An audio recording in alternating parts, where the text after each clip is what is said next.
Hey, we're live. So it is December 10th.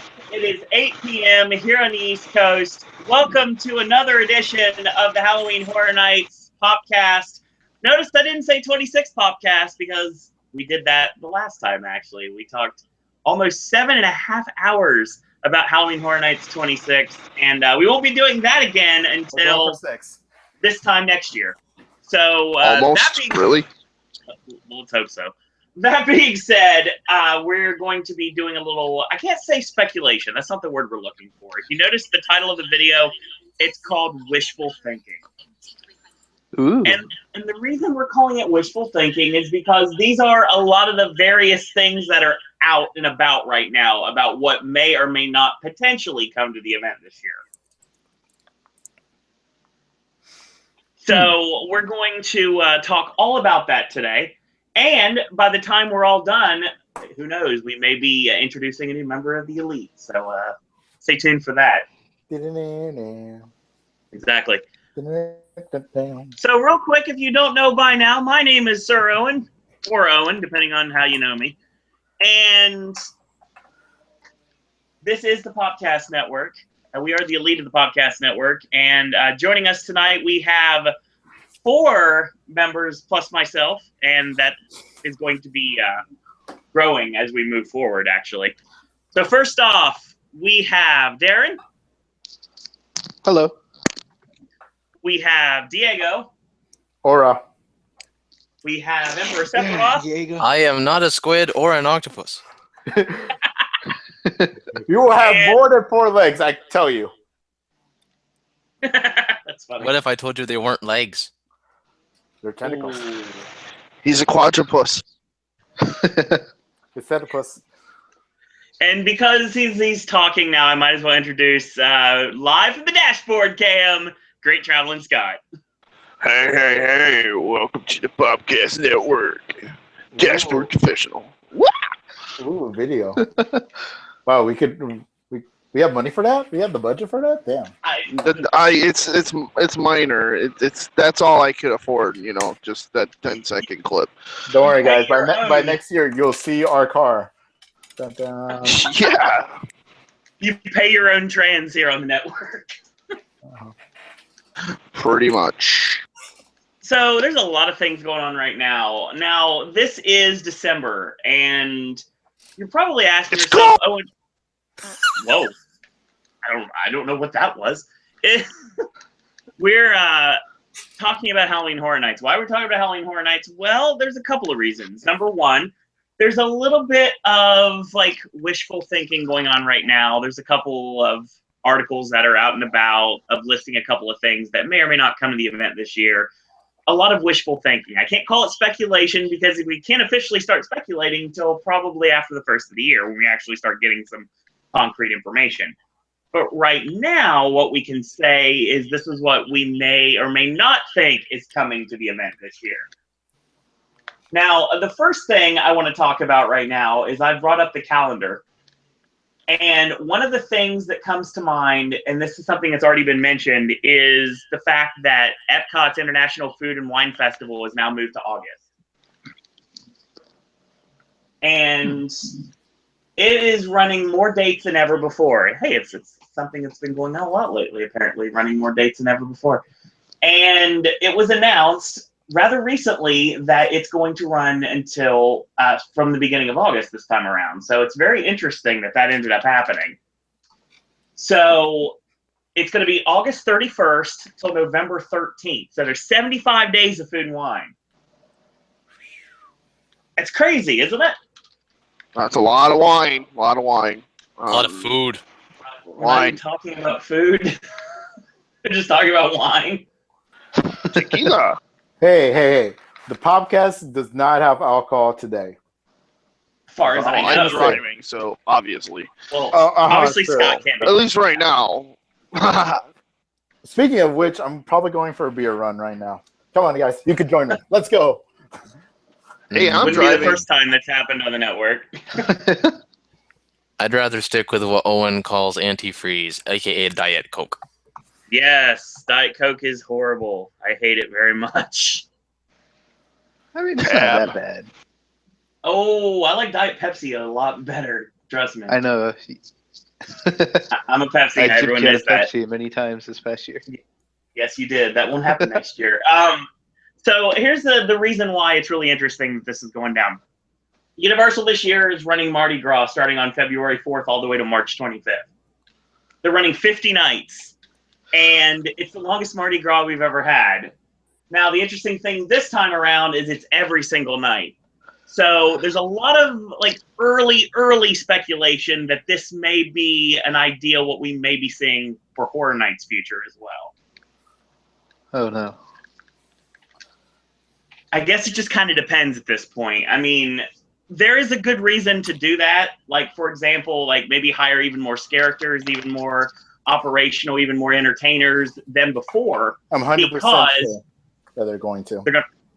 Oh, it seems like it's going to happen. We just don't have an official confirmation yet. It just seems like it's pretty obvious that's what they're trying to do. We're not going to only Unless- cast A or B. We're going to have a cast A or B on a specific day too, like on a weekend. We're like, oh, So we're gonna have 26 casts. yeah. For Universal's one gonna house. hire like 9,000 people to work the event. If only, if only. 2 parts.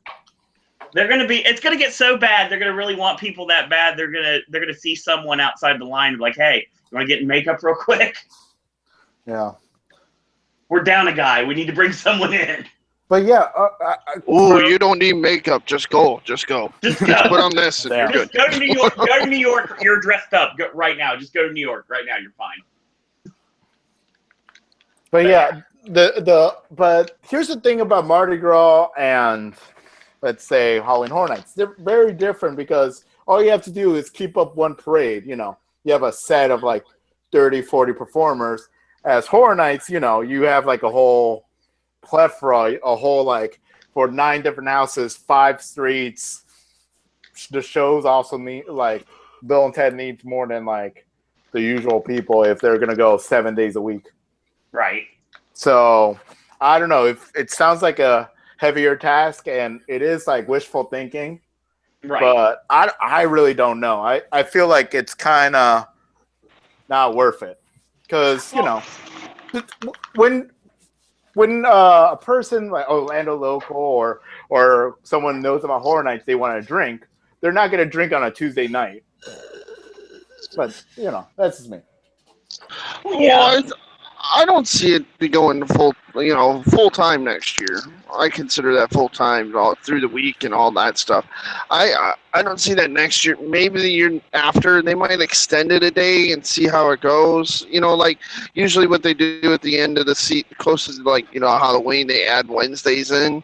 They might have Wednesdays throughout the whole thing, and then they might add Tuesdays next year, Tuesdays through Sundays. I mean, God, those scare actors need a break. Jesus. Well, see, that's the thing, though, Scott. I mean, that what comes into plan where you do auditions earlier, you bring in more people. That way, you have multiple backup plans, so the characters can have days off. Which I know for a fact, there's a lot of characters that didn't really get any days off this past year. Damn, someone did not enjoy entering the chat very late. Sorry. My bad. Last but certainly not least, welcome Whit. Hi. So Wow, wow, ladies and gentlemen, that was a well placed. Hello. That's my intro. Just hi. all right, so we're talking about our date situation right now, and like, Whoa, When it- you're going on a date? What? Yeah. oh boy. See, the thing is, when it comes down to it, I mean, Mardi Gras running so many days, I think it's testing the waters for years down the line. Do I think it's this year? No, I don't. But I do think that there is a possibility down the line we're going to add even more days. And we're going to get to the point that the final week of Halloween Horror Nights is actually going to be the entire week. Well, I totally agree. I think Man. they should have already been. I mean, they've been probably. I mean, that's a big money thing Right. because unlike Mardi Gras and unlike Christmas, Halloween is a separate ticketed event, so it's a cash cow.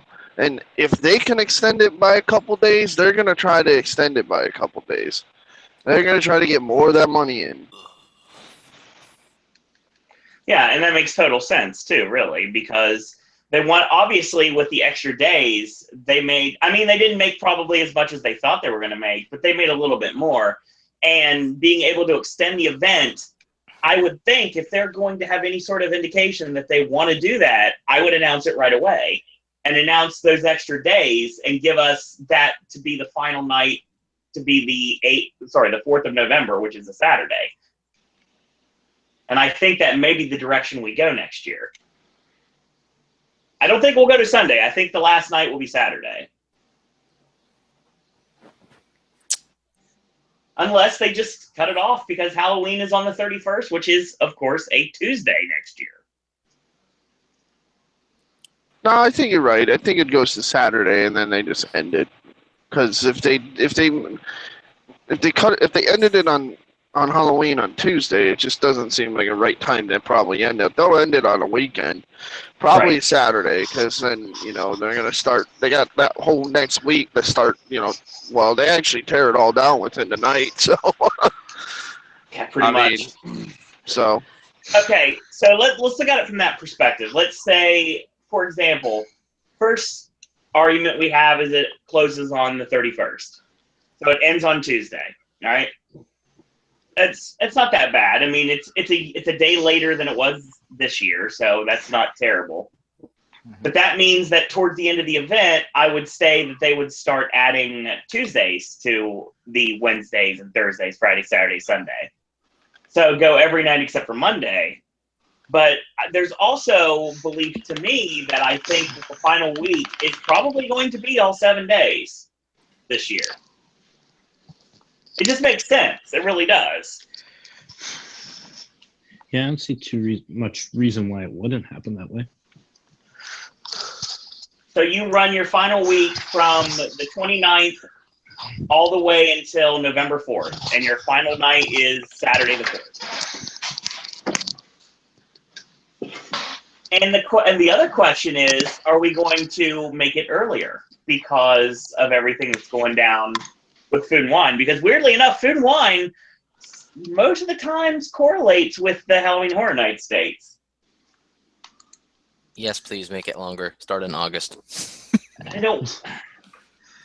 Again, they're going to have to start hiring people like now if they want to get that many characters and performers for the event next year.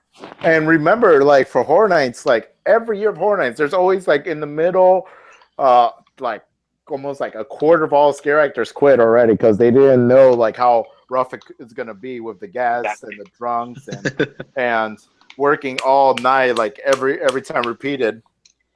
So yeah, 25%, like around 25% of scare actors normally quits like already. So they have to deal with that, and they have to deal with the weekdays of they're looking at like that.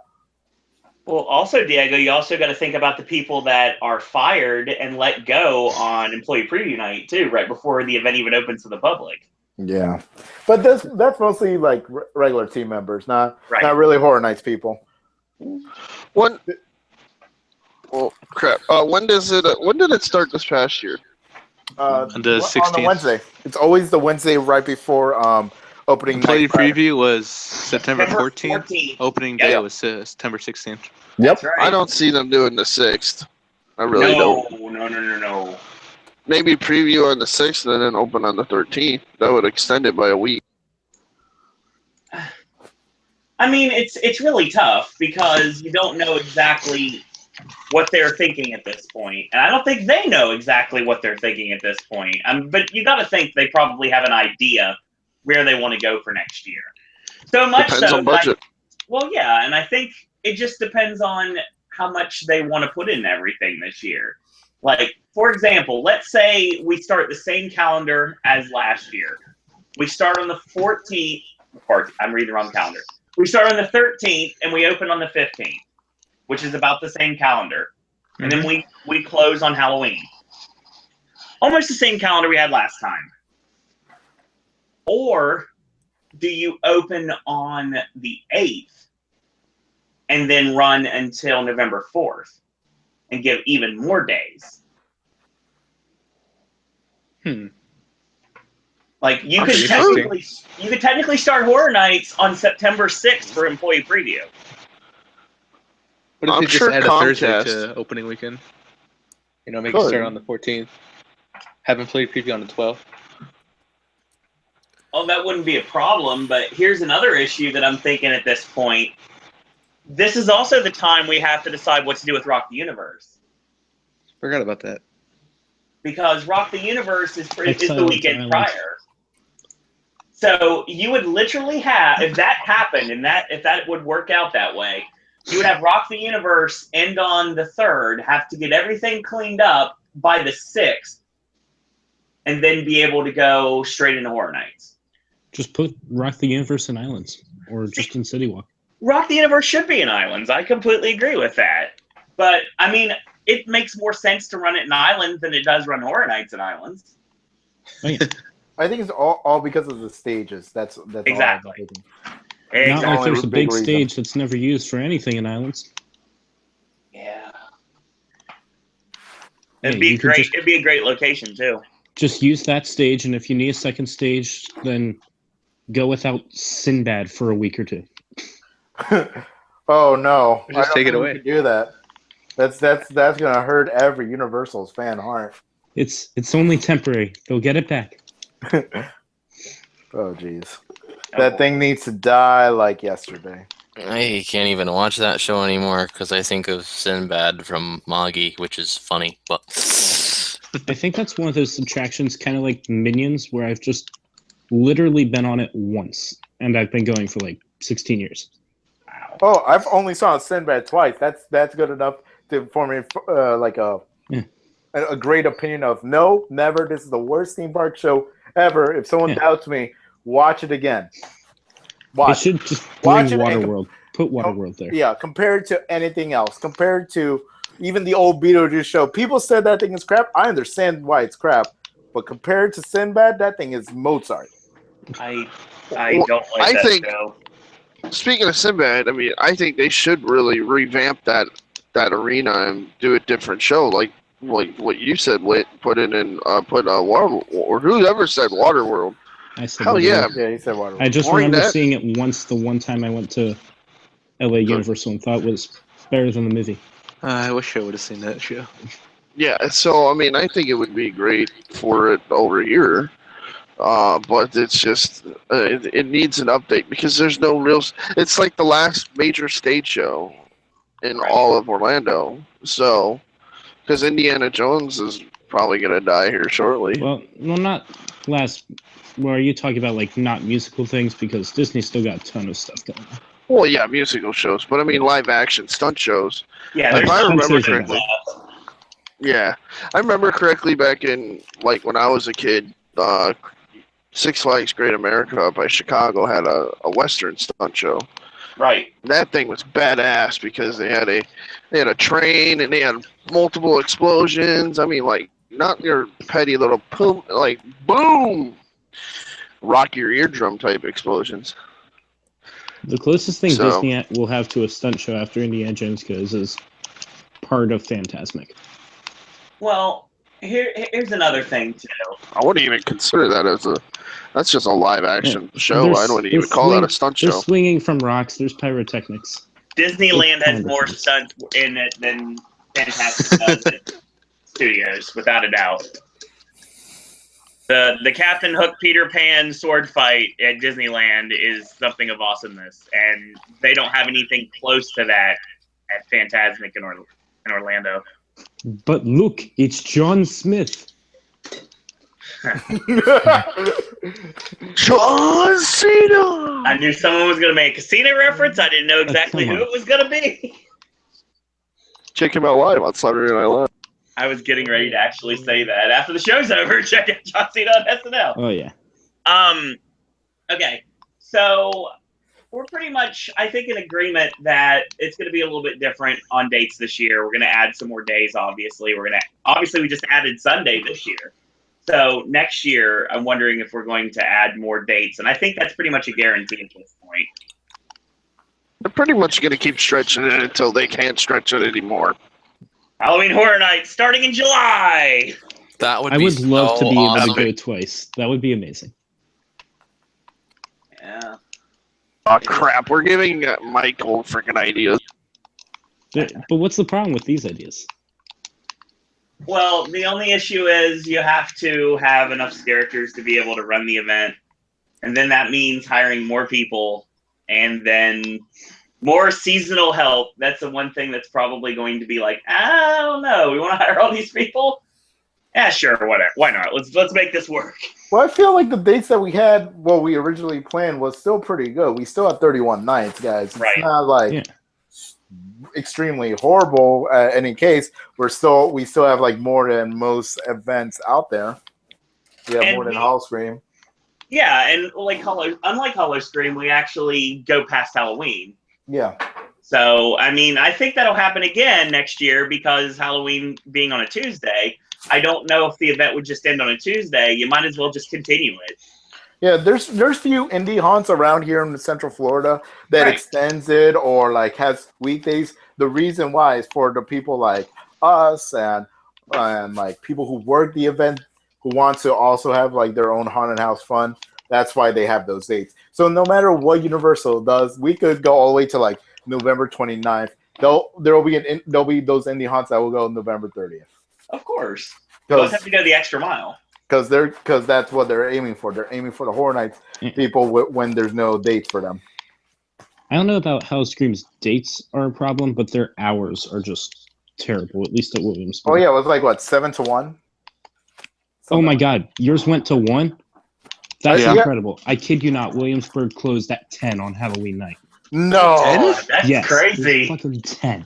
Wait. Did they start at like 9 a.m.? And did they turn off the sun? No, they started. on the sand. They start their houses and scary stuff open at 6. However, I will give them this: their shows are all day though. So we went and saw their Fiends, which was I don't know how it is in Tampa, but it's complete crap. It's complete crap over here too. Welcome to the party. Wanted to make sure. It's only good. Fiends is only good because of some of the talent and the person that wrote the script. Of course, guys. Almost every like Universal and Busch Gardens aren't idiots. They hire the best talent that they have. Yeah. But the thing is, whoever they choose for writer, they go like, no, don't worry. Choose anything that sounds relevant, and they just butcher it. Yeah. Well, they just know their audience. Some of their other shows, pop culture, just didn't help them at all. Yeah. They had like a battle uphill, and no one won that. Well, and Hollowscream in Tampa went to October 30th. It didn't even go to Halloween. Halloween was a Monday? Yeah, Halloween was a Monday this year. Okay, yeah, I was confused. I'm sorry. It didn't stay open till 10 on Halloween. It was till 10 on the Sunday and 11 on the Saturday before that. But it kind of made up for it because every show but Fiends was kind of okay to maybe good.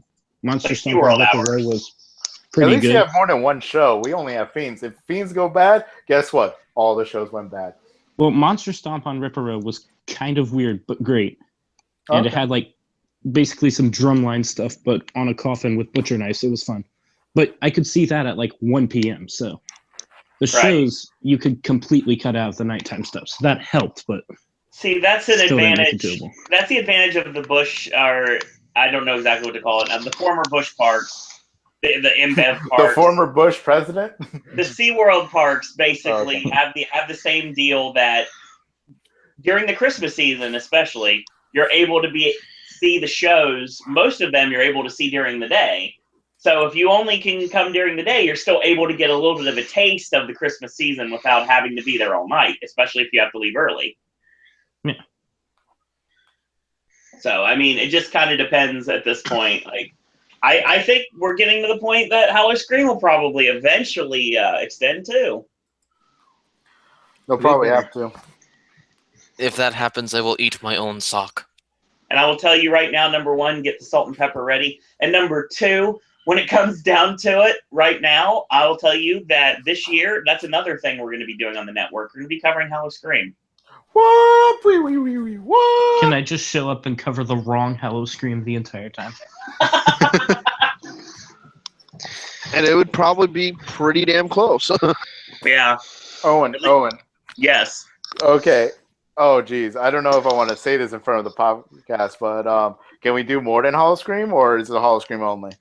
Oh, you want to talk about stuff like Vault of Souls and Shallow Grave? And... Yeah. Oh, God, yes, absolutely. Yeah, I need like a hole to like throw my like, oh my God, what are you doing in your life? You haven't gone to Shallow Grave. Do it right now. Go plan right now. I would love to go. We're going next year. Only if I get to tell everyone to never go to King's Dominion Haunt because it's some trash. Okay, that too. King's Dominion. Oh, Yes, and also King's Dominion. And also Let me look for all the Central Florida people, Petrified Forest, it's great if you have a child under the age of 12. That's all I'm gonna say. Anyways, okay, back to Horror Nights. This happens all the time too. We have these tangents we go off on, but at least it's topical. So yeah, we'll go with that. So we will get more. There will be more members of the elite joining us very soon. So stay tuned for that. But before we go any further, I want to move on to the next bit of information. And the next bit of information I want to talk about is something that's discussed every single year that everybody is like, yeah, this needs to happen. We need to do this. And then when they finally get it, they're going to be like, I don't want to go over to the islands. I want to go over to studios. I'm just going to stay here tonight. And like I said before, numerous podcasts, if wherever Bill and Ted is, I'm probably going to be where I'm going to stay. So hopefully the other park does not have great houses because I'll probably rarely see them. It's the idea that we may have to go back to two parks. Or not happening. Yeah, no. Or at least not this year. Or a different version of two parks. Like, obviously, most of islands can't be used. But to use a little bit of islands, and then the rest of it studios, to make up for all the Nintendo destruction, which is coming soon. So that won't affect much Horror Nights, can it?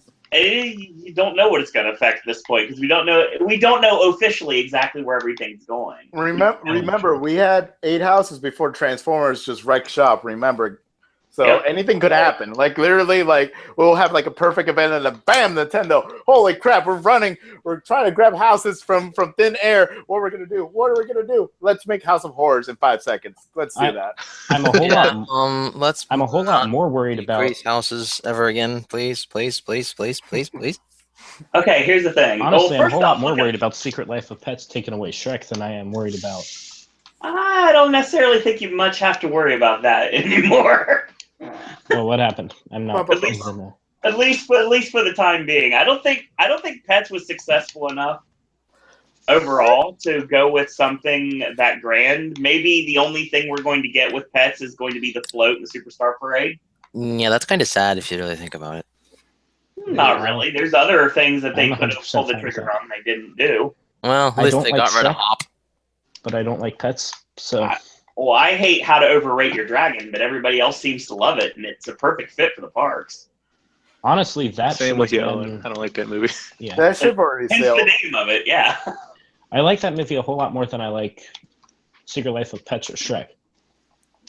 Well, Shrek's got a stay of execution, obviously, because of the fact that if there is a new contract out with DreamWorks, obviously, there's new movies apparently that are forthcoming, so it's not going anywhere. I would change the 3D ride film because you can get that on Amazon right now. You can buy that exact ride film on Amazon. Yeah. Quite literally.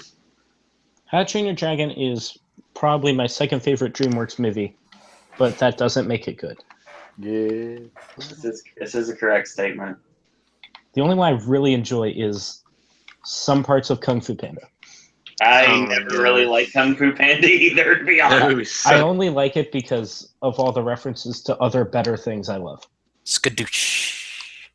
I mean, they have that Madagascar water coaster they could possibly use too, like retrofit it for another property if they really wanted to. Because don't forget, Studios is still the park that you can't get wet in. You can get like a little damp, obviously, in some of the shows, but there's not an attraction that you can get wet on at Studios, so they need to change until that. Fallon shows up. Yeah, well, Fallon won't be able to get you that wet though. It'll probably still be like spritz effects, like misting. Nothing's gonna be like Nothing's going to be like Ghost Town opening weekend. Oh yeah. Or I think Ripsaw Falls. Jesus. Oh my God. Islands is just basically, if you don't like to get wet, you just stay out of Toon Lagoon and just walk the other way. Oh my Jurassic god. Park's kind of doable without getting wet. The other two, no way. For the most part, depends on how the weight's distributed in your boat, honestly. Yeah. Jurassic Park, you might get soaked. You might get to enjoy it without getting ruined. Yeah, It but just depends. the other two, it's terrible. But okay, so as a panel, I think we're probably under the impression that unless it's absolutely like imperative that they make it 2 parks or like 1.5 parks, I guess you would say, or 1 1/3 parks in this case, then we're probably under the impression it's going to stay at the studios for the foreseeable future. Unless like a Unfortunately. fire takes out the parade building and the tents. And please don't let that happen. No, no, no, no. Oh no, definitely not. No. Okay, guys, I'm gonna give you some, trade secrets. Okay, don't hear me out. There's gonna be both parks. There's gonna be huge tent covering both parks, and we're gonna have Horror Nights right smack down in the middle of it, as Jack the Clown does his best, like aerial spins in the middle of them. Smack dab in the middle of Manhattan. Yep. sorry. Or- That meme will never die. Since I heard it like back in since 2007 about the whole big tent, that'll never end. I'll never make it end. I agree with you. It's gonna be Here's my thought. 69, and I'm gonna ladies and gentlemen, Wild Stallions, the Icons. We have a big tent. Yeah, I can see that happening for Horror Nights 69. 69, dude. 69, dude. They need to just be the Icons for 69. Yeah, all of them older grade. 69. Yeah, all of them are gonna have children. Yeah. What happens after 69? Yeah, babies. So here's my thought on the possible 2-part. Okay, so they're doing all these, okay, we're building Volcano Bay, Yeah. and they got this trans system kind of set up that is probably going to go in effect at the same time Volcano Bay opens. You are correct. And Volcano Bay is going to be a water park open at night. So why couldn't they do some sort of Halloween-esque theming at Volcano Bay? I'm not saying it's going to be this year because it's going to be too jam freaking packed. All the piss and all the crap in every lazy river. It's God. not would be, It's not Sounds like a horror Volcano scenario. Bay. it would be cool, but I don't think that's happening anytime soon. Okay. Here's the thing. Scott, I can see your point, really. And Because, with the transportation back and forth, you can easily get from one park to the other, or, you get... it depends on how... it would all be a time factor. right. I just want to there ain't going to be, any special attractions at Volcano Bay. It's just going to be, a haunted-type theme. every everything's single darker. water ride has red food coloring. Right, the water could be dyed. Hold on. Like, that's it. We've got some ideas for this. Now, I like as my friend Jock Sampson would say, I like your style, Scott. And you're going the right direction. You're going in a direction that we've been talking about for a while. I wanna add to this. I want to go back to an old segment I had on the network a long time ago, way before it was called Popcast Network. And it's something called Plus and Minus, where I basically add or subtract something from an existing theme park to make it better in the long run. And the idea I have with this is the first thing I'm talking about is I think this year, whether they call it this or not, I really think that there's no possible way we don't get some sort of a swim and screen package. A day of Volcano Bay and a night at Halloween Horror Nights, and they don't have to be. I could see that. I could visualize that. I could see that being possible. Number 2, I think that I love the idea of the water. I love the idea with the water. I love the idea with the fact that the LED lights coming from the volcano going into the wave pool. And I know there's the blue sky idea with having Jaws in the wave pool and everything. And I think that would be awesome. But obviously it's probably not going to happen. But show a big screen. I think that would be really cool to show a big one of those pop-up screens showing Jaws. And all of a sudden when it actually happens in the movie, you see the Jaws animatronic go across the water in front of us. I think that would be really cool. It would never happen, but it would be something that was awesome. But to tie in your idea, Scott, I think they could do what SeaWorld does with Spooktacular and use Volcano Bay as like potentially a child-friendly Halloween attraction. They could do trick-or-treating that way too. So Universal could hit that market as well. Wait, for Volcano Bay? Yes. Does Islands do any theming at all? I honestly don't ever go into Islands during October, so. I don't think so, because I went there when I went there last year, and there was nothing. Like, not even just, like, jack-o'-lanterns or anything? No. The only time that it was ever themed to be horror was when Horror Nights was at Islands. That seems odd that they won't do just the light little decorations like all the Disney parks do. No fall leaves, nothing in Islands of Adventure. It's like summer normal. Right. I think that's what and Universal has themselves positioned as that, as the premier Halloween haunt of the year at at Universal. It's mainly for adults and teens. Kids go to Disney, and the family can go to SeaWorld and or Disney too. Or hell, leave your kids at Disney and go to Universal. but think about it, Scott. They can cover that base too. When mom and dad and like the older kids are enjoying Halloween Horror Nights, they could have maybe like one of the relatives that came with them or something, like the babysitter, have them over. Oh, yes, because that's what I do. When I make a vacation, I bring on my wife, my children, and my baby. And my babysitter. Like, my wife is going to tell me, like, are you having an affair with that woman? No. I'm just pampering her with all the things that you have. But seriously, hear me out, though. That's true. Okay, fine. If you want to 86 that idea, then let's say the dad goes to Horror Nights, and then the mom can take the little daughter to. Okay, that's extremely likely. Then not so easily. This not so scary type trick or treat event that they have at Volcano Bay, where not only will we be able to have trick or treating being done, they do the face painting gimmicks. You can basically mix what would happen if you did Spooktacular in a water park. Owen, okay, let me paint you the scenario. Have you guys? I think it's the movie Caddyshack. Yes. Let's say like a little kid, he was so happy grabbing all all the candy from some random team member who's like super bored off his ass. He walks around and he's like, "Oh, it's an amazing time to go in the lazy river." While I'm eating my Snickers, he drops the Snickers. Oh my God, it's poop! Oh God, everyone runs out. The lazy river gets closed for 2 hours. They do the whole spin. They have to take out all the water, put chlorine everywhere, and then they realize, oh, it's almond flavor, guys. Okay, if you want to go with the Caddyshack reference, what they could do is they could do some sort of a special event for kids, but do it at Volcano Bay. Okay, and if you do face paint and everything, the face paint waterproof. that they use. How is there waterproof face paint? Okay, Owen, the one that they use in Universal and Islands of Adventure. When you sweat, that thing drips. So think a whole park that's 90% water. Everyone's like, Daddy, I'm a zombie. Great, I spent $20 on my kid being happy. 2 seconds later, what the hell happened? I'm wet. It's everywhere. I'm a black pool. But Diego, you see where I'm coming from. When it comes down to it, Volcano Bay could be used as the nighttime attraction for families that can't handle Halloween Horror Nights or don't want to go in the first place. Oh, Jesus. I feel like that's like a marketing nightmare, though.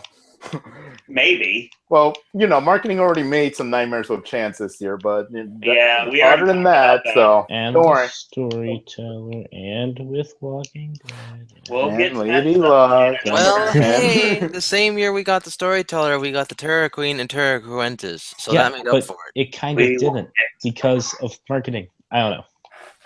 Okay. This was like when I was 5, so. But Owen, that's like the longest shot. Like I would believe the dual parks more than that idea. Think of the dual. I mean, I think it could be. They could market it as such if they really wanted to. Make it a hard ticket event. Why don't we have like a hard ticket event at Volcano Bay where you can swim after hours and do it during the Halloween season and like theme it towards like the Seuss characters or the DreamWorks characters, or heck, even the Universal characters. Well, it would be perfect for guys like me, that like tap out like a day in, and I'm like, I can't go to the pool. Oh, Volcano Bay, though. All right. Owen, I don't know about you, but I don't want to go into like this Halloween event, get water, see all the characters, and then out of nowhere get out and I see a big Woody right in front of me, a big Woody woodpecker. I'll be like, my God, not in front of the children. That sounds great. Guys, let's go to Horror Nights where the real gore happens, and then more money for Horror Nights. Yeah, and that's the year that Scooby-Doo is the dark comedy house. So then, of course, we go from one extreme to the next. So yeah, I don't know, that Volcano Bay idea, and besides, it's like the first year for Volcano Bay. I'm pretty sure they're not gonna think anything like that. They already have their prize-winning like thing for a whole year. It's not this. It's not the. I'm not thinking this year when it comes to anything involving Volcano Bay. With this year, I think Swim and Scream is probably the only thing I think that will happen. Yeah, that I can believe. I believe that will happen. And I honestly, I hope that they stick with that name because I've been saying that name for a couple years now. So did you trademark it? I don't think I. Then you failed. Then you failed. But everybody that listens to this network will know that I've been saying it for the longest time. So if it happens, then you never know who's listening. And someone already trademarked it. Of course they did. I'm surprised. Okay. So let's move on to our next. Goes all the money for our new website, but okay, go on. Let's move on to our next little bit of information. And the next thing I have on my list is locations. Like, for example, given the fact that we have a construction that should be starting sooner rather than later for Nintendo, we basically have to wonder how much it's going to affect Halloween Horror Nights when it comes to construction. Guys. Now, obviously, the biggest horror story is 22. My first year. My first year, of course. How appropriate. Uh-huh. It made all the houses go away, and we only had 7. So, my worst year. Everyone's worst year except Owen, because, it's his first. Well, to be honest, San Diego, if you looked at all the years that I've gone, and I look at all the houses that I've experienced, even though it's my first year, I definitely have to say that 2012 was probably the worst year, easily. But I did not get to experience my first year was my worst houses. Year. What was your first year? 24. Oh, I like 24. It had one of my favorite houses of all time. Mm-hmm. It had one of the worst houses of all time, the handrail. Dracula Untold, yes. No. I mean, I had to bring up that joke. I know, but I just think if you like 24 is a bit worse than 26. And obviously 25 is better than either. I got to look into that and think about that for another time. That's probably a conversation we get into. No, for me, the celebrity year was the worst year. Right. No, in my opinion. But, okay, let's say, for sake of argument, let's look at it as we have the new pop-up tent behind Men in Black. I really think that that's staying. Oh, yeah. I don't think that's going anywhere. And I do think that there's a possibility that Darren said Dracula was the best house that year.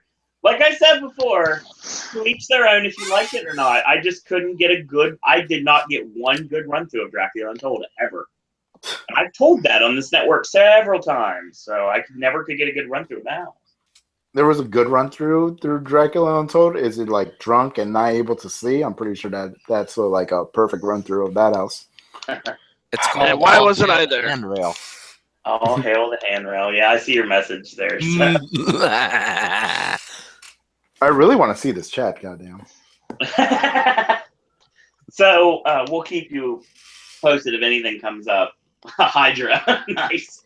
The thing is, when it comes down to it, it's one of those things that you're going to have that house.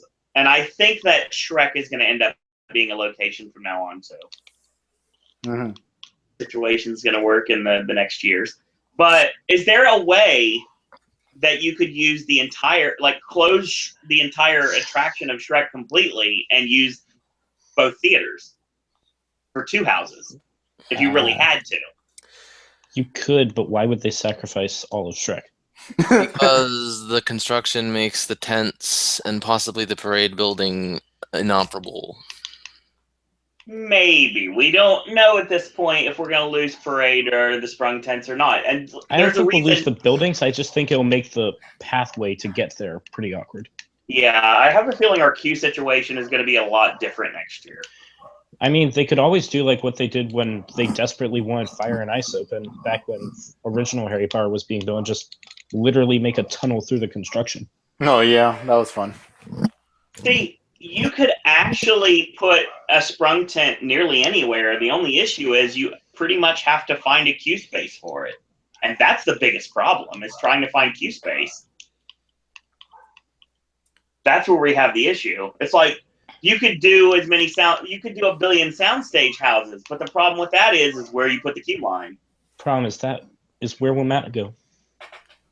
Guys, I don't understand why we have all this problem. Nintendo is obviously going to be constructed underground. How everyone's going to go is like every Mario. There's going to be a big ass green pipe in the middle of ET. You just go under it and bam. I better be walking through green pipes and tunnel to the next location. I really hope that ends up happening.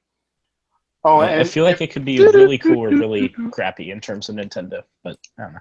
All I'm saying is they better have Mario Karts. Well, the funny thing is we're reading a little bit about an article that was posted, I think, in Orlando Business Journal. Said something about there's some patents that are out for potential attractions that may or may not be coming Universal's way.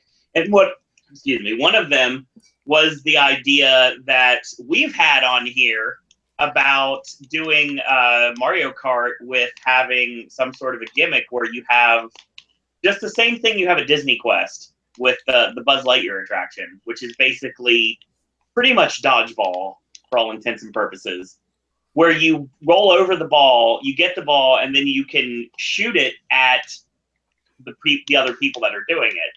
I was thinking they're going to have some sort of a deal where you're going to have a monitor in front of you. You're going to have one person driving, one person navigating, and when you run over the different thing, you get to hit a button, and all of a sudden, when it stops, you'll see what projectile you get to shoot at the other people on the track. And I think that that's actually going to happen, and I think it'd be amazing when it happens, to be totally honest. Yes, that would be nice. So it would be nice to see one major theme park giving a shit about that sort of thing. Hey, at least Disney Quest is still open.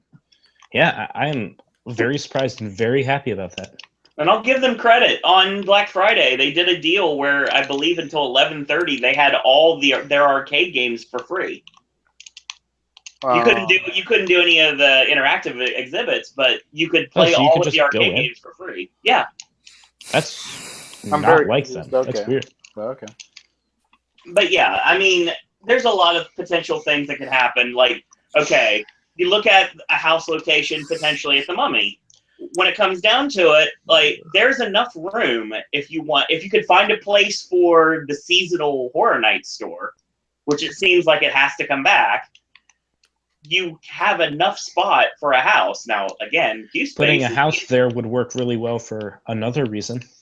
Well, we'll get to that in a little bit, actually. But I know. Possible location, like, there's a lot of places they could possibly go. It just kind of depends on how far they're willing to make people walk at this point.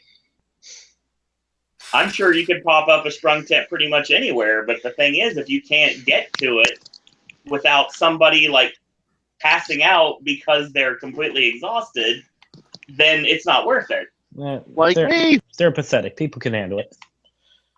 I mean,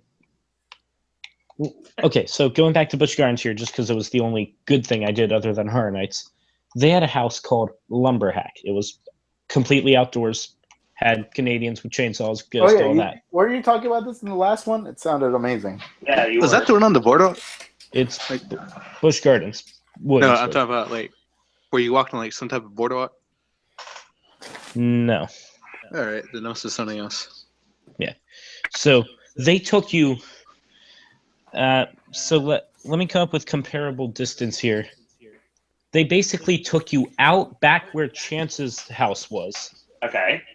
And then you walked all the way around the back of the park, and you would have ended up entering the house about where Mummy or about where Mummy was or is. Was it worth it? That was the walk to get to one. Yes, it was the best thing they had, arguably. It was completely outside, and they used real chainsaws, and it was nice. Smelled good. Well, you know, they always use real chainsaws, except if you're in the house. But not if you're at a Cedar Parks run King's Dominion haunt. Oh, okay, good to know. Never go to King's Dominion. I'm sorry. I'll never let it go. That one time when it sounded like a goddamn hairdryer. So, I think we're pretty much in belief that regardless, the locations are probably going to not necessarily stay the same, but I think they got this. I have faith in Universal to be able to come up with locations that are going to work this time around. Please, please. It'll probably be in the studios for quite a while. All right, let's go to our next piece of information. Let's talk about tours real quick. Goody. Wait, tours? Yeah, and the person that I think I want to go to immediately. The person I want to go immediately to this is Darren, because Darren was able to do. Darren's here? Who? I said Darren. Oh, all right, my bad. Darren was actually able to do an RIP tour, and for free. Yes, I believe you also did an unmasking tour as well. Nope, Snazzy. we skipped that. Okay. Less snazzy. Could have got my refund. Yeah, exactly. So basically what we have here is the fact that the RIP tour is worth it. Okay, I'm hearing myself again. Echo. Oh boy. So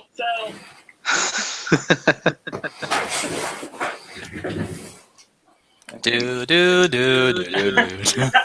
Oh, no wonder that podcast goes to 7 hours, because Owen just like stopped talking for like a whole 3 hours. Like, wait, guys. It's just, I'm trying to figure out who's causing the issue. Diego. All right. It's never me. Diego. Wait, mute I yourself. fucking hate you. Hold on, are we good? No, it's not Whit. That is Not Diego. me. I think. Really? Yeah. I think so. Do I gotta leave? Diego. You leave me. Yeah, it's you. It's me. Okay. Do I leave or do I come back? No, just mute yourself. Oh, damn. There we go. Perfect. All right. Man, So- that was so rude. I'm leaving. Just kidding. So the VIP tour obviously is turned into the RIP for Halloween Horror Nights, and it's pretty much one of the it's one of the sweetest deals. No. Spoopy. Oh no. One of the sweetest deals that exist because you have VIP entry to all the houses, and then you get to go through at least 2 attractions, priority seating to Bill and Ted, the RIP lounge with cash bar, and all sorts of Free lanyard. free lanyard, finger foods, complimentary photo Star Connect package, and for those that drive, standard valet parking. If you Also a tour guide. I just don't know about it, but if you were like a normal diehard Horror Nights fan and you did the tour as a private tour, could you just request to not go on attractions? Yeah. Oh, don't ask you where you want to go. And just do more houses? Okay. Oh, if you were private, you could pretty much do whatever you wanted. Yeah, if you're private, you can pretty much tell them, I want to go through this house the entire night over and over again. And they'll say, Yeah, kind of. It's like, Yeah, kind of like if let's say Owen does, or like he's gonna say like, let me do Ghost Town like 50 times, and then let me watch all the Bill and Ted's afterwards. Okay. me at 25 would have been, let me see the Jack show once, let me go through Body Collectors twice, and then do Run. I like that. That's not bad. What about the Jack house? What about the Jack house? That house is the second worst house that year. No. Because I like cohesive stories. Ooh, I don't welcome, like Darren, randomly to going chat. from scene to scene. Respect level when like below the crater. I don't like going to scene with no explanation as to why. Or Because it's anything cool, else. damn you. It's cool. Yeah. It was the reason why it was called 25 Years of Mayhem. Yeah. That's the story. It's, yeah. And the That's sad mad. part was, I think there's at least 2 rooms in there that was from like over 5 years, I would say. the sad Yeah. part was I was the only person on my tour who was like, oh, I know what house this is from. I mean, I know just because I Googled a lot. Well, yeah, but the thing is, it was the education that people like me that have just started going to the event a couple years ago needed at the time, and that's the reason why I like Monsters of Mayhem so much. I mean, I really liked it. If you for think that about reason. it, all original houses did tell something from the past. Of course. And actually, no, I Didn't they? forgot that Asylum and Wonderland and Purge weren't all that great. So never mind. Not my second worst. Oh yeah, Purge. sucks. Aha! Victory! It's entertaining because it's funny because you hear him talk. Yep. And then you hear him talk. Again. That happens for everybody. Everybody. Yep.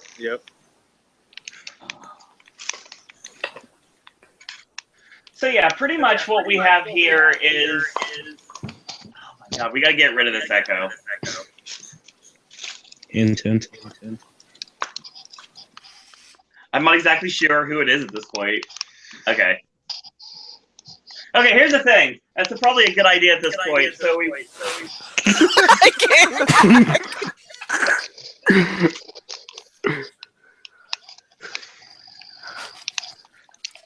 Anyway. I'm hearing like a toilet in the background.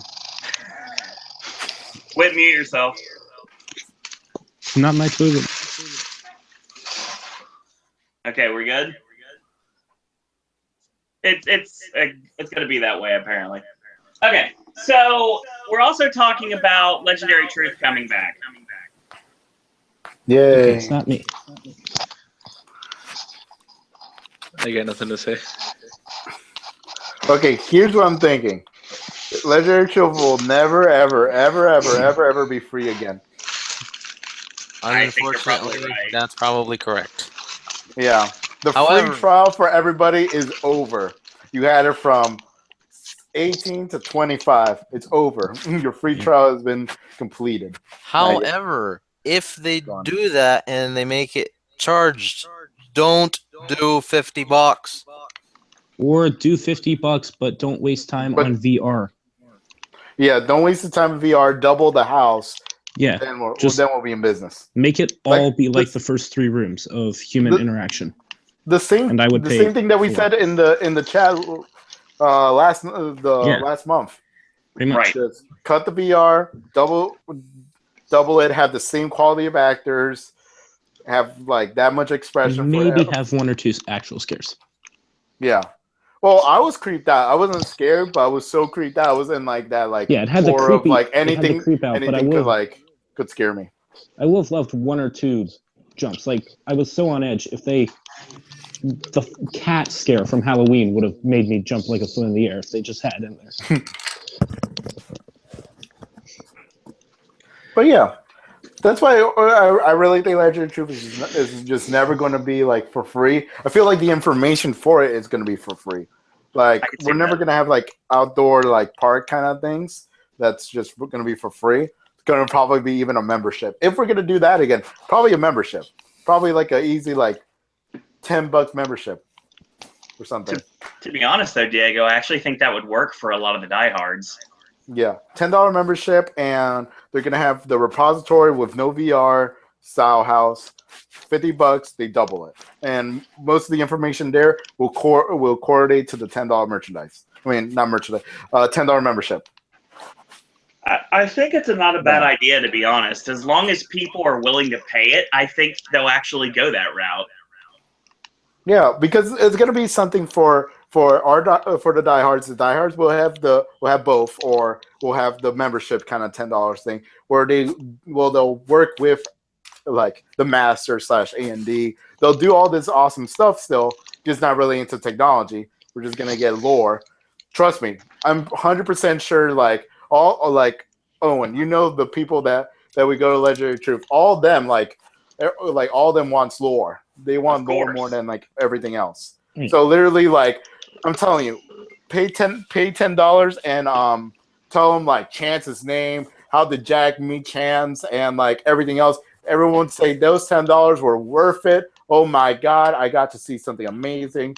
They show a video, like a effing video in front of us for 5 minutes, like describing Horror Nights to us, and we'll be like, my God, that's a masterpiece. Here's more $10. Good God. I'm going to buy the shitty shirt with your shitty design right now. I mean, it makes sense because if there's a market for it. The thing is, though, there's a lot of people that I know that would have enjoyed doing the repository that didn't do it because of its price point. But yeah, that's what I'm saying. Like that will welcome everybody. They'll welcome the Darren who wants to go like, oh my God, I'm gonna pay everything for Horror Nights. Good God, oh geez, that thing costs $100. Let me buy 2 of them. And also for like the cheap assholes like me and Owen and all the other people who like actually work for a living. I don't know what Darren did. I'm pretty sure he's like the descendant of a queen. Pretty sure that's theory number 1 for me. Hey, I bought 7 shirts last year, so I'm kind of in Darren's, but no. You weren't there with Darren. Darren was like literally, he was like my pimp, like literally, like I was doing anything he said. Like, okay, Darren, what else you want, bitch? We're going into run again, but bitch, he slapped me over the head and we'll just walk around. I did slap literally him. Hornet 26 in a nutshell. So I'm telling you, like Darren has like fuck you money. Only for Hornet. That's the only time I spent. Yes. Okay. But yeah, 7 shirts sounds all right. But Darren like bought the wardrobe. He bought Chance. He sold Chance. He rebought Chance. Literally, like it was crazy. Like this guy had so much money I've never seen in my life. Okay. Anyways, but yeah, that's a great. Back to what I was saying. It's a great equality right there. They'll still get money from the diehards. They'll still buy the ticket. They'll still buy the merchandise that they're gonna sell. They're gonna buy that membership. Or whatever, like a $10, like one of those like IDs for Legendary Troops, something like that, and that gives them total access to the park's investigations. Right there alone. Wait a minute! I just thought of something that actually piggybacks on what you were saying. Go ahead, Owen. Diego, what if it is an RFID tag in your LT membership card that unlocks like a skeleton key, like they have at Knott's? Oh, please don't do that. Oh, that'll be awesome. It's gonna be weird because Knott's and Horror Nights is gonna be different crowds, but I mean it depends on I'd be game. Like every single house has like a special like 1 or 2 rooms that you only can access if you have that card. I would hate having a portion of the houses locked off for people who don't have it. Yeah, that would suck. Well, it would have to be really cheap then. Like I don't want anyone to not be able to see the coolest room of the house. Well, that's gonna be a long line. Well, yeah, exactly. That too. Like, so, yeah, I don't know about like what would it be like for Texas Chainsaw? They give you your own mini dinner scene or something. That would be awesome. Something like that. Like that would be awesome, but that would have to be extreme prices or extreme lines. Oh no, they're gonna force Owen to not eat chicken nuggets. Good God, that's the scariest thing you could think of. Oh no. Man, that's never gonna happen. They're gonna feed me real food. No, dear God, no. They're gonna feed him a steak with a bone. That's all. Oh God, no. That's why that Owen hates Texas Chainsaw Massacre, and that mystery has been solved. You're welcome, ladies and gentlemen.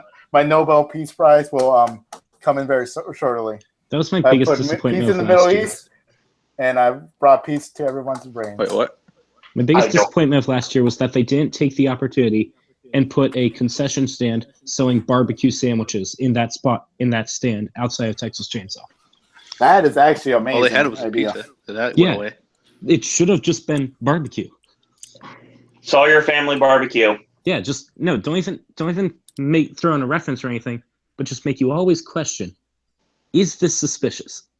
No, that would have been so funny because those of us that know what the Sawyer family makes would have been like funny, like just some chili. Oh, this town loves prime meat. Yeah, but they don't know what the prime meat it is that you're making them trying to eat. Yeah, exactly. I would like if they would have done that with Leave It to Cleaver too. Yeah, they should have. They should do it every time they have a cannibal house. They should have for Leave It to Cleaver. They should have had a stand where Mike Aiello occasionally goes out and sells food. I would love to buy a hot dog from Aiello. I will buy 3. Of course you would. Okay, so I think we're going to move to our next topic. And the next, I have actually a couple more things I want to say about the tours real quick. Unmasking the Horror. Let us take back the pictures. pictures, bro. I honestly think that there's going to be a time in the near future that you're going to be able to go through every single house. Please let that I almost did happen. that last year. We just didn't go through Run. Right. I was crying so hard. I did go through Run, though, but you got to go through the house I wanted to go through, so I guess we're even. Yeah, we did get to go through Insidious. Oh. Tiptoe through the doors. I also got to go through that shitty house Purge. Oh. It wouldn't have been. The thing is, I also look at the fact that pictures. There's people that would do it, and I know of a lot of people that would do it. Some sort of a tour through Bill and Ted. Huh? How would that work? Oh, one? Just confused. Nani? Bill and Ted? Nope. Just kidding. Like maybe like sit on like a rehearsal or something like that, and then like talk to a Q&A with like Jason Horn or someone that works with the production. I think that would work. And then it also can include seats for that night's show in a special area that's completely different In from the like rafters? Guaranteed VIP. grinding.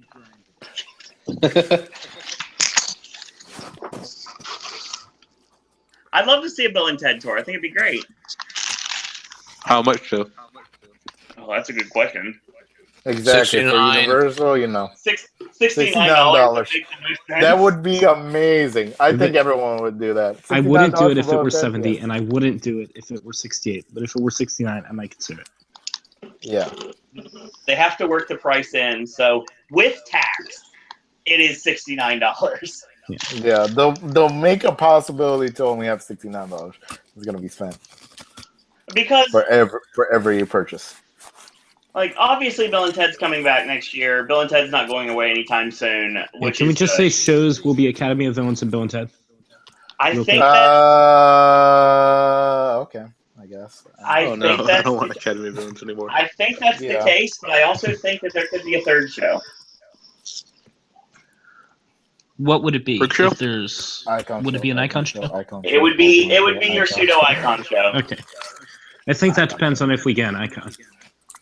Even if we don't, I think they could create a third show just to help with lines and to help get people away from the houses and the scare zones for a bit. They could make Jack talking about like Donald Trump for an hour and people will watch it. So literally, They should like really just slightly could bring change back up the Jack for horror anything. makeup so it's the Horror Nights makeup show, and then just have that. I'd love to see horror makeup used, but the problem is they use that for media opening weekend. They didn't use it this yeah, okay, Then- for opening weekend they can't do it. All right. year. But Then every why other don't they weekend use they that can. theater they use for all their other social media things for that purpose? Well, Soundstage 33. Yeah, well, I mean, they used that this year for the opening night. right. Yeah. Then for And- media, they used it, the horror makeup. That's the only time it was used. They did for 25, but they didn't for this year. But the thing is, I think that there's a reason to be able to do that to make it work, to be honest. If there's a third show, I think that would help a lot.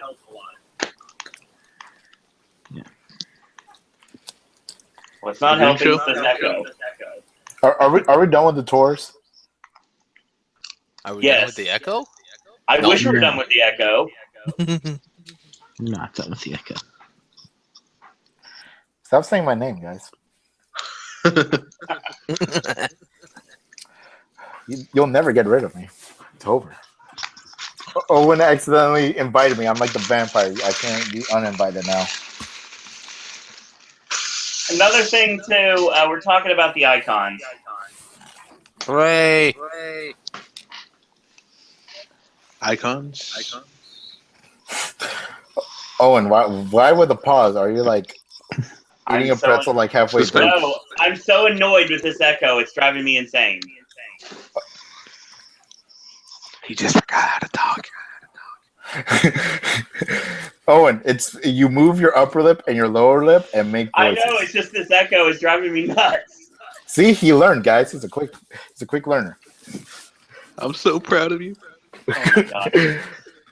Anyway, I hear potato chips now. Like someone's like eating potato chips. Like, okay, with what happened with Chance this year, are we going? Oh, there he goes. I'm trying to drown this fish.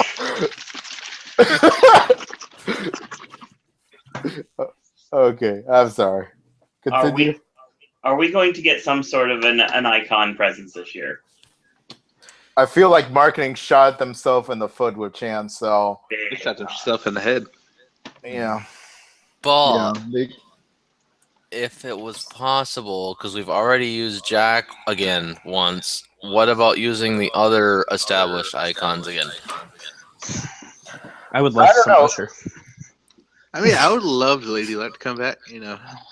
Oh! classic mask and all. Yeah, how do you know? Be all nostalgic. Caretaker, come on. No. Sure. I feel like what I wish they could have done, if by any chance we'll think we're in a dimension that marketing didn't fuck up Chance. Chance was an amazing icon. She was like the be on end all. She was like right next to Jack. Had the best house ever.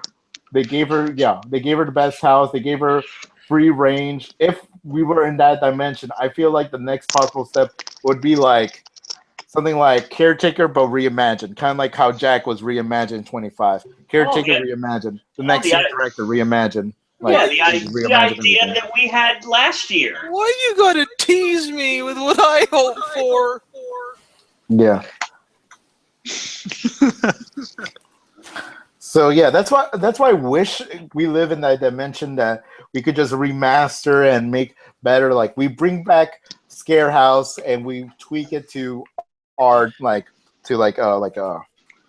a new gen, a current generation of houses. We use special effects, but we use the same structure as Scream House. Something like that. We've talked about this before, and the idea that we had was reimagining the characters in a different light. Like, for example, before 26 happened, I thought that the actual icon was going to be the Caretaker. I wish. I remember that. I remember telling me your whole I had story this plan. brilliant idea that would have been amazing. Uh-huh. But they went with Chance. And I mean, I had the idea like early that they would go with the female icon. And I said Chance, and they're like, I don't know. And I wish that they would have done more with it. I really do. Because I really think Chance could have been a lot better than she was. Or I was thinking like, because they probably want to play catch up to Horror Nights 30, what they could have a pair for each year. Like it sounds amazing if we have Cindy and Caretaker, both of the Canes, into one icon. Icon pairing. Yeah. But then who would the director and the usher be paired with? Each other. The director and the usher itself together. Themselves, of course. Yeah, themselves, because they're the movie fans. Director films the movies, usher makes sure everyone's quiet when they watch them. And that plays up the idea that we had a while ago for the icon vinyls. Yes, Caretaker vinyl, please. Well, we'd have a Jack and Chance set.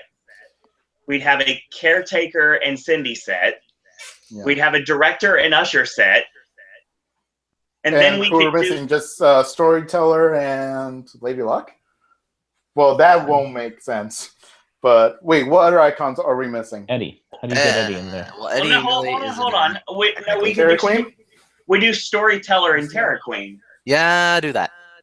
Yeah, but that already happened once. They should actually give her own marketing and stuff.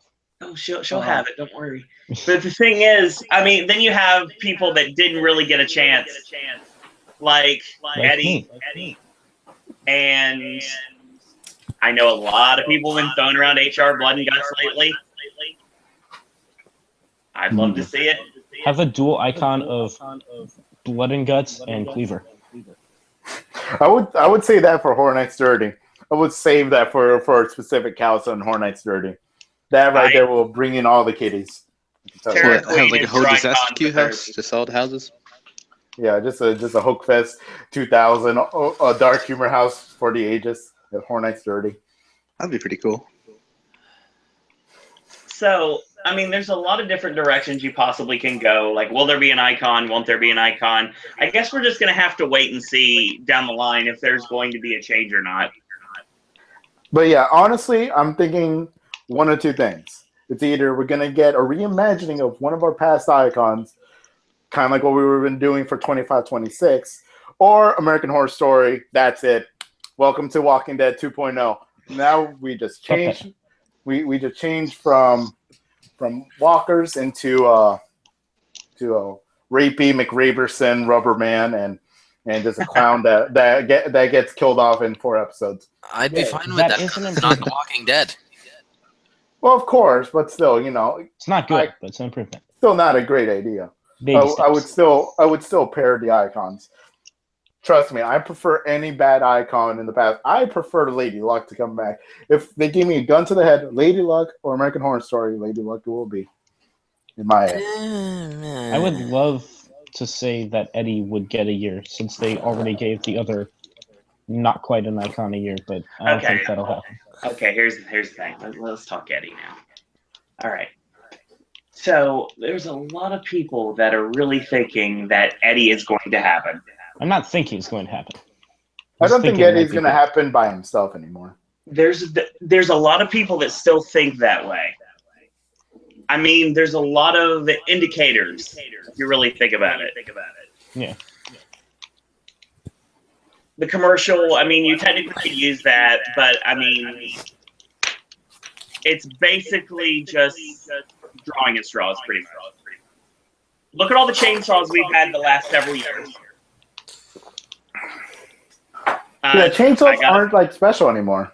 No, they're really not. And to be totally honest, I'm at the point now that I kind of wish that we could get rid of them for a while.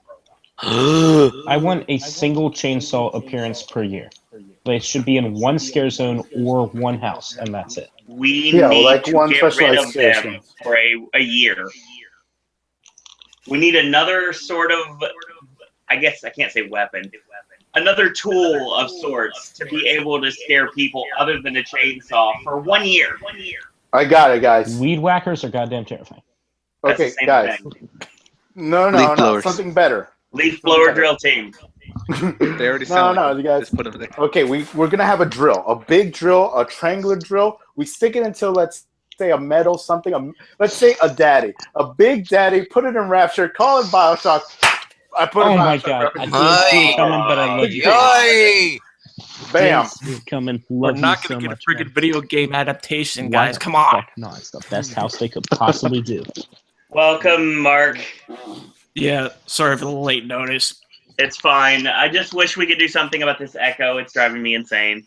You give me BioShock, and I will take it over The Shining. I swear to God. No. I will take BioShock over The Shining. I would actually double down on that. I will personally guarantee, like if they told me you can have a BioShock house, but there will never be a Shining house or any Stephen King house, I would do that to all the Stephen King fans. Oh, BioShock is not that important. BioShock is No, my God! You just BioShock is meaningless compared to Stephen King. As someone who hasn't played BioShock, I have played BioShock and watched The Shining. I have an impartial opinion. You do not. I don't. It's not grand. I don't know what's going on at this point. The thing is, I was about to snap here. The thing is, no, it says echo. It's driving me nuts. And it will continue to drive you nuts forever. It's like the Telltale Heart, guys. But it's the Telltale Heart, guys. A better author than King would ever be. The thing with kind of gave me that one. The thing with Eddie, I mean, I'm at the point now. I'm starting to believe that people just might as well just give it up because I don't think it's going to happen. We could be wrong, but I think the time has passed. I would be happy with any icon, honestly. I don't think we're gonna have a new icon, being that like I don't know. I feel like marketing would have like a huge fight over it. Like you're telling me that I can't put American Horror Story on everything. You want me to make this this marketing like out of nowhere. You're gonna try to make an icon amazing with marketing team right now. I'm pretty sure they're gonna just refuse it. We're like, no, it has to be an icon that people already know, American Horror Story or nothing. I'm honestly thinking there's not gonna be a new icon till probably 30 plus. Do you think we could just get an icon with no marketing support? No. No way. That would crash and burn. Like, just have it be there in the park, but in no commercials or anything. No. It's gonna be. It's not gonna be considered an icon for any Horror Night fan. It's a mascot. He's not gonna be in a shirt. He's not gonna be like. He's not gonna make his own house. He's nothing. So I think if you have more than one thing, like if you have a house and a scare zone, or a house and a show, and it's a singular character, I think I would call that an icon. But would marketing allow that to happen without their approval? I don't think so.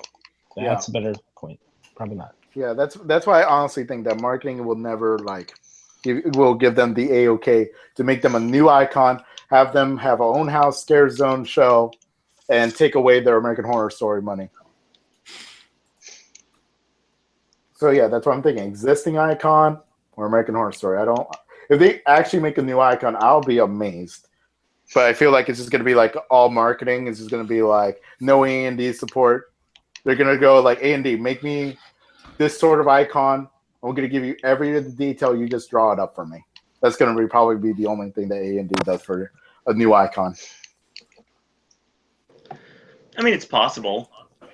I think it's time for a new icon, and it's time for a new series of icons. And it's also time to potentially bring people to the foreground that have been kind of in the background for a long time. Well, think of the last two icons we had. We had Fear and we had Lady Luck. Right. Both of them marketing failures. Fear was only a photo op. I call him a glorious photo op. From now till back then, I was like so happy about it. I'm like, oh my god, the marketing puts up this web of like Fear's gonna probably be in every house. You're gonna see like a shadow of him or something. I thought that was gonna happen, kind of like a Bloody Mary kind of thing. Nope, he was just there to take pictures with people. He's not there to scare. He's just there with his minions. He was good David for S. the Pumpkin. lore, but that was about it. This is David S. Pumpkins. He's just like, no one understands why he's there. He just does his song and dance and take pictures. That's it. Well, that was the year that got me into it. But I'm pretty sure you're not going to think of like 2010. You're not going to think of Fear. You're going to think of the houses back then more than Fear ever. Yeah, probably. So without any further ado, I want to make the official introduction of the newest member of the Elite. Yay! Oh, thank you. Oh, it's happening? Everyone go on mute.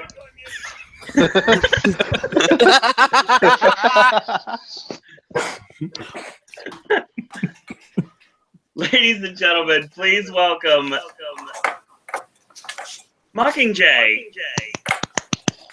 Hello. Hello. I'm so what's sorry. that high-pitched voice? What does that mean? We're having What a does lot of that issues mean? with Echo tonight. Oh, I can hear that. Yeah, it's really annoying. I'm not gonna lie. Yeah, it's Owen. He just doesn't face it. He's echoing. It's not me. It's like, whoa, meds are kicking in. WWE Raw tonight. See, I just went on mute and it still did it. So there you go. Yeah, exactly. Follow. Sure. Okay. So Come on, introduction. So basically, this is how this story goes. So Mockingjay has been a loyal chat listener for quite a while. And she's actually attended a few of our Podcast Network meetups. So I thought it would be a good time to officially introduce her to this group. Thank you. You guys are really sweet. I appreciate it. Thank you for bringing culture to our chat. It's been an uncultured bunch, but we finally found one. We found Katniss Everdeen, guys. Ladies and gentlemen, we did it. Hey, So how's PETA? I was waiting for that. Someone was going to I do knew that. Scott was going to be the one to do it, too. oh yeah, absolutely. I knew it. I knew Scott was gonna do that. So, yeah. Oh yeah, you're right. What? This What, is Scott? That was like supreme echo right there, guys. I don't know how you timed that perfectly. This is the most disjointed podcast I think we've ever had. And don't forget, we have had people go through food runs during Popcast. Yeah, Taco Bell. This is just my apologies for all this, guys. It's not going to be. Hopefully, we can get rid of the echo next time because this is just like I said, it really feels like the Telltale Heart right now. It is totally driving me insane. We'll never confess, get rid Owen. of it. Confess. Oh, hey, technology happens. Yes, it does. So, basically, what we're going to do is we're going to do a little introduction. And we're going to apparently ask you twice because that's how it's going to be from tonight. Okay, so I'll just give 2 different answers both times? You'll give the same answer because you'll be heard twice. So there you go. Oh, well, there you go. That'll cut down on it at least. Let's hope so. What was your first? Okay, this is rapid fire questions. Oh, Christ. Here we go. Oh, boy, here we Rapid go fire. again. Defy rapid fire. Rapid fire being under 20 minutes. Oh, I thought it was under 20 seconds, but okay. That works too. No, 20 minutes. No, trust me. I took like a whole hour for mine, so go on ahead. Considering the fact that basically at this point, everybody has done this tag, I thought that you would definitely be the last one to do it. And we're going to find out a little bit about your backstory. Oh, yeah. So, rapid fire. Don't worry, guys. I read the books. I'm pretty sure. Yeah, that won't help here. Okay, are we ready? Yeah, we're ready. First year. Well, I'm ready. First year, 24. First house. Halloween. Favorite year. Oh, that's a good one. 25. Least favorite. Ooh, 26. I like her already. I know, I'm very controversial. I'm sorry. I'll warn you ahead of time. We're going to have some fun this year, that's for sure. Once we get rid of this echo, we're going to have a lot of fun You can't this year. piss him off as much as I did, so. Yeah. Okay, favorite icon. Well, it was Chance until they screwed her up, but that's a whole nother story. Oh! She's giving me all the right answers. She won. She won, guys. She gets the pot, okay? Whatever we put in the middle. Non-existent money? I don't know. Yeah, the non-existent poker chips in the middle. Favorite house us. based on a video game that should definitely happen, even over some things like The Shining. That will never happen. Yeah, that won't happen. What is the only answer for that question? None of the above. None of the above. No. No. Let me help you, Mockingjay. It starts with a B, ends with an IO-Shock.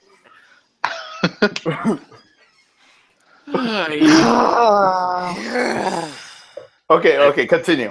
Continue firing. Yeah, off. this is not rapid fire. It was rapid fire, but now it's not rapid fire.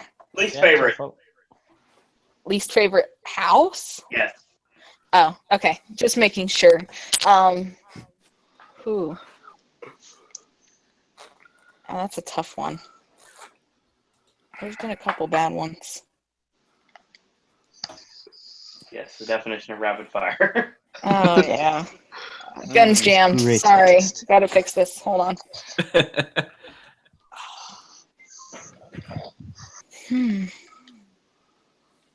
Oh my gosh, that's a tough one. I guess I'll go with Chance's house this year. That was just pitiful. Oh. Okay. Scary. There goes Darren's heart. I'm not going to say anything. Sorry, Darren. Did you say favorite? Scariest. Oh, scariest? Yeah, The Exorcist is no. Woot. The kitty house? Yeah, I don't. Yeah, I do not do Ouija boards. I'm sorry, folks. Woot. Did that once, and I was like, not no more. Okay, next. Good to know. Candace Everdeen from the grave. We're talking about houses right now until I mention the word zone, so that makes it a little easier. Best IP. Halloween. Most scenic. Roanoke. Nice. Oh, wow. Interesting. Okay. Yes, that is How very different? interesting. I like it. Mate. Guilty pleasure. Guilty pleasure. Asylum in Wonderland. Interesting. Favorite scene.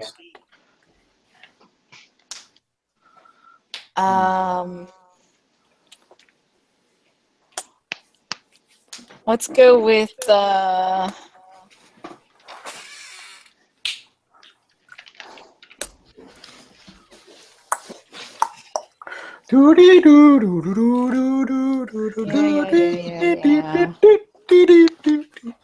that doesn't help.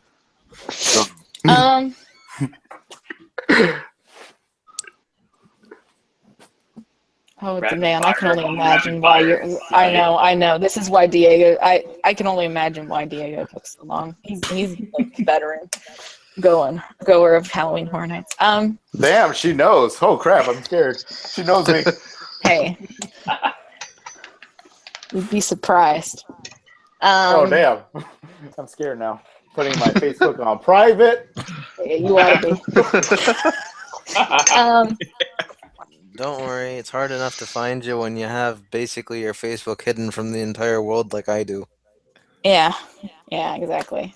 Oh, let's really? say.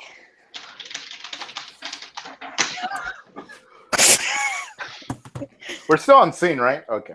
Just wanna make sure. I didn't doze off. I took like a 5-hour nap. Came back. Favorite scene? Let's go with where the cannon is in Ghost Town, like the Okay.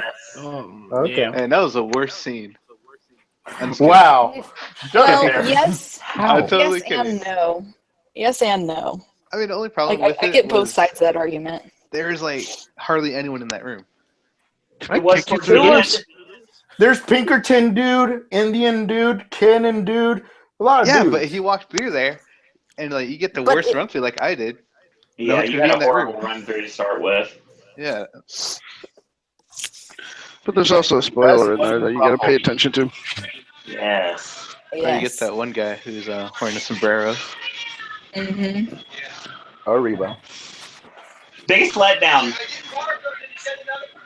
I don't think that's a question I really have to answer. I think I answered that already. That's a fair point. Are you talking Surprise about hit. 26 or Lunatics? I'm sorry. I'll answer it. It's Chance. The biggest letdown has been Chance and how that whole situation So has been handled as an the whole icon. 26 as a whole. What is that sound in the background? I know somebody's killing like something. It's like a TV light going on fire. Oh shit, that's me. I'm usually on mute. What? Wow, Scott. Wow. Professional. I dropped the proverbial 8-ball. Well, at least you're not echoing, Scott. I'm at that's McDonald's. I'm moving it. Anyway. It sounded like a freaking emergency room, I'm sure, on your end. Yeah, it kind of did. Yeah, it did. It sounded like there was something seriously wrong, like the apocalypse was starting or something on your end. Real quick, what was the house that was a hit to you that you were surprised the most by?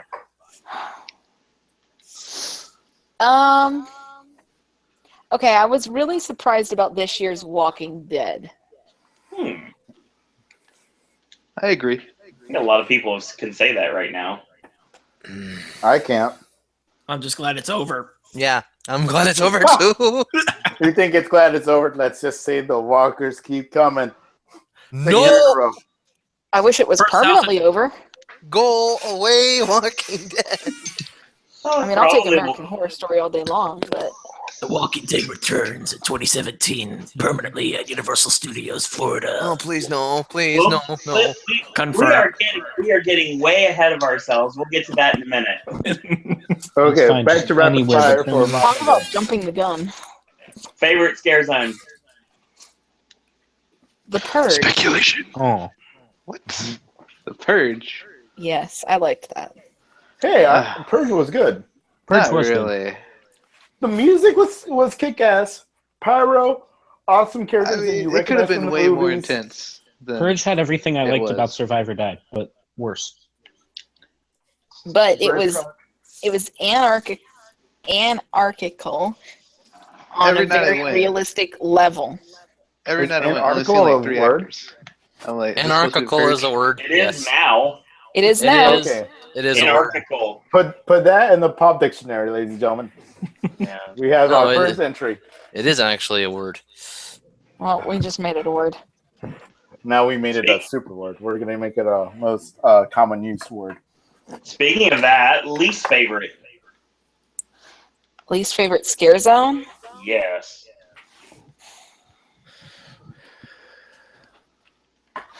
Probably Face Off. All right. Okay. I'll give you that. That one sucked. Especially since they didn't have Axe Girlfriend like ever. Yeah, you did this. You had the same problem I did. I only saw one cast, and ex-girlfriend wasn't on that cast. Is the I never knew that had ex-girlfriend two the one in the casts, like, maid differently. outfit or not? Yeah, it was the one Yeah, in the that's maid the one outfit. that won the Okay. contest. Yeah, Oh, okay. that was Sig's winning.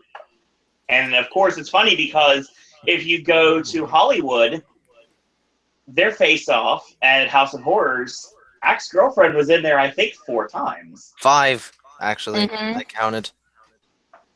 Thank you to being very anal, Saffron. Our statistician Yes, on the Popcast I am Network. anal. Hey, thank God we got somebody to count. No one can't do math, and everyone knows this. Mm-hmm. I can't either, but when it comes to Horror Nights and money, I can do it. Scariest scare zone.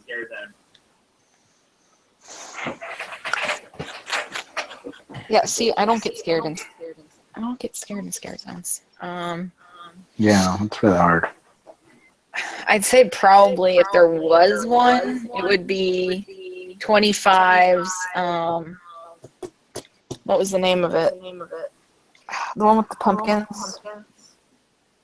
Evil's Roots. That's it. Evil's Roots. Thank you. I was drawing a blank. With Fear's Lantern. Banshee was better.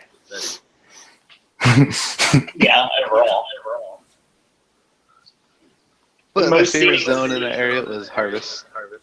All right, okay, guys, come on, rapid fire, guys. We're not gonna discuss every little choice. She chose really well. Yeah, the break. I don't want to be back up here at 3 a.m. again. Yeah, that's what we're trying to avoid. Yeah, Thank let's you go. to you loyal listeners for being up that late. I applaud you. All right, let's be done by midnight. It gives us like a good 2.5 hour radius. We can do it. 12 o'clock? Maybe. 12 o'clock noon? I believe we can do that. If we don't get cut off by then, but that's a whole nother issue. Yes. YouTube. We're gonna have a part 2. Let's all try to not comment on her next answer. YouTube, no matter let's live streams go for 12 hours. 8. Most scenic scare zone. Okay.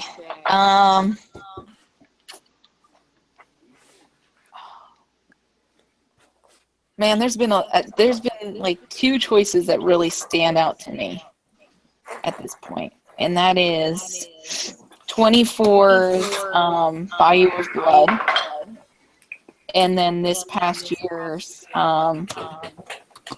Dead Man's Wharf. Nice. Very nice. Favorite roaming horde? The cheerleaders. Nice. Yeah, I don't feel so bad from last time. Yeah, we're going to do another rapid fire in a say minute. anything. We're going to do another rapid fire in a minute with you, actually, now that I got rid of the echo. At least Wait, we one over to day. the Echo? Yay! Maybe. It sounds like it. You're not going No, it's because in surround Diego's sound, so I muted. think you did. Yeah, it's Diego's connection, but I think it'll be fine. Once It's all his fault. Don't blame him for everything. it's not his. Thank you, Oh, Mockingjay. it's still there. Never mind. Wow. Okay. Bye. Bye, losers.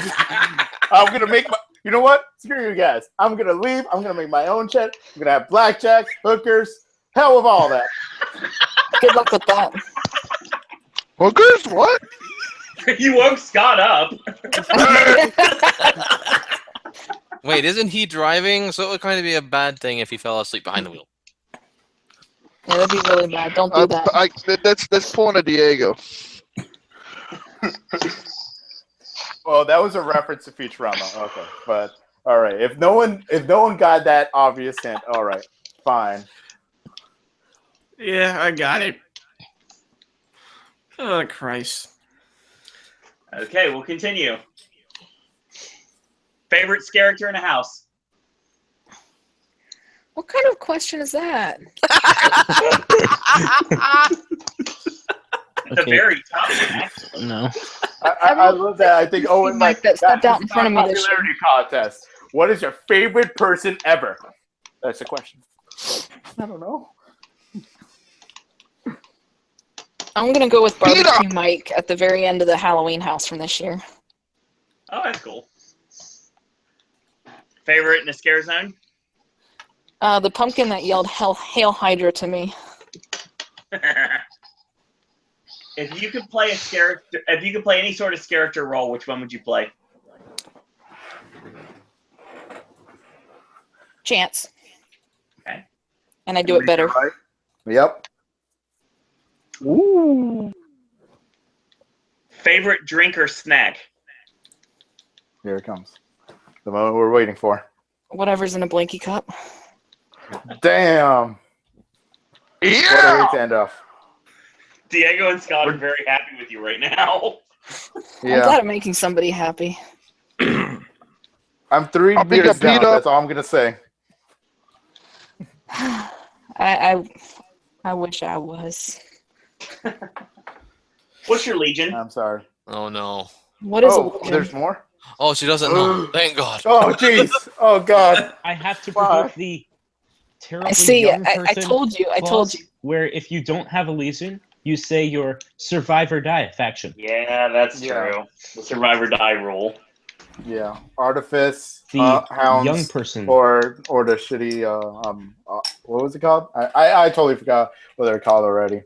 I tell you what. Use your imagination and vote in the comments section below. Wow. Nice. That was a way to pimp out the website. And last but certainly not least, your favorite Halloween Horror Nights memory of all time. All of them. And what a way to end it off, ladies and gentlemen. Okay, real quick, we've done this with everybody, and we're going to do it with you as well, Danielle. So here's the thing. We're going to do, this is rapid fire. Oh, yeah. Like true rapid fire? True rapid fire. Okay. There's a real rapid fire? Go on mute again. No! Listen to my echo! Come to the mute side, Diego. Come to the mute side of the force. We're having fun here. We're very happy that everybody's a part of the podcast tonight, and we're just having a problem with Echo. We'll get things figured out, and hopefully everything will be okay when we do our next one. That stupid Amazon thing. We're like the Avengers. Just give us. We're not fully practiced, yes, but just wait until we have traction. Yeah, Derek, I'll get to that in a minute. Actually, We're like the DC Cinematic Universe. We're that bad? Holy crap. Oh no, the DC guys, we got Cinematic this Universe man right is way now. And then worse. Superman gets killed off in his own damn movie. Oh well. Yeah. Anyway. I don't think there's a single lifeline that could be used for that DC Cinematic Universe to save it. Yeah, it could. It's called more Batman, less anything else. Yes. Now. Why did I make that joke? I'm like the only person I know who actually likes all those movies. Except Suicide Squad. I like them too, thank you. I Here's almost the said thing. I liked Suicide Squad. I did like Suicide Squad, and I don't care. Oh, I like Suicide Squad, but that's the only movie. That's it. Wow. But yeah, that's None not of really the a horror series. movies. When you Completely got, opposite. one movie. You want to talk love about somebody that did Man the of Steel and chance, Batman v the Superman. chance like role, right? Margot Robbie, right there. Yes, 100% agreed. Okay, here's the The thing. actors were good, but Rapid fire. Yes.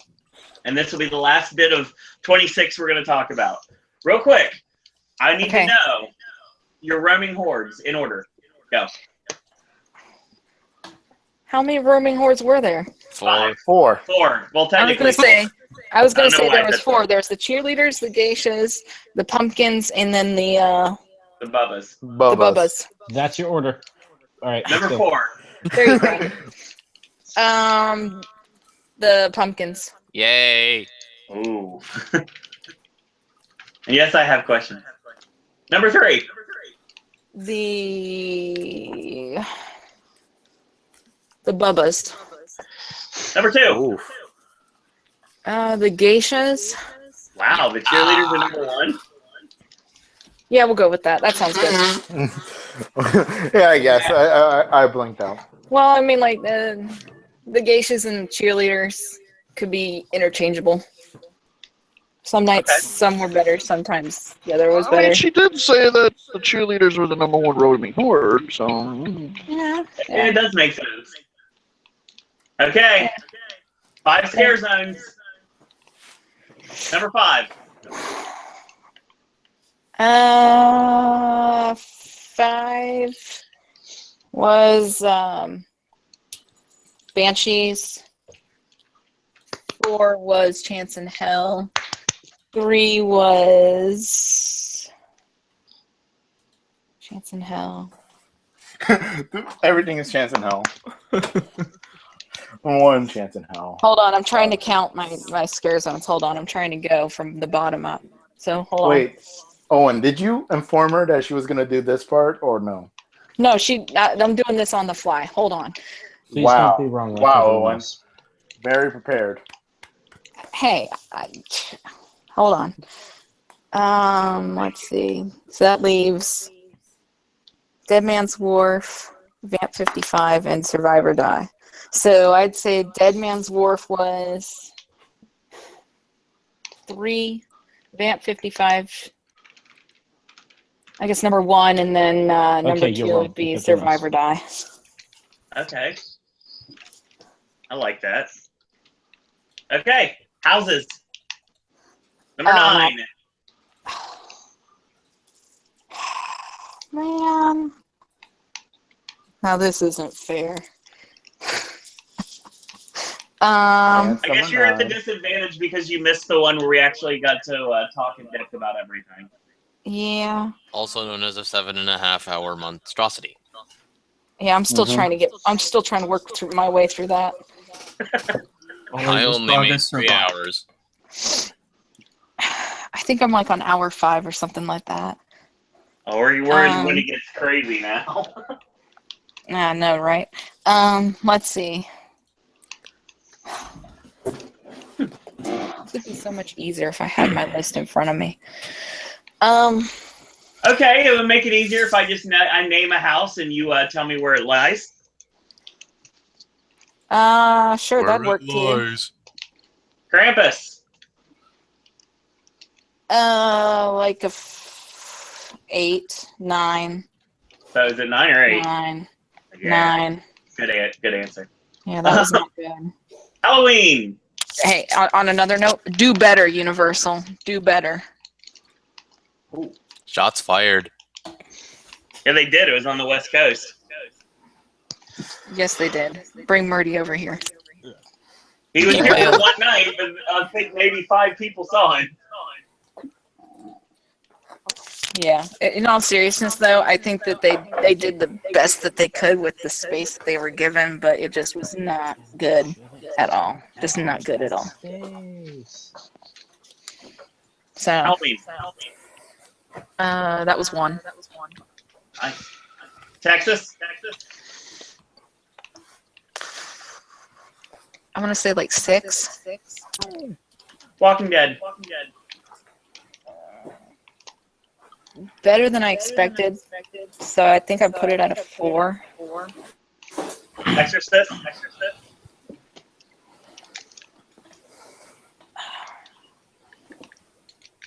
Like a 5. What? Oh, under Walking Dead. Wow. Okay, there goes my heart. Hey, I told you I was controversial. I warned you at the beginning. I gave you a disclaimer. Do you think 25 years is bad? Hold on, real quick. That's still just me. Once again, since we're very soon going to have an entire list of everything, I'll make sure I put that up somewhere for everybody to see, because I actually kept track of everybody's numbers. And it's funny that you're putting her on blast for The Exorcist. Number 1, I also had it at 5. And Whit, Judah, and Miller all had it at 6. So Owen. Yeah, Owen. I had it at 1. Owen, remember, you're the one who did Bill and Ted 80 times. You're right. Your opinion is invalid. Yeah, but my opinion is valid because I only went to Bill and Ted once. How many Your times opinion did is valid, Mockingjay. You keep doing what you're doing for the Hunger Games and everything, okay? I love you. But Owen, damn you! Okay, continue. Hold on, Diego. No, I'm in the mute. You realize I did the Exorcist almost 40 times, so yeah, I think I have a right to say what I want about it. Yeah, but you doubled in Bill and Ted, so I'm going back to Exorcist was the lowest house I actually liked. Oh, God. Too many Ancients.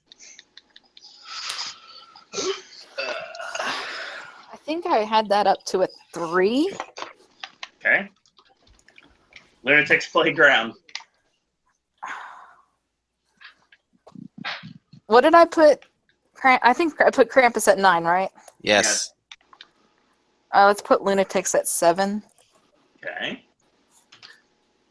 American Horror Story. 2. And you have Ghost Town at 8? Yeah, I wasn't a big fan of it scare-wise.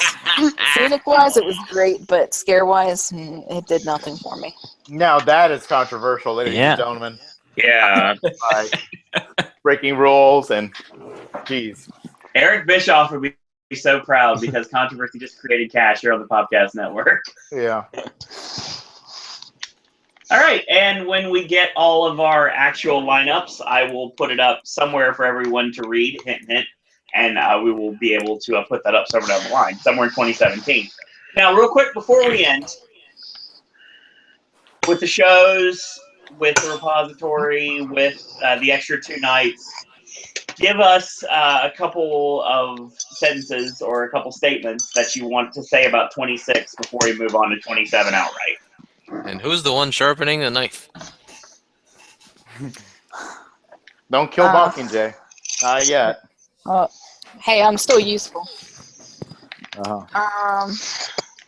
Let's start with Bill and Ted. Let's just get that tragedy out of the way. Yes. Yes. I don't know what they call that. Spicy. I don't know what they call that anniversary show, but that was not an anniversary show. Go watch. I don't even know if that is really worth calling a Bill and Ted show this year. Yeah, damn. It was a certain tremendous show. Orchestrated by somebody tremendous. It was that was sarcastic, by the way. Okay. Oh, thank God you told me. Thank you for using that sarcastic font. That really helped. Mockingjay, you just spoke to my inner self. Everyone is entitled to their opinion. Yeah, the and to be honest, I'm pretty sure that most people agree with you. It's overall. It just did not overall. It did not hit the right number, especially for it's supposed to be in the anniversary year. And let's not even go on to the fact that there was no merchandise at all. Now that's something obviously I'm going to be first to yell about. Okay. Yep. Okay. And now, the echo is let's back. go a step further and say this was the anniversary year. Why did we not even see Keanu Reeves and Alex Winter make some sort of a 2-second appearance for in the video loop or something? Oh, that's especially never Alex Winter. He does nothing. It would have been a great idea. There were a lot of there's a bunch of speculation of the pictures that people saw, both Keanu and Alex, that were at Islands of Adventure. And then everybody was like, okay. And I jumped on this too, because I thought if this actually was true, that why not? Why not shoot like a quick segment just for the anniversary show? And I would cry. I would start to cry if I ever see that. If I ever see real Bill and Ted like talking to our Bill and Ted. I think that would have worked perfectly. That would actually make this year's show probably like 10 times better. I love the show, but like I said before, when it comes down to it, I will 100% agree with you. It did not feel like an anniversary. Okay, I'm sorry, but an easy way to have done this show this year would have been, I'm not even an official writer, okay? So 2 seconds to plan this show. Bill versus Ted, okay? How many versus movies could you have incorporated into that theme this year? But they did. And you could have had that one of them stole the time, the phone booth, and that they were fighting against one another. I mean, we never stole the phone booth, but I mean, there was plenty of verses in the show. You know, but not the right kind of verses. Verses. Yeah. Hey, it hit the right high spots at the right time. I mean, the thing is, I will defend this show, and I have defended this show, and I will continue to defend this show. But I 100% see where you're coming from. Someone say somebody has to. No, it's not anything against the actors. The actors did an excellent job with what they were given. But yeah, just the material this year, just no. Go back to the drawing board. Be better. I hope someone has a sleeping bag. Nope, they just unzipped their pants for some reason. That's an image I didn't need in my head. Any thoughts on the Academy of Villains? Academy Villains was smart. I think it was good to set the right tones for the event. It was a show that we needed, not necessarily the one that we wanted. At least it was better than Jabberwockies. But the show we need. Or Death Drums. Oh, okay, Mockingjay. If you're gonna quote Dark Knight out of nowhere, that was me. Keep on doing it. That wasn't her. Yeah, that was me. That was you? Yeah. Damn, I'm getting drunk so fast. How did you get confused? There's only one female voice. Yeah, really. Or maybe there is. I don't know. Okay, I'm just gonna go back and mute. Go back on mute, Diego. No.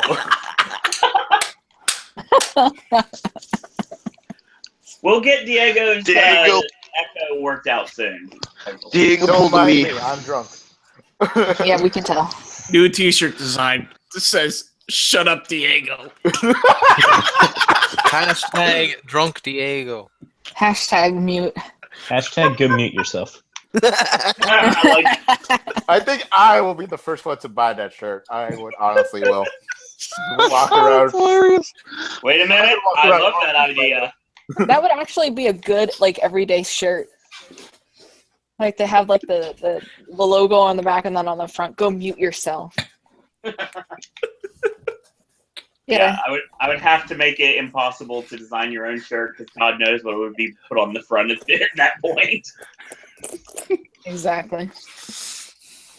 But yeah, any last words on 26 before we move on to 27?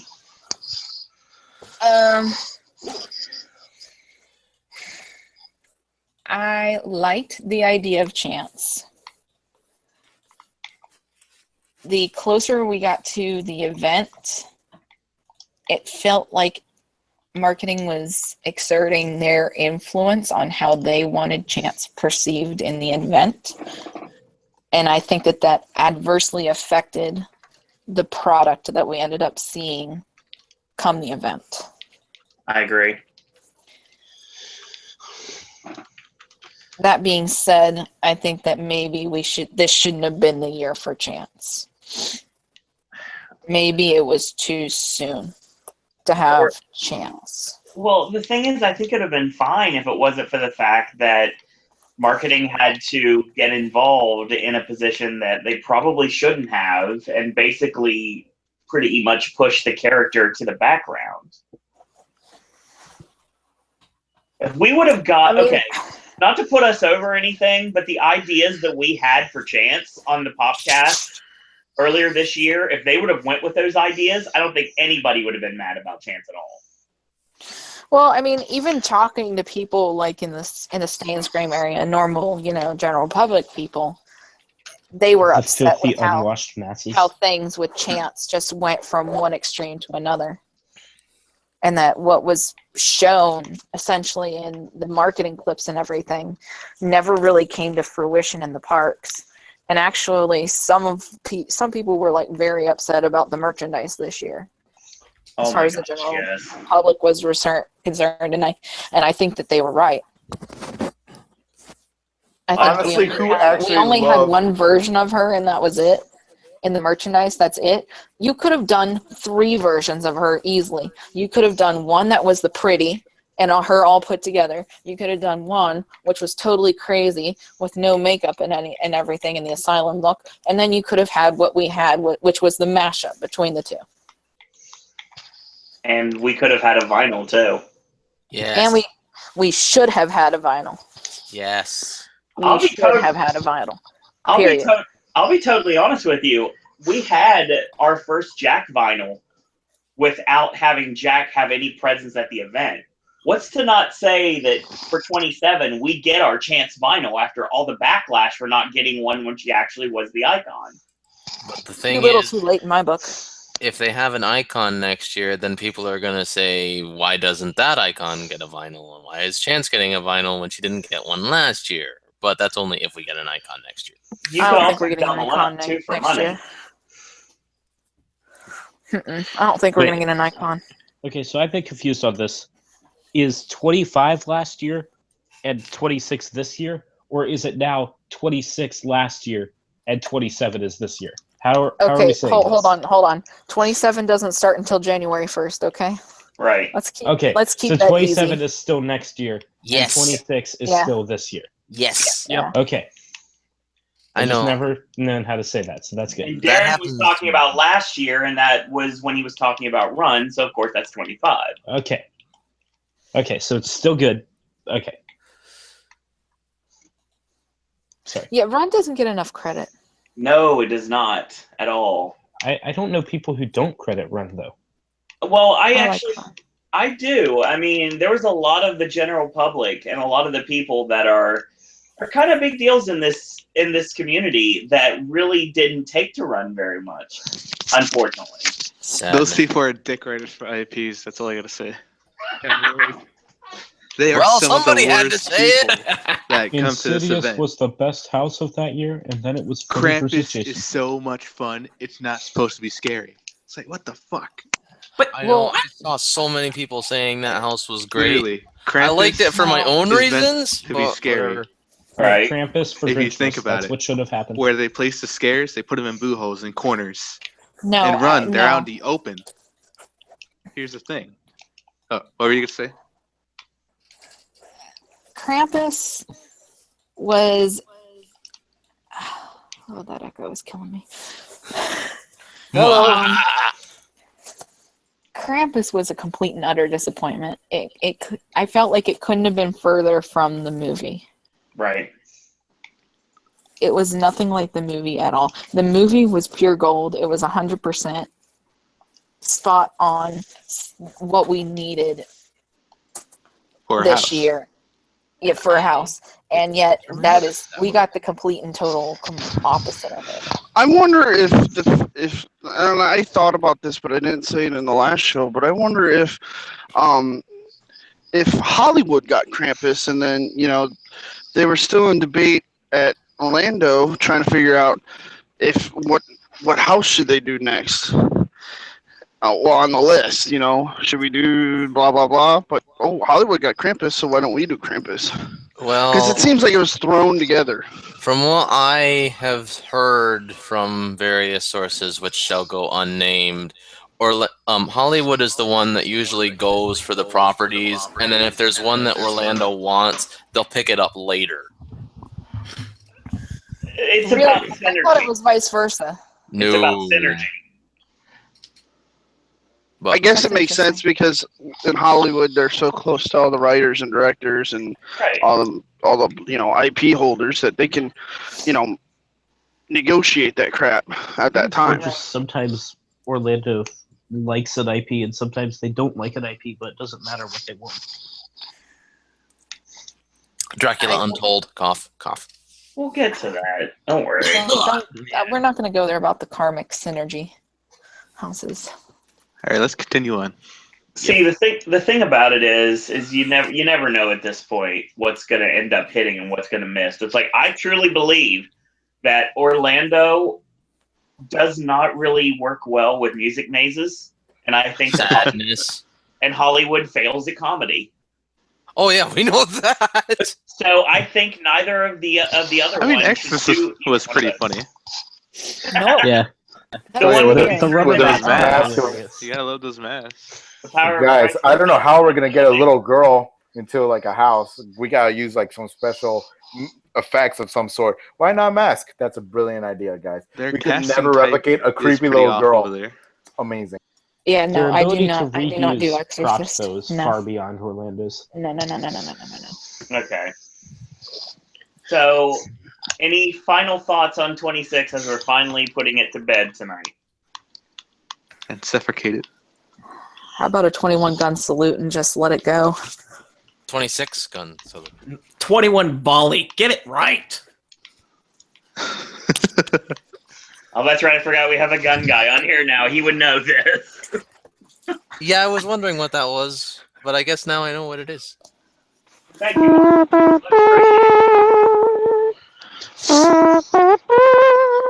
Ugh. Please stop. Rest in peace, headphone users. I'm fine. Salute you. Okay, so now that's being said, 26 is now a distant memory, and we'll talk about it again.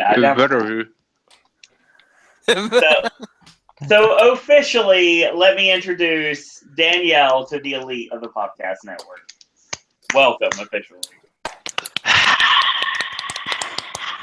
Is that everyone? We're not missing anybody, right? Miller is not here right now. We don't have our South Park character, our resident South Park. Miller and resident. Judah aren't here right now. They should be in later. Miller's trying to finish stuff at work. Judah said he's running late because of work. So Yeah. yes, we have officially done this with everyone. So we will never, ever do this again. Ever. Into Horror Nights 27. Oh god. No, we're not going to do it anymore because everybody's been introduced now. Until we all leave the network and no one has to get more people. That's not happening. Causing a mutiny already. Jesus, guys. It's month 2. The never-ending cycle of the Popcast Asylum. Is it kind of like Shady Brook? I think we're more like the Ambrose Asylum. Oh. Not consistently amazing. Obviously, the Bullet Club. Hello. It's the elite terminology. The Now, Ambrose Asylum. It was funny the first couple times. Just gets tired. By like the 5th hour, you're just done. yeah, I've been Just done like with him Raw. since he left CZW. The thing is, we're now going to talk about 27, and you're asking yourself, like you did at the beginning of the show, why are we talking 27 in December? The reason why is because there's a lot of people that are thinking there's more to what's been said at 26 than meets the eye. Is there little hints around? I don't know why the McDonald's music was playing. The thing is, Hey! God, I was hungry. hey, I got no problem with that. I got to get some this week too. Anyway, here's the thing. First off, let's talk about the first bit of information we have are the list. That would be the list of horror films coming out in 2017. Oh. Yep. And is there any sort of correlation to this list and potential properties for 27? Hang on, let me just Google the horror films coming out in 2017. Which one are Universal films? Well, we know one The particular. Mummy. The Mummy. The Mummy. Oh, the Mummy. That's that not the a one? horror movie. Mummy, It the shouldn't be Mummy. on that list. Yes, The Mummy, but the Mummy. Dracula Untold wasn't either, and yet somehow it showed up 2 years I'm not ago. saying it's not going to be a house. I'm just saying it's not going to be a So, horror movie. Is that the Guys. only Universal film? Guys, It might even be a good movie. I'm not saying that the Mummy's Just going won't to be a be a horror house. movie. I'm just going to say there's going to be a house named Tomb Impossible, starring Tom Cruise. Yes, and It's the house, that's it. the only good thing about the Mummy movie is that it gives Bill and Ted a reason to mock Ted Cruz or Ted Cruz. No, Tom You don't know Cruise how once much you just again. made me laugh right Jeez, I guess there. we're still in the election mindset, aren't we? I don't know why I said that, but anyway, it gives Bill and Ted the reason to mock Tom Cruise again, which is always fun. Okay, real quick. Number one, Tom Cruise is awesome. Number two, have a couple of comments from a chat. Derek Winders was talking about Bill and Ted as the icons. We talked about that for Horror Night 69. I think that'd be glorious. Scary Bill and Scary Ted. Thank you, Scott. Has a nice ring to it. Timbo says, I want to see Killer Clowns from Outer Space and a Hooli Inn type house at 27. The interesting thing about anything done in Japan and Singapore is all things that I and probably most people in this community would welcome with open arms. Yes, particularly me because I have that type of heritage. Any sort of original content from Japan or Singapore, I would love to see brought to this event without a doubt. It'll be better than the ones this past year. Oh. Ouch. Number 3, Wow. shots fired. And Killer Clowns from Outer Space, I really think that's always an option. I just don't know if it's the right year yet. I think it's 3D. like 09. it will happen. It will 100% happen. I think But we I need just to don't know wait when. until we have no other clown sources. Because Yeah. the problem is you don't want clown overload. And there are just Based off so many yours. good clown things to do. Okay. Well, there's better clown things to do, especially whenever you've got Jack. Well, Yeah, I know. Hell, That's even the, yeah, other- Chance wait, almost already counts gone. as a clown. So you couldn't do it this year, you can't do it last year. So it all depends on what icon is next year. That being said, though, Killer Clowns from Outer Space is on Mike's stream property list, so Killer it will Crowns? happen eventually. Like I said, that is going to happen, but why not tie to the anniversary? The anniversary, the 30-year anniversary of Killer Clowns would be HHN 28. Why not wait until 28 and then do it based on the anniversary? That would be a great idea. Yeah. That should happen. All right. Killer First Clowns prediction is for on 28. Yeah, I think that's going to happen for 28. Honestly, I really do. Actually, second prediction for 28. Because everyone already knows American Horror Story Season 7 will be at 28. We'll get to that. Don't worry. We'll get to Horror Story in a bit, but we want to start because everybody already mentioned. Go ahead, Diego. No, I'm going to save it for American Horror Story. Keep going. I have like so many like reasons why I hate like the new season, but okay, keep it going. Roanoke? Yeah. Yeah, that thing was the worst. One of the worst seasons of American Horror I Story. still have only seen the ones in this year's house. We'll get to that. All right, let's since it was the first thing that everyone discussed, we might as well bring it up first. It's not on my list for horror movies coming out in 2017, but it is something that's getting a lot of traction right now, and that is The Mummy. Is this Dracula Untold this year? Yes. I don't think it necessarily has to be a shitty house. There's always a potential it could be a good house based on a bad movie or just a good house in general. But I think it's definitely happening. 2 words, Tom Cruise. Tom Cruise is great in a whole lot, though. I was born on the 4th of July. Some of my favorite movies don't have him in it. Don't have him in it. Hey, a lot of my favorite movies don't have him in it as well. Seriously, though. Go ahead, Owen. If you have not seen Tom Cruise in Magnolia or Vanilla Sky, you do not know what he is truly capable of. Oh, we know. Or in Tropic Thunder. That he was born on the 4th of July. Yeah, we know what he's capable of. Capable of Tropic Thunder. See, here's the thing. The Mummy is something that's been thrown around a lot. When I say Dracula Untold, I don't mean anything about the content of the house. I mean that this is the Universal Classic monster, which, by the way, Dracula Untold is officially not canon anymore. It's not? Yeah. When the hell did that happen?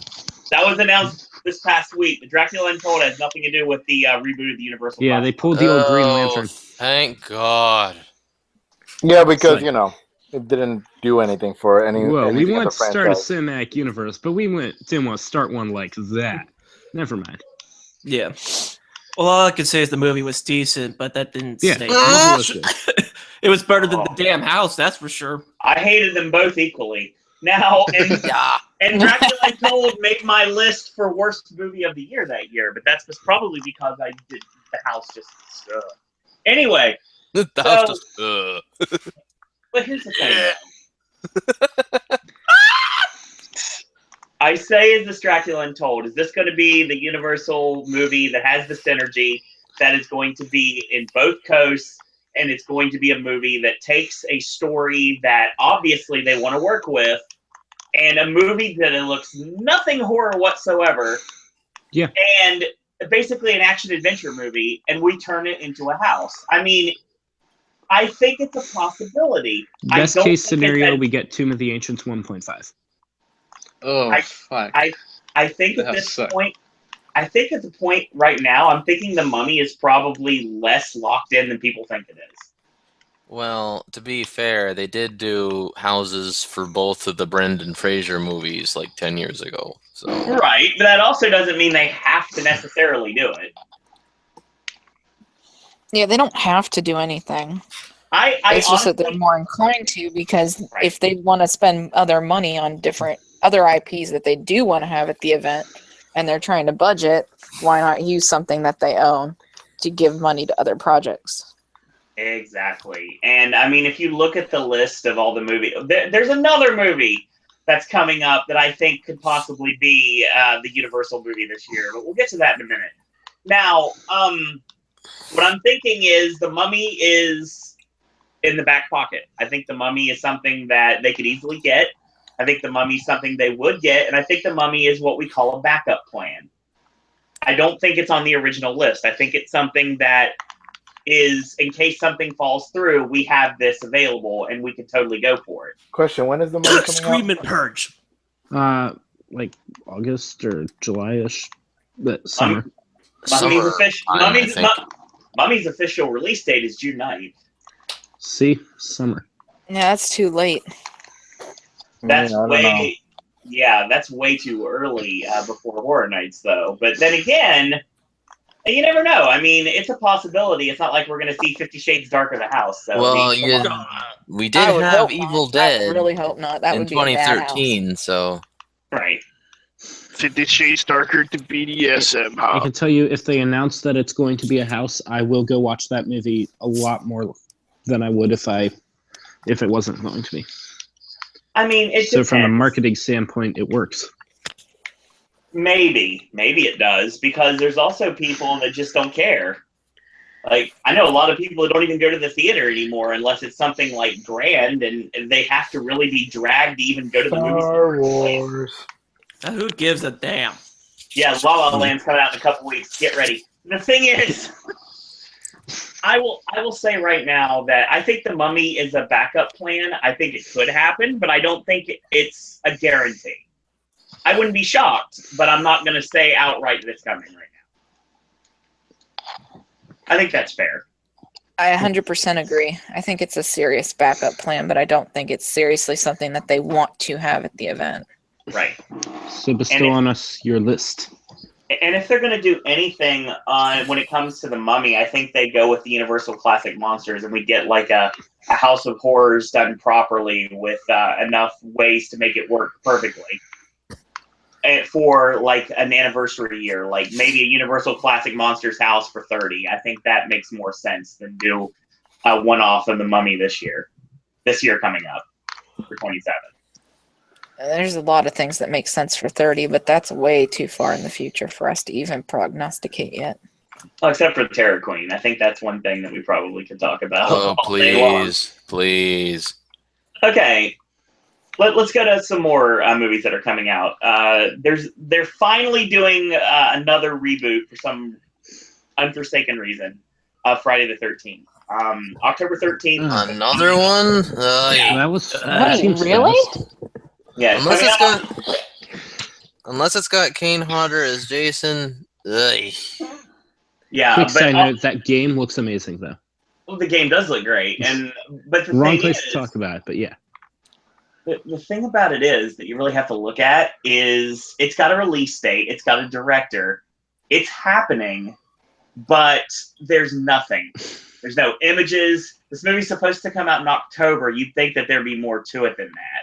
So isn't there a Texas Chainsaw movie that was supposed to be out already by now, but it got delayed again? Yeah, Leatherface. Leatherface movie got delayed to the first of next year. Do I think Jason Voorhees returns to Halloween Horror Nights? Not next year. No, not next year. Yeah, but do I see another Jason house down the line? I think it's pretty much a guarantee. You almost have to, because eventually, we've all mentioned this, you're going to run out of IPs that make enough money to make good houses. Here's one that I would like to see personally, because I didn't get to see this back in, I think it was 09 that you guys had this house. I think we're going in the right direction here, because that's the case. That's the next thing I want to talk about.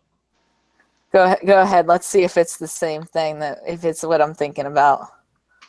2009, ripped from the silver screen. A lot of people are thinking that this was kind of how Chance was when it comes to marketing. It was kind of the same way that was treated in 2009.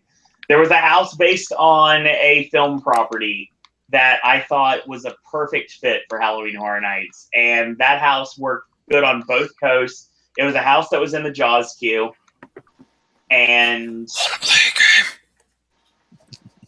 would we be correct in that statement? Are we on the same page here? I think we're going in the same direction.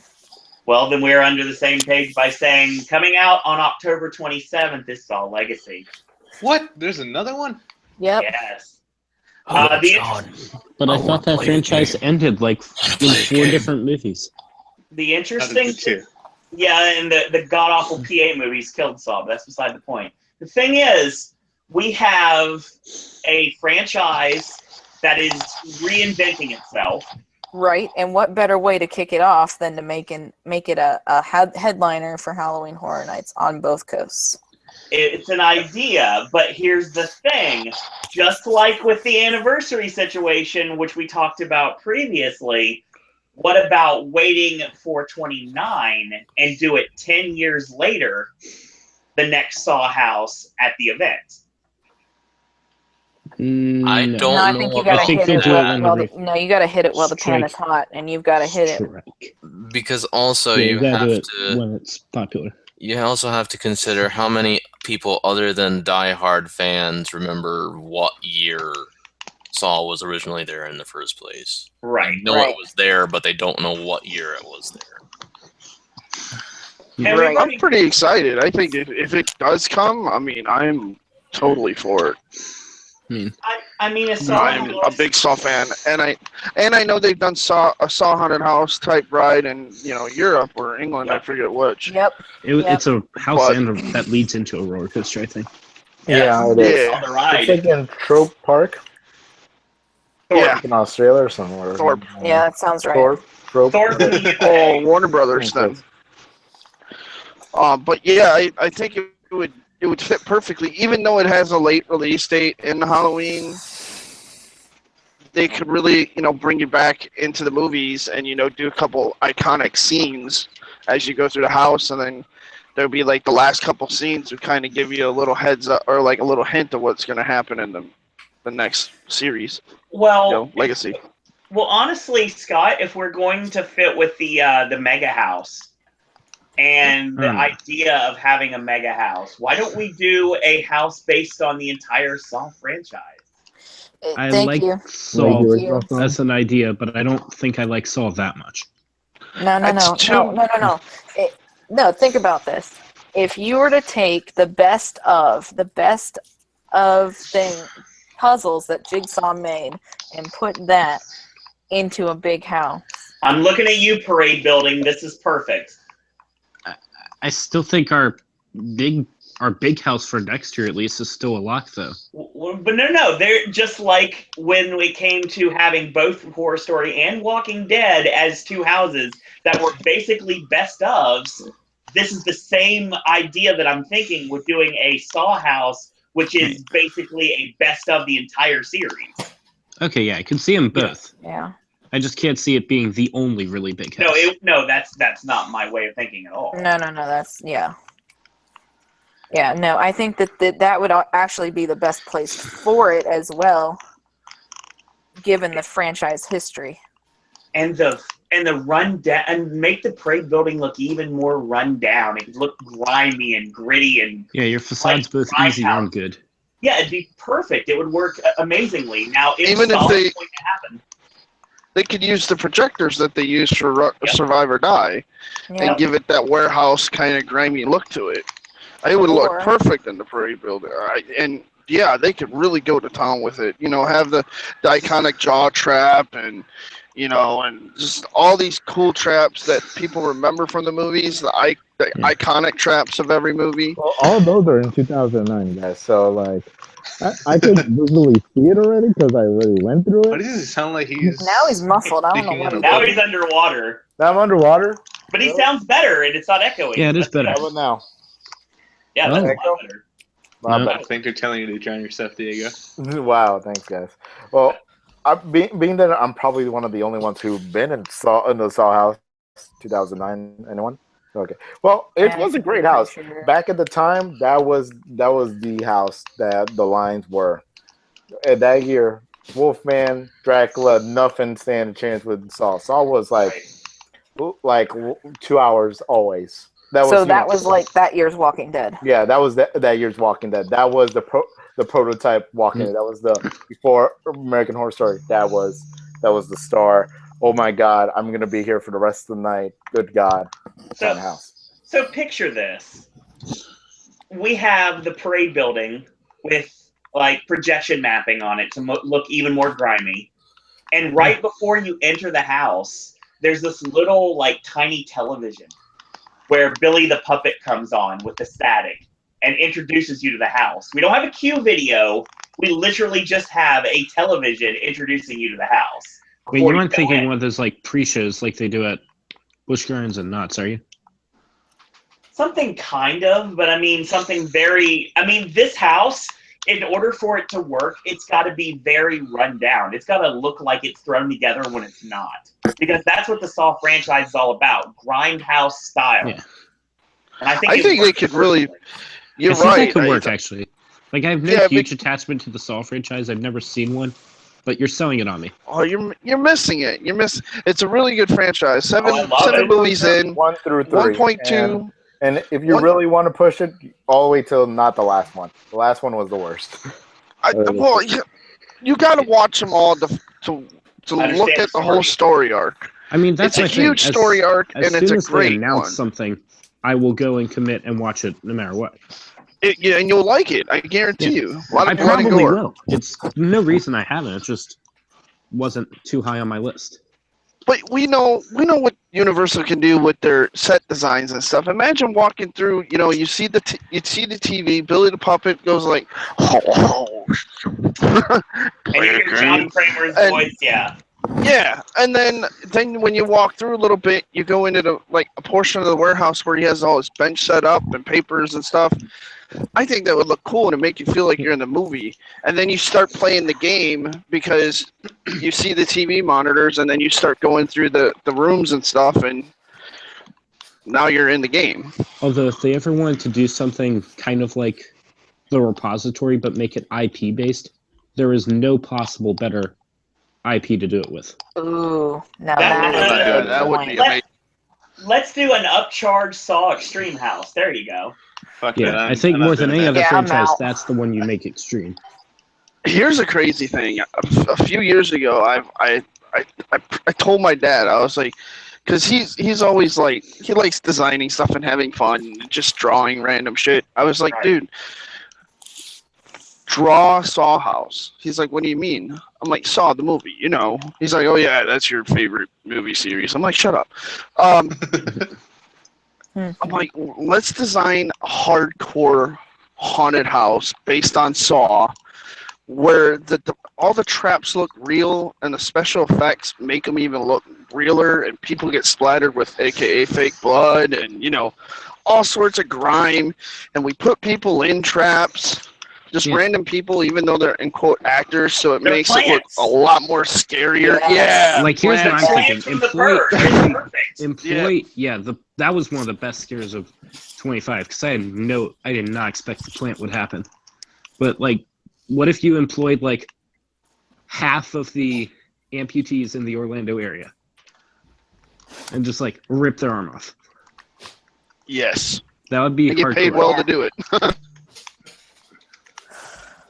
This could be one where you could use a lot of different sensory effects too. You could use some production mapping, like what you had in the smells. in Body Collectors, with all the different sheets and everything, where you saw all of them putting together.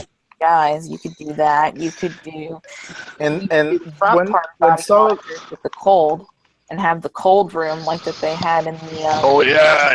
The ice room. Yes, the ice room. You know what I'm talking about. Where the guy goes, touches her boobs and stuff. Yeah. There you go. Or touches her face and then rubs her boobs. Yeah, that would be so epic. On like, if Comcast gives them the budget, and gives them the nod to do it, they can go to town with it. But they would have to start on the house like now, basically. Because the amount of detail and the amount of work and all the sets and just the props alone will be, tough enough. And here's the thing that concerns me, and I think this is something that affected 26 as well, is they need manpower. Oh yeah, they've gotten to the point where they need more manpower, and I think that the fact that they thought that they had enough manpower, but they gave it all they had, and it just wasn't enough. Yeah, really, knuckleheads at Universal should have put me on. They said man, not boys. Oh boy. I'm totally kidding, Mark. I'm totally kidding. I told you, I'm controversial. But yeah, I think Saw could be great. Cute. I think that if they could get the green light, this could be one of the most epic Saw houses that we could see, or one of the most. But they got to do it right. They have to do it right. They have to keep true to the movies and keep it where when you're walking through, you actually feel like you're watching the movie unfold in front of you. Right. You might not see the traps go off or anything like that, but it will bring you back to the movie when you watched it and you were like, "Oh my God, this is where her head gets ripped off," or this is where Amanda saves the day. Pigmen around every corner too. Yeah, right. There would have to be plenty of Amandas because she's littered throughout the movies until 5 or 6. Right. I think 5 she dies, but she comes back in 6 and 7. But no, she dies later in the which series. One is the one where he's having surgery on him? That's 2. That's 3. 3. 3 and 4. She gets shot in the neck, I think. Yeah. 4 is the one where he died. 4 and then 5 is 5 is where they tie 4 into the overall arc. All right, so that's 5. See, this is where it gets all confusing. You have to watch the movies and go like, okay. I can tell some sort of labyrinth. I never paid that much attention to them. I did. I had the whole series. Can you boil it down to like one sentence, like you can with all the others? Like Jason comes back to life and dies every time, but end result. No. He kills some horny teenagers. Yes, Okay, yeah, you can. Yeah, you can. But it spoils the whole entire movie, though, or entire series. Okay. Yeah, let's say like every movie has like supposedly a twist in the end, like halfway or to the end, there's a twist to it. Like someone didn't piece together, but in the end, it shows you like oh my God, it was a whole reveal. Holy crap! And then the last trap closes in, and then I will never ever forget watching the first Saw movie when the twist happened and the entire theater just gasped at the same time. Yeah. And that was a ball. And here's a little tidbit fact: it was a ballsy move by the two directors that directed that movie to only have a $1.3 million budget, and only have one scene in the movie. It was all practically right there in the bathroom. Yeah. And it worked. And it worked greatly. It made a lot of money, and 7 movies going on an 8th. They capitalized for themselves, and it's a great horror classic now. I wouldn't say classic, but it's up there now. Classic. I get what you're saying. Yes. And with the way that they want to find the classic movies that people identify with, Saw fits the criteria like a glove, especially for next year. Like, I can tell you, how many years has it been since the last Saw movie?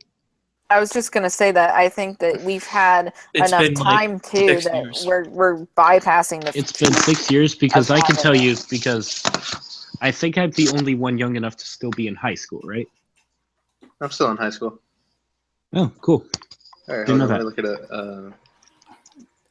Well, my generation of like teenagers and stuff who haven't seen A Nightmare on Elm Street or Halloween, they know what Saw is, and they are familiar with Saw. Right, of course. Even though it's been a couple years. So that is still popular enough and recent enough that it can draw from that more recent crowd who knows what Insidious is but doesn't know what the thing is. We'll get to that. Don't worry. And to piggyback on that. On Insidious, number 4 is coming out this year. Yeah. Hold on. Hold on. Pump the brakes. I was waiting for everybody to say their piece about Saw because I kind of done Saw the house. So the reason why I would say last decade was the Saw franchise, and why not this decade, like, let's say Paranormal Activity, 5 crappy movies. I saw the first one. I do not like it, so I'm pretty sure I'm not going to like any of the other 4. I don't know.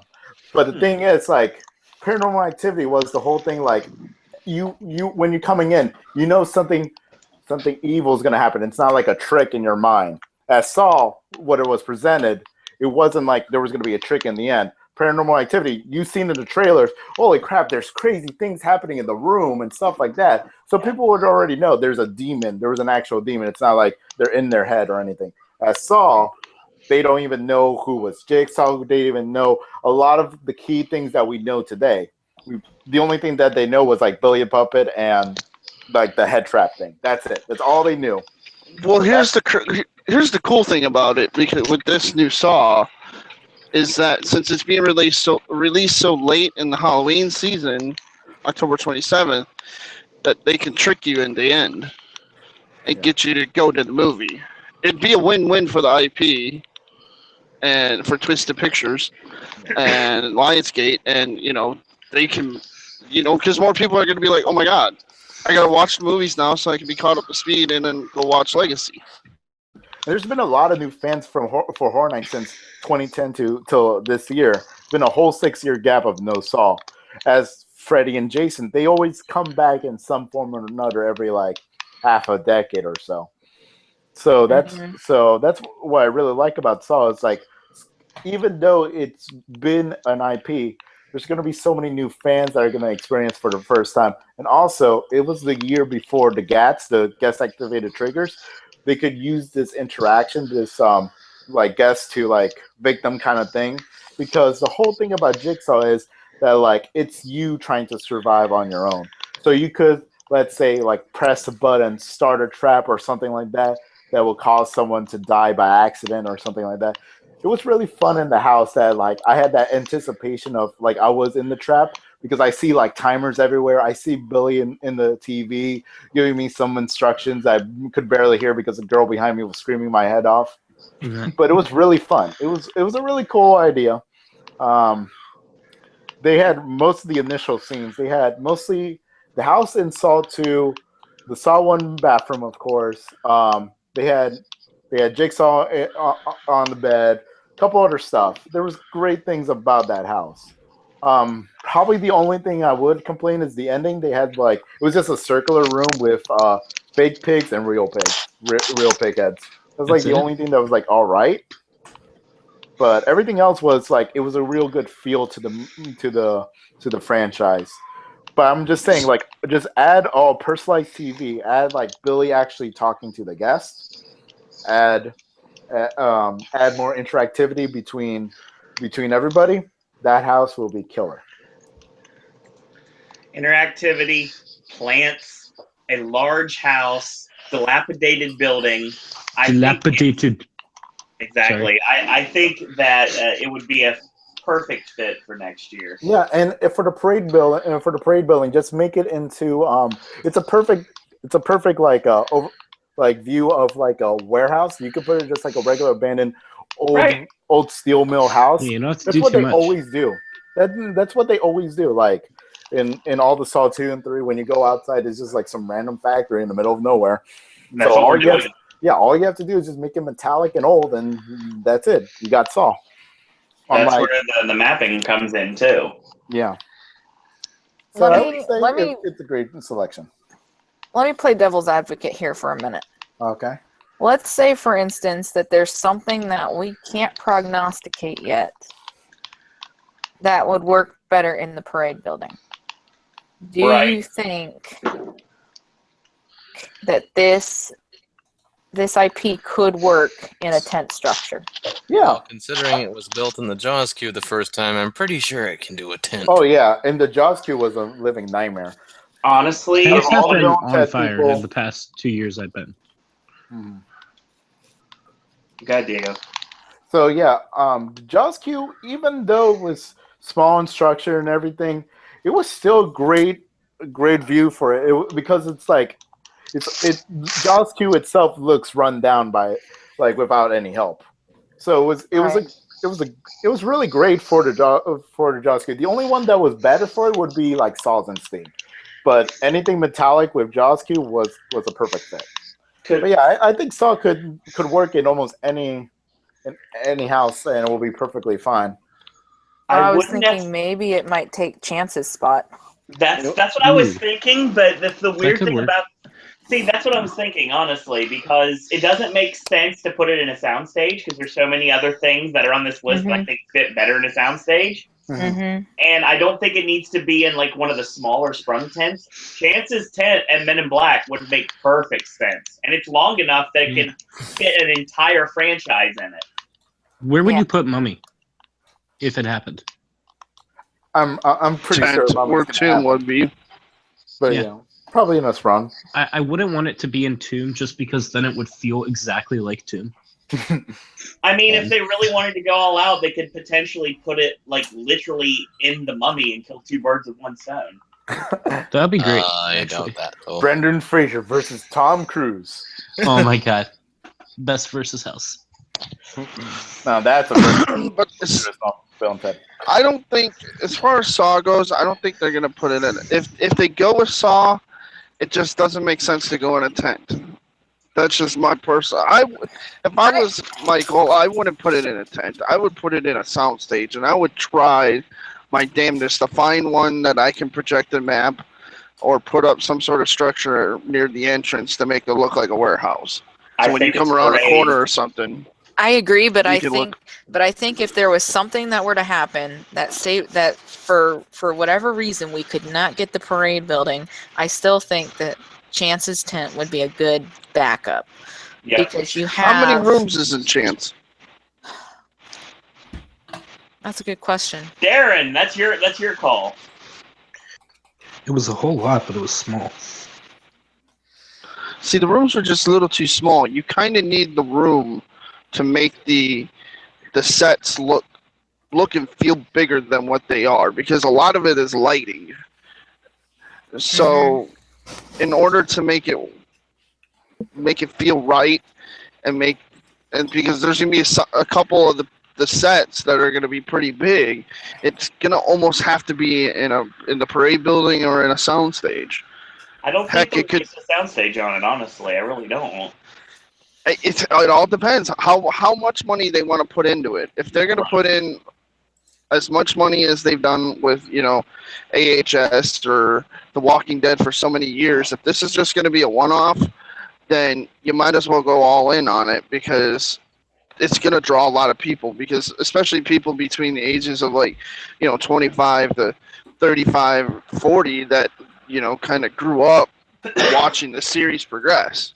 Jeez, thanks for making me feel old. Hey, I'm old too. I think I'm second. Yeah, but only by a couple years. Yeah. So I think it would fit.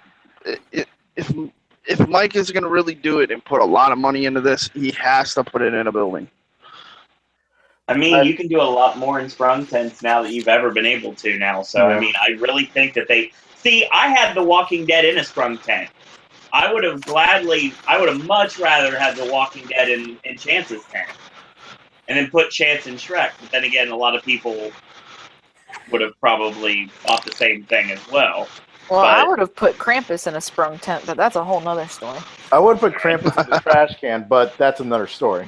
I would have got rid of Krampus and did Scream instead. But that's another story. I would not touch Krampus with a 59.5-foot pole. 99.5 foot. Ooh, nice reference. Thank you for the correction.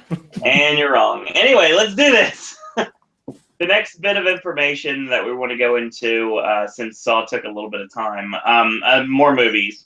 Well, first off, another thing that's coming up on the same day as Saw, at least right now, unless they flip, and I honestly think one of these is going to have to move. Now, let's go back to 25. Most people, pretty much across the board, love the event. Yeah. One of the most solid years in recent memory. Yep, since like 2008. Right, and when it comes down to it, An American Werewolf in London from 23. No, Max Landis, I love you, but don't do this. An American Werewolf in London was for 23. Obviously, it was not as liked. Let's just say last year. No, it wasn't. I was on mute the whole time. I didn't even know it. It's all right. Okay, so 24. We get Halloween, all right? And 2 years later, last year's event, or this year's event in this case, we get a Halloween maze at the event, doing the 2-year rule. Now, this has only been something that's been going on for the last couple of years. Oh, you're going with 2 years. Okay, sorry. Let me explain myself here. I thought you were going to bring up Max Landis's American Werewolf in London remake. No, I don't think it's going to happen. Yeah, I feel like we have American Werewolf like intoxication. We need like a whole like 10 years in order to like maybe think like if there was ever like a pseudo sequel or something to it. 10, I would give it like 40. I'd give it a while. Thinking. I still haven't gotten through that detox yet. Mm-hmm. That wasn't the direction I was going. Okay, so what Max Landis thinks are we going to see? Nothing. Nothing? Max Landis is working on a I think I know where you're going, Owen. Yeah, you probably... Yeah, I know you know where I'm going. I know where you're going with this. Okay, so... All right, I'm trying. See, the thing is, 2 years ago, obviously now, is officially Halloween Horror Nights 25, which is what we've been talking about. And this would play into a house that's going to be at the event next year if you go with the 2-year rule that we've had the last 3 years. Soon to be 3 years, potentially. So what was big at 25 that has a tie-in to something that is coming out in theaters next year? Jackass the movie? A fourth Alice in Wonderland movie? Running Man 2? I could only be talking about the return of Insidious. No. The house is okay. I'm down with that. If it's only the new one, then fine. Why Bring not? back Darth Maul. No. Why not? If you're going to do the rule, if this is going to be a new thing, like every 2 years we get something back from a previous year, from 2 years. So every year we get something from 2 years ago. It's basically Then bring back Run. I agree with. I 100% agree with that. But it's a movie that has a sequel coming out in 2017. Mm-hmm. It is a franchise of a maze that was successful on both coasts. It is a house that was successful on both coasts. I mean, I believe until American Horror Story, it was one of the top-rated mazes in Hollywood's history. It was the top maze in Hollywood's history. Exactly. So, with Chapter 4 coming out on October 27th, which is right about the end of the event, with having the entire event to promote the movie and the house at the same time, why not? Could we see Insidious back next year? I think that's pretty likely. Yeah. But what God, that to house Conjuring? creeped me out last. I don't blame you. So good. It might be a possibility, but I don't really care to see it. I guess I need a trailer to see something new of Chapter 4. What would Chapter 4 bring? Because I've been through the the whatever zone. There's been so many zones in the world, upside down, and now the further. Yeah, I've been in the further, and it seems like from the it seems like from the end of like Chapter 3, we're gonna get the same Darth Maul kind of looking dude. I don't know. I think Darth Maul was a better character. Mm-hmm. Yeah, but here's the thing though. If you're gonna tie in synergy and you're gonna tie in a tie-in to a movie that is coming out that Universal can get the rights to rather easily, maybe it's not the Mummy that we should be looking towards. Maybe it's Insidious. There's worse IPs to get. It kills about 3 birds with one stone. Well, they also have that 5-year contract with Blumhouse for a couple more years, I think. Exactly. The first 2 movies are kind of great to me. Well, great-ish in terms of modern stuff. Oh, the 3 third is movie so horrible. was kind of bad. Oh, I legitimately hate the series. I hate the first movie, but I've liked the sequels. I like 1 and 2. I like how 2 ties back into 1, but 3 was kind of bad. Like in 1 and 2, I liked all the characters. In 3, I just liked the characters they kept from 1 and 2. Right. They needed to have Night Owl and the rest of his family. Because everything is in terms of comic book characters, because I don't remember the actor's name. Patrick It's Night Owl. Wilson. Yeah, it's Night Owl. I know, Watchmen. I get it. But the thing is, I mean, like I said, is it going to happen? Yeah, maybe, maybe not. But the thing is, it covers a lot of the bases that everybody seems to look towards every year now. It fits a lot of criteria, and it seems like something that not many people are bringing up, that seems like it's something that they could also have in their back pocket down the line as well. It fits in every way possible. The question is, are they going to pull the trigger on it? I'm just going to have to wait and see. What happened to Conjuring? Do you think we'll ever get Conjuring? Because that was a long rumor. I prefer Conjuring so badly better than any of the Insidious. They're kind of, I like them both, but Conjuring is... Well, the Conjuring's far superior. The thing is, here's the thing. The issue, and this also ties into to bringing up Annabelle, because the Annabelle sequel is... Yeah. The Annabelle movie is hot garbage, but that's the point. It brings the Conjuring back into people's minds. It comes out on August 11th, it and Chucky look like the China. I think the Conjuring's issue at this point is more political than anything else. I know there's issues with Lorraine Warren, because Ed Warren died like several years ago. Yeah, 10 years ago. Yeah. So Lorraine has had 10 years ago. I thought Lorraine Warren was in the ending. Was like in the Conjuring one, where like they were doing like a lecture. I thought she was like she was in the audience. Yeah, she is. That's correct. You said she died 10 years ago. No, Ed Warren. Oh, Ed Warren. Oh, okay, I was about to say. It's still really like weird to me that we're just like making movies about demons and stuff, and the person who it supposedly happened to or did happen to is still just like sitting right there watching this from the audience.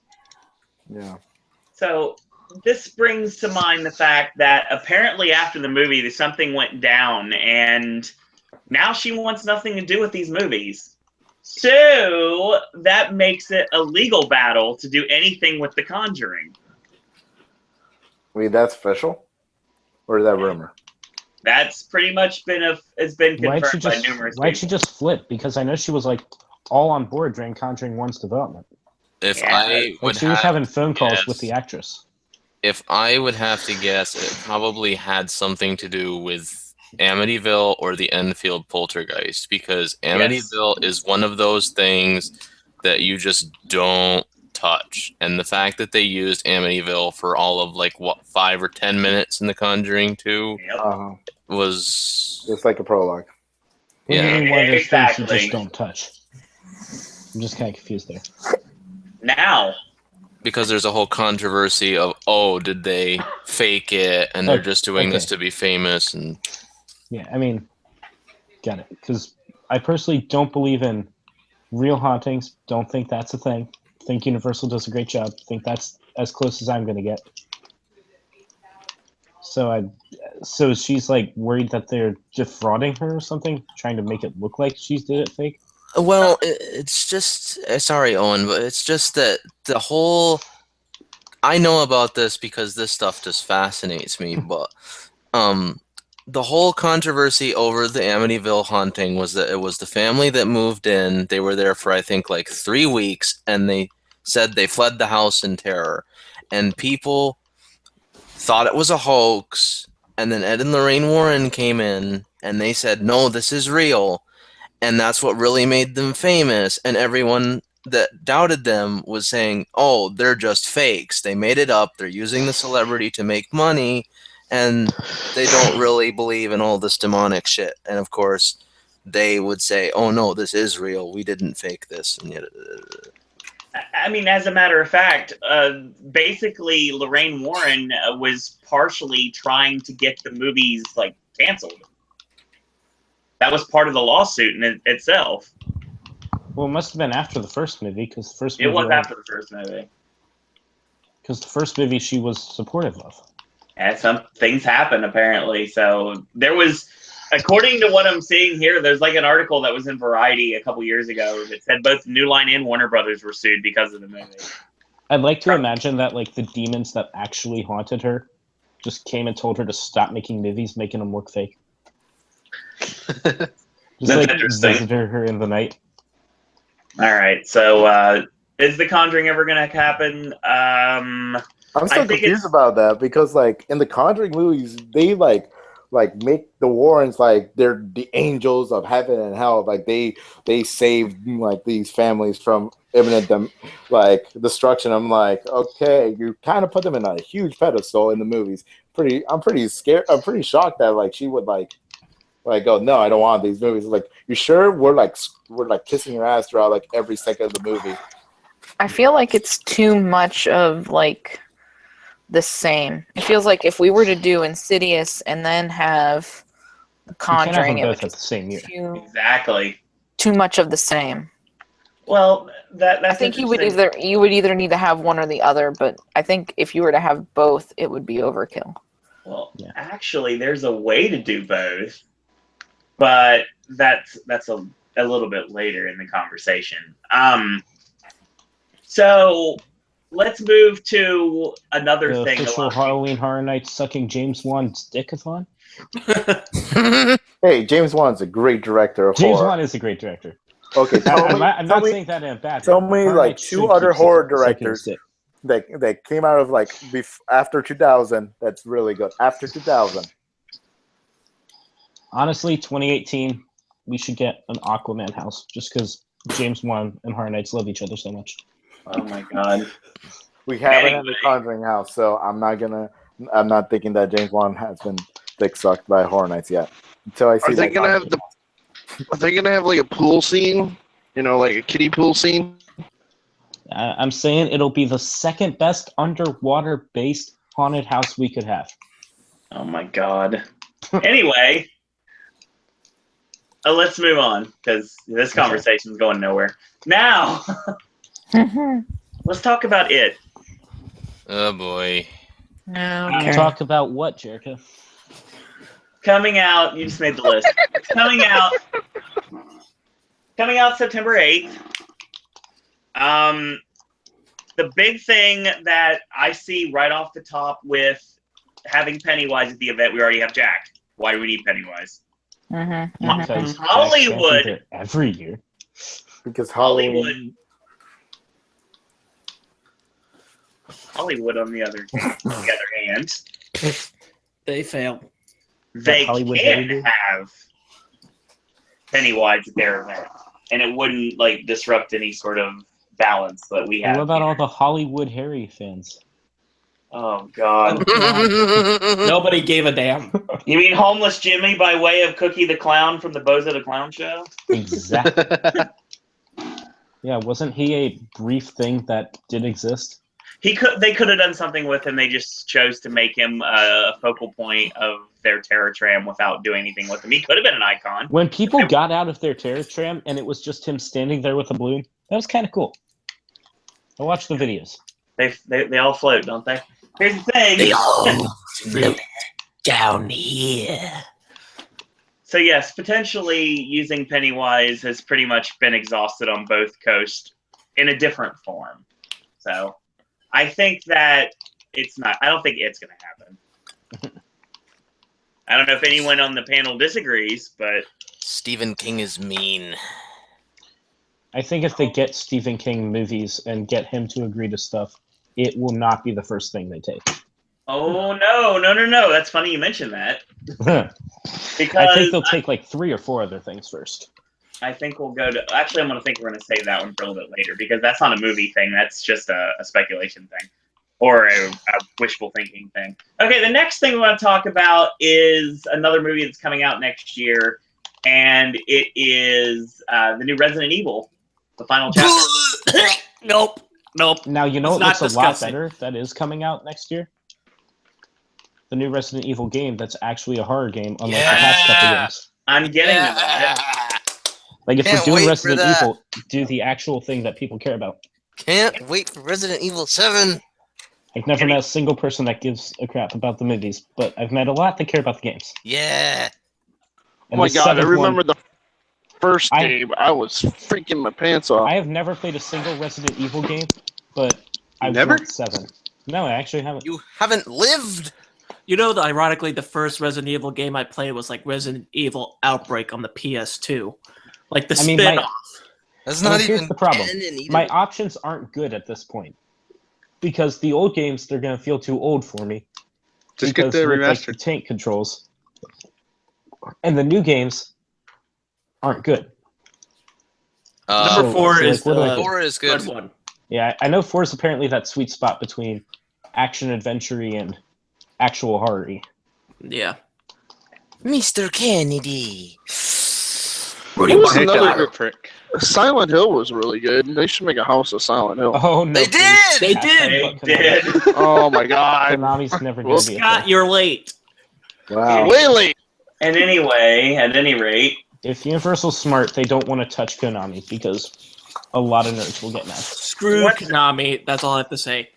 once And again, Kojima is awesome. Gaming with Ash is on Make a Monday. Death Stranding house.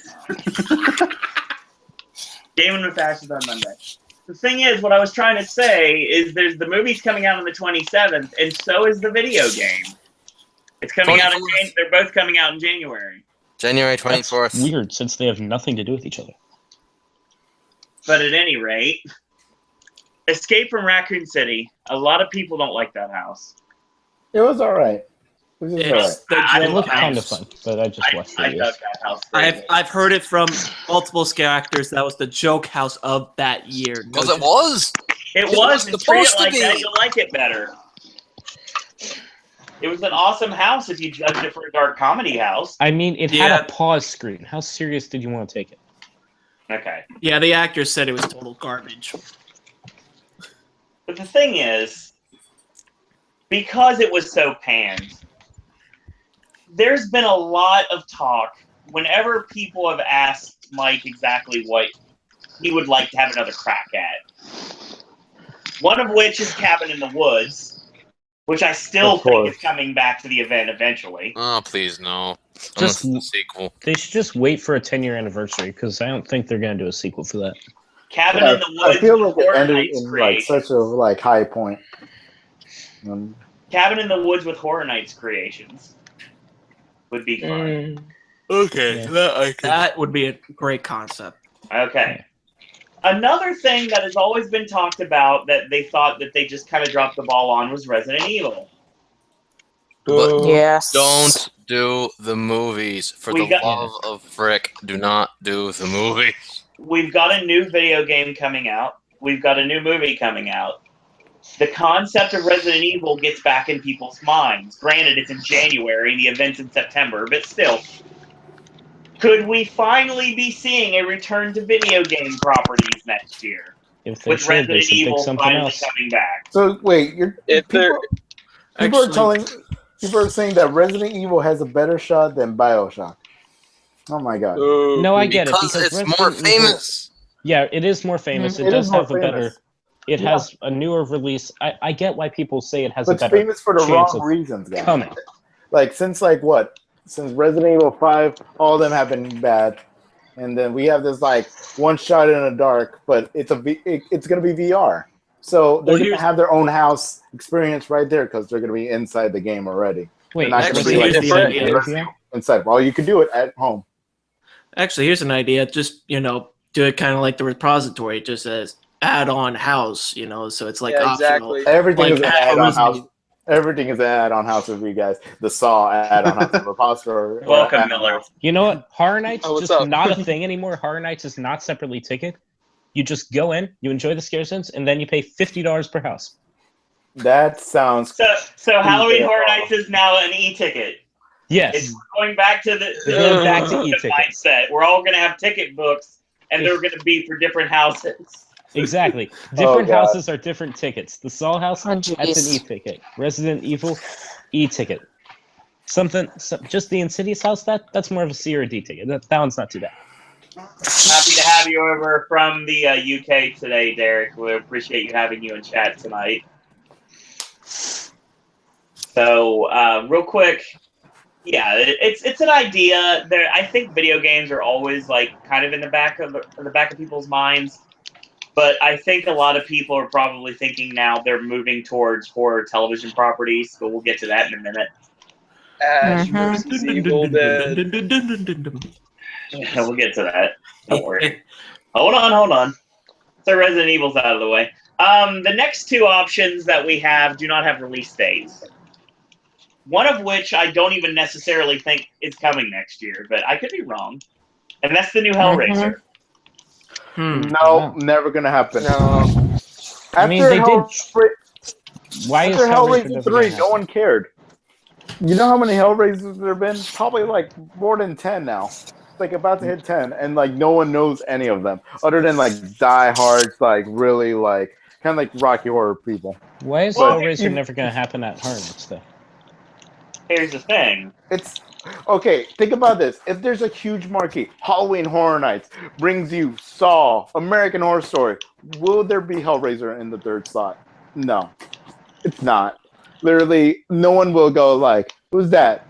Oh, it's like that weird eraser guy. I think Hellraiser is old enough now that it could be your potential niche old school horror movie fan slot. That could take your American Werewolf or your Thing slot for that year. I don't feel it's as like recognizable as like something like Texas Chainsaw, Exorcist, The Thing, stuff like that. I just don't like. I guess the character is, but I don't think the movie as a whole is like as recognizable as some of those movies. Yeah, besides, just my opinion. Yeah, besides, there's gonna be gore in the house. We have a lot of gory houses in the past. The biggest thing about like Pinhead is and the Deadites. Well, not Deadites. What are they called? Cenobites. I'm sorry, I haven't seen the movie for some time. But their main thing is they bring you pain. They give you the eternal pain, and they'll never like let you get out. What's your pleasure? How are they gonna demonstrate that to a whole crowd of drunk people? Yay, guys, we're gonna show away. sharp things. Take their alcohol away, Diego. That's how you take off drunks. That's good luck with that. The pain. They already do that in front of every house. So no difference. I applaud that every single time it happens.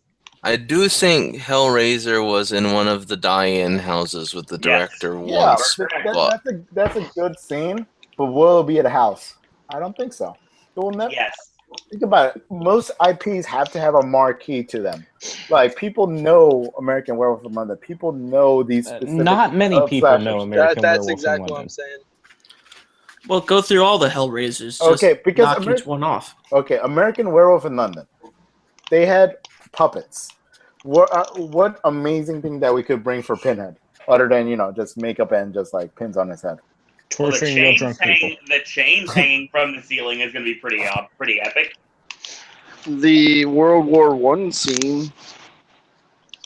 Well, actually, All the you could bodies use a laying around. puppet from the first one, that weird Cenobite creature. Oh yeah, the weird like reverse like. Well, fetus. that could work. Diego, here's the issue though. There's not many slashers left, and Pinhead's one of the ones that's left. You almost have to do it. Yeah, but when you think about that, people say like, I'll why get that not in a minute. Candyman? Why not like some like Pumpkinhead and stuff like that? Why not? There is another, but I guess we'll get to it later. Yes, we will, sir. Don't worry. Of course, we're gonna have him eventually. Oh, yes. Like it's gonna be Owen's last dying breath. He's gonna see it no matter what. It's going to happen. We'll talk about that in a minute, but we're still on Hellraiser right Owen's now. new record, 100 Bill and Ted's.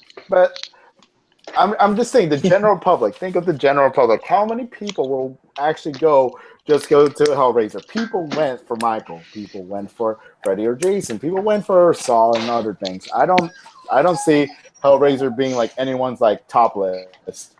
It will be like everyone's forgotten, like Tomb of the Ancients. And it's gonna be an IP. It's gonna be like a disaster for them. But okay, think about it from this perspective. We want killer clowns. Mike wants killer clowns.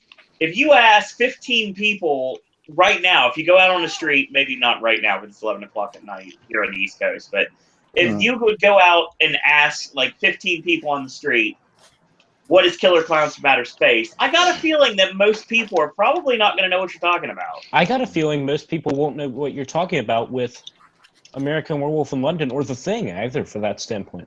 American Werewolf in London? Really? Yes. Yeah, exactly. You're underestimating just how dumb the general public is. They're freaking idiots. Even after the Thing re-release, like what was it, like 3-4 years ago?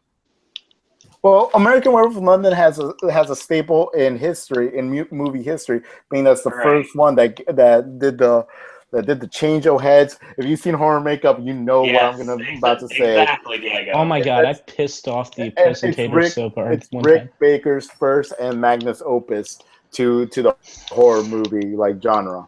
That's why it's famous. The Thing, the moment where it's in the makeup show The Thing is famous because of the setting, because of so many things. People consider it one of the best movies ever. I'm in that league. I'm like top 10, has to be in the top 10. Yeah, I want the Thing to come back more than anything else because I am sad that I missed it. Yeah, me too. Yeah, I want to see that again. I would love to see another crack on it. Third time's the charm. There's the reason why these IP houses are there. I've never seen like an IP house like based on a movie that's like, why is it there? Hellraiser will be that first one if Hellraiser does come back, especially for a sequel. I'm like, really? We have like 9 Hellraisers that's like dying out at Netflix that no one watches, and then like, oh, remember that 1980s classic? You mean Nightmare on Elm Street? No, the other one. Friday the 13th? No, the other one. Halloween 2. Hold on. You're forgetting something, Diego. Yeah, what? Look at the viewer that goes to the event that watches the movie. Look at something that's become a trend lately. The UK visitors. This is a British horror movie. This is perfect for that demographic. If you go and introduce Hellraiser and now to Halloween Horror Nights in the UK, it's going to make people come over and make their holiday about Halloween Horror Nights. Okay, I need to talk to UK people. I need to know if Hellraiser is like up there with their Doctor Who's and their they're like important like UK like things that they contribute to the world. The Beatles, the Doctor Who, the Hellraiser. I don't think the Hellraiser would be in the standards of what British like did to the rest of the world. Well, we have one British person in the chat right now that's saying he will go. Thank you. Derek is more than welcome. He's probably getting ready to buy a plane ticket right now if they announced Hellraiser tonight. Well, everyone's here announcement. gonna go to Horror Nights, but I don't know. Hellraiser sounds like the far fetched. Like if we're gonna bring Hellraiser, we're gonna bring in Candyman. We're gonna bring in no matter what. We're gonna bring in the Dead Ends. Just like any house that sounds And what's like. the problem with that? They're gonna run out of remember. IPs. They're gonna have to go through this junk eventually. I don't know if that's gonna bring in tickets. That's what I'm just saying. Well, it won't. It won't at all. And that would be great. Yeah, and hopefully because of that, marketing is going to get off our asses, and probably we'll get an original year. Not likely. Never.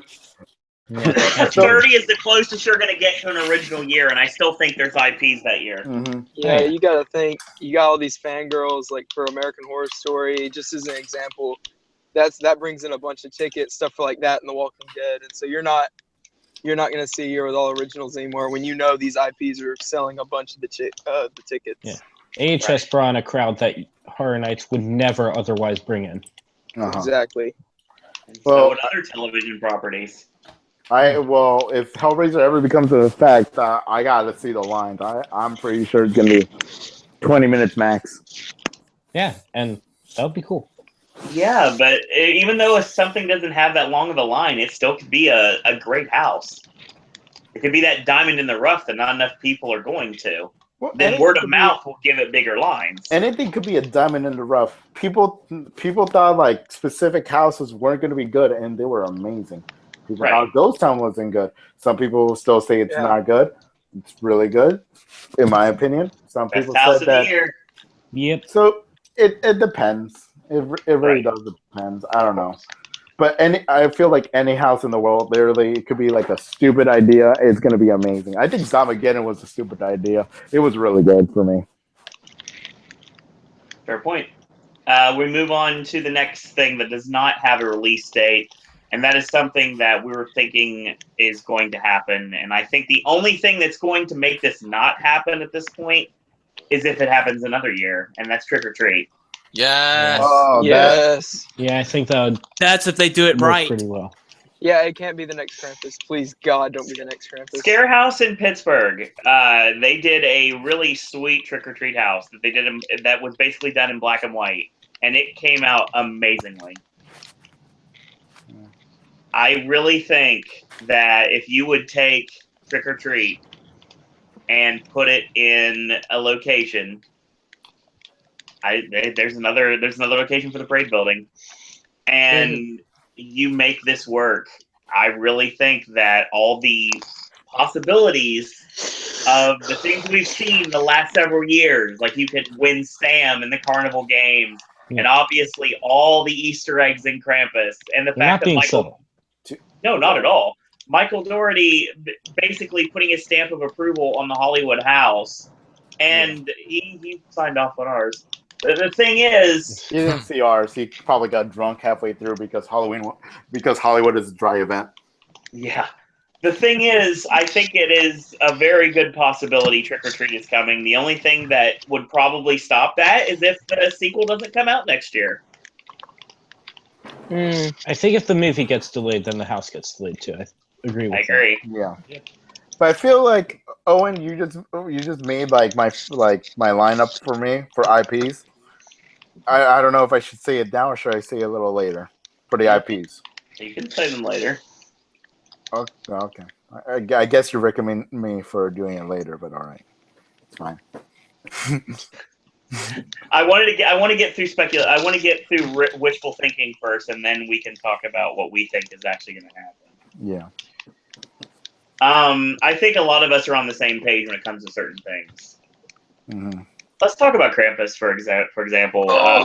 Please, no. Let's not go back. Let's move on. Literally, we ended it. A lot of East. 7 hours. Sometimes the past can hurt. A lot of but we Easter either eggs. must. I don't want to stay up at 3 a.m. in the morning again. Ranting about Krampus. The person who said time heals all wounds did not know what the hell they were talking about. Okay. what I was trying to say was let's talk about the Easter eggs for a second. And the Easter eggs in Krampus, obviously, 2 of them come out to me immediately, which makes me very happy. And let's talk about the other things that are in there. Easter eggs this year, like the snow globes in Krampus. There are a lot of people are talking about them. Like if you look at the various snow globes, you'll see like the house from Nightmare on Elm Street. Is Freddy coming back? No. Yes. I can say without a doubt this year he's coming back. Not this year. 50 years. Yeah. It's like if you're just saying no, he's never coming back. No, that's wrong. That's wrong. Yeah, he'll be back in 50 years. 50 years. He'll be back. Hey, that's a good range. That's a He'll be good back range of within yes, 10. he will. Hey, He can be there for Bill and Ted 69 year. unless somehow between now and 50 years from now we get the technology to grant people eternal life. No, because I'm going to be 70 something. I don't know if I'm going to be able to go to Horror Nights then. Screw eternal life. Okay. You do not know what's wrong. Halloween. Will we see Michael Myers return? Are we gonna get Halloween 3? Not this year, but not eventually. next year. I think we'll get. I don't know. Could we potentially get it down the line? That's the question. I don't know if we'll get Halloween 3 or if we'll just get more Michael.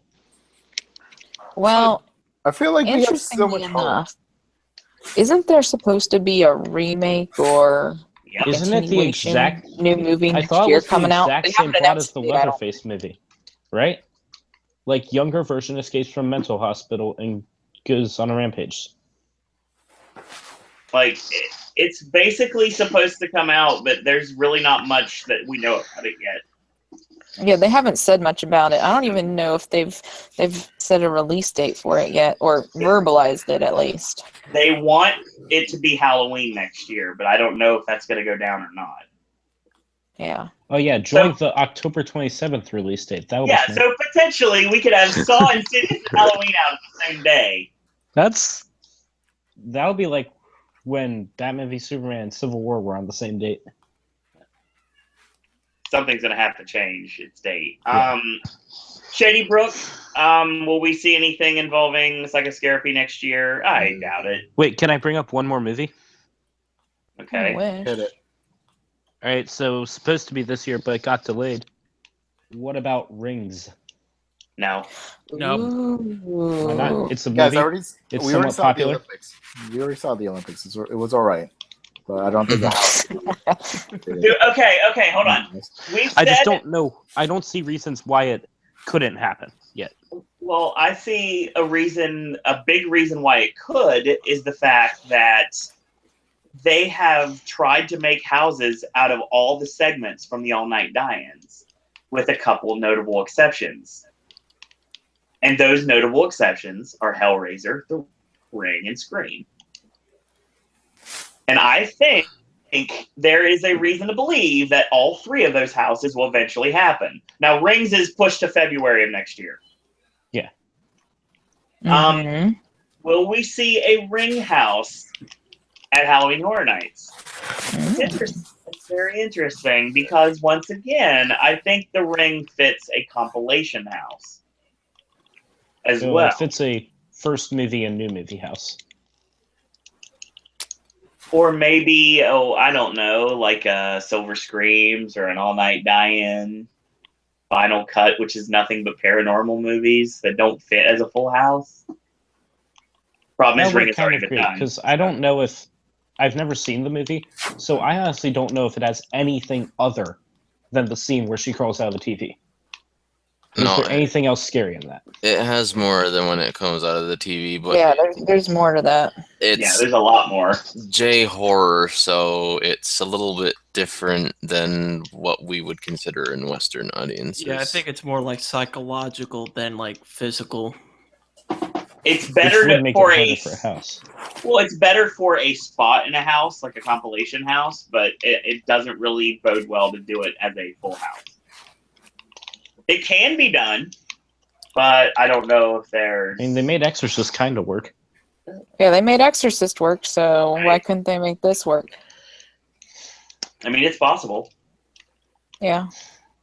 Okay, another thing that we saw, this is going to be a really easy cut and dry, Schoolhouse. Oh, I wish. It's Cindy Kane coming to the event. Before Chance, I would have probably said possibly. Now that Chance has taken a lot of the ideas for Cindy's backstory, unless they end up completely changing her story around and reinventing her character, I don't know if you can do Cindy Kane now. I think that Chance killed any chance of another female icon ever happening again.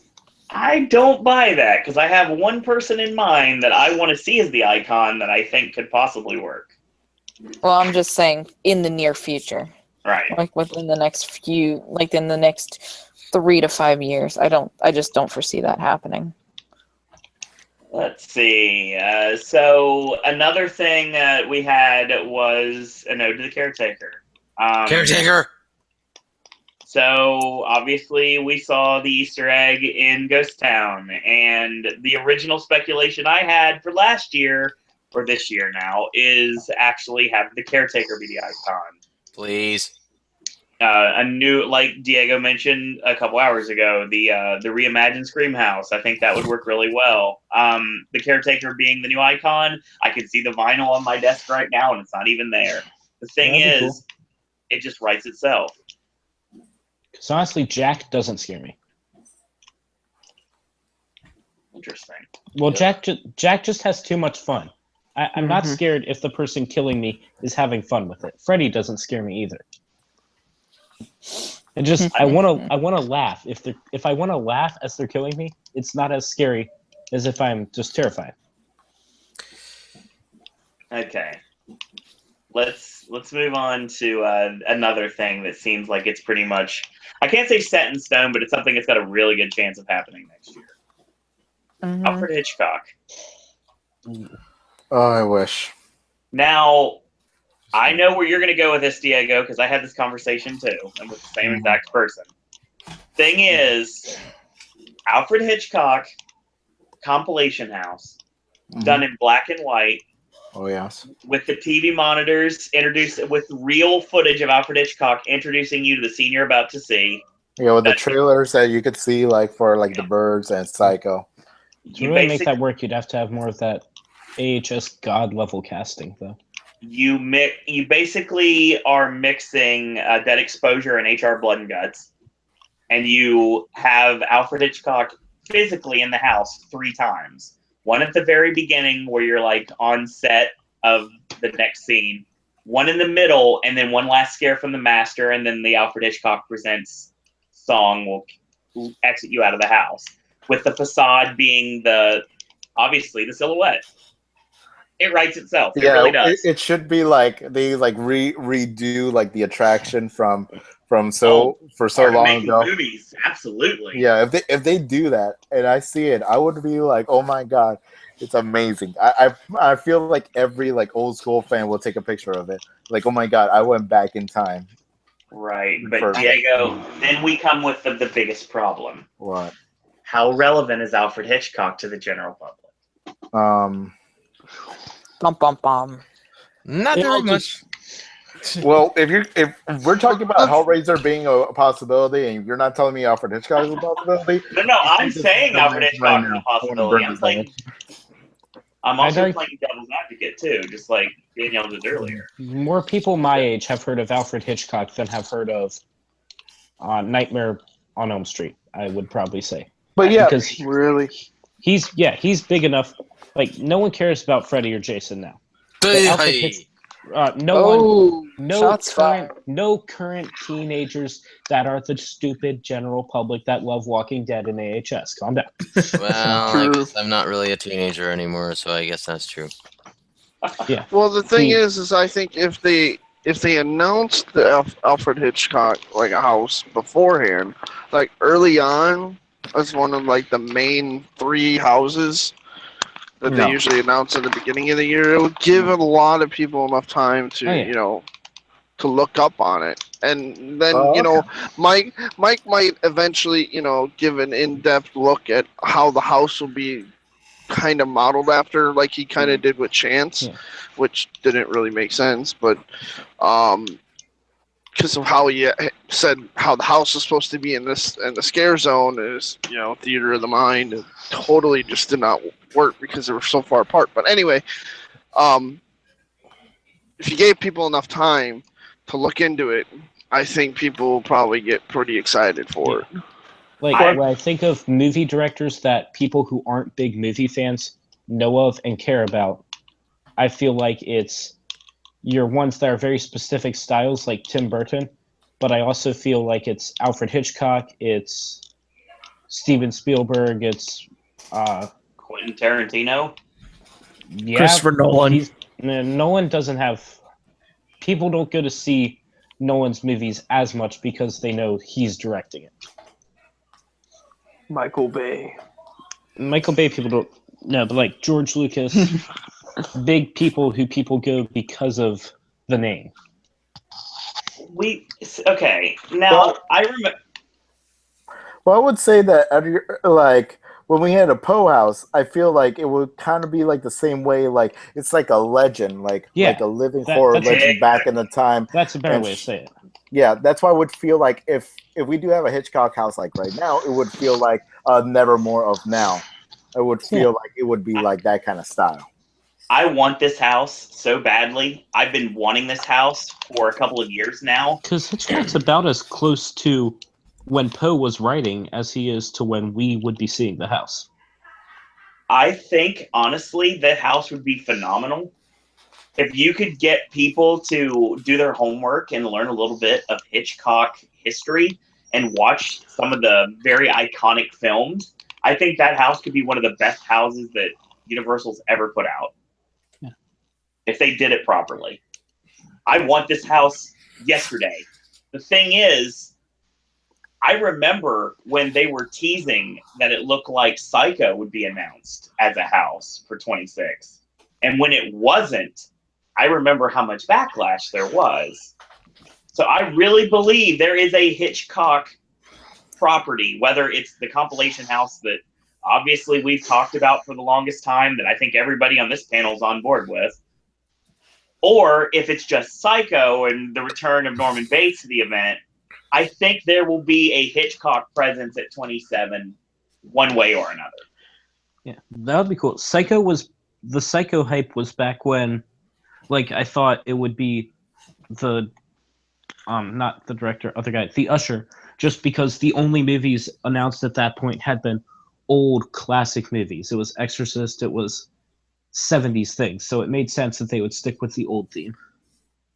Right. So in chat, Will is joined in chat. He basically saying a couple things. He said Candyman and a Best of John Carpenter. No, don't do a Best of John Carpenter. Please give every one of his films the loving attention it deserves. I wouldn't mind having them all. That's like both. That's like, it's really hard to like define both of those with just a scene. Exactly. John Carpenter should get a house every year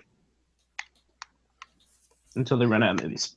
Candyman, I mean, the same conversation can be had that Diego basically brought up about Pinhead. It's one of those things that is a very niche audience.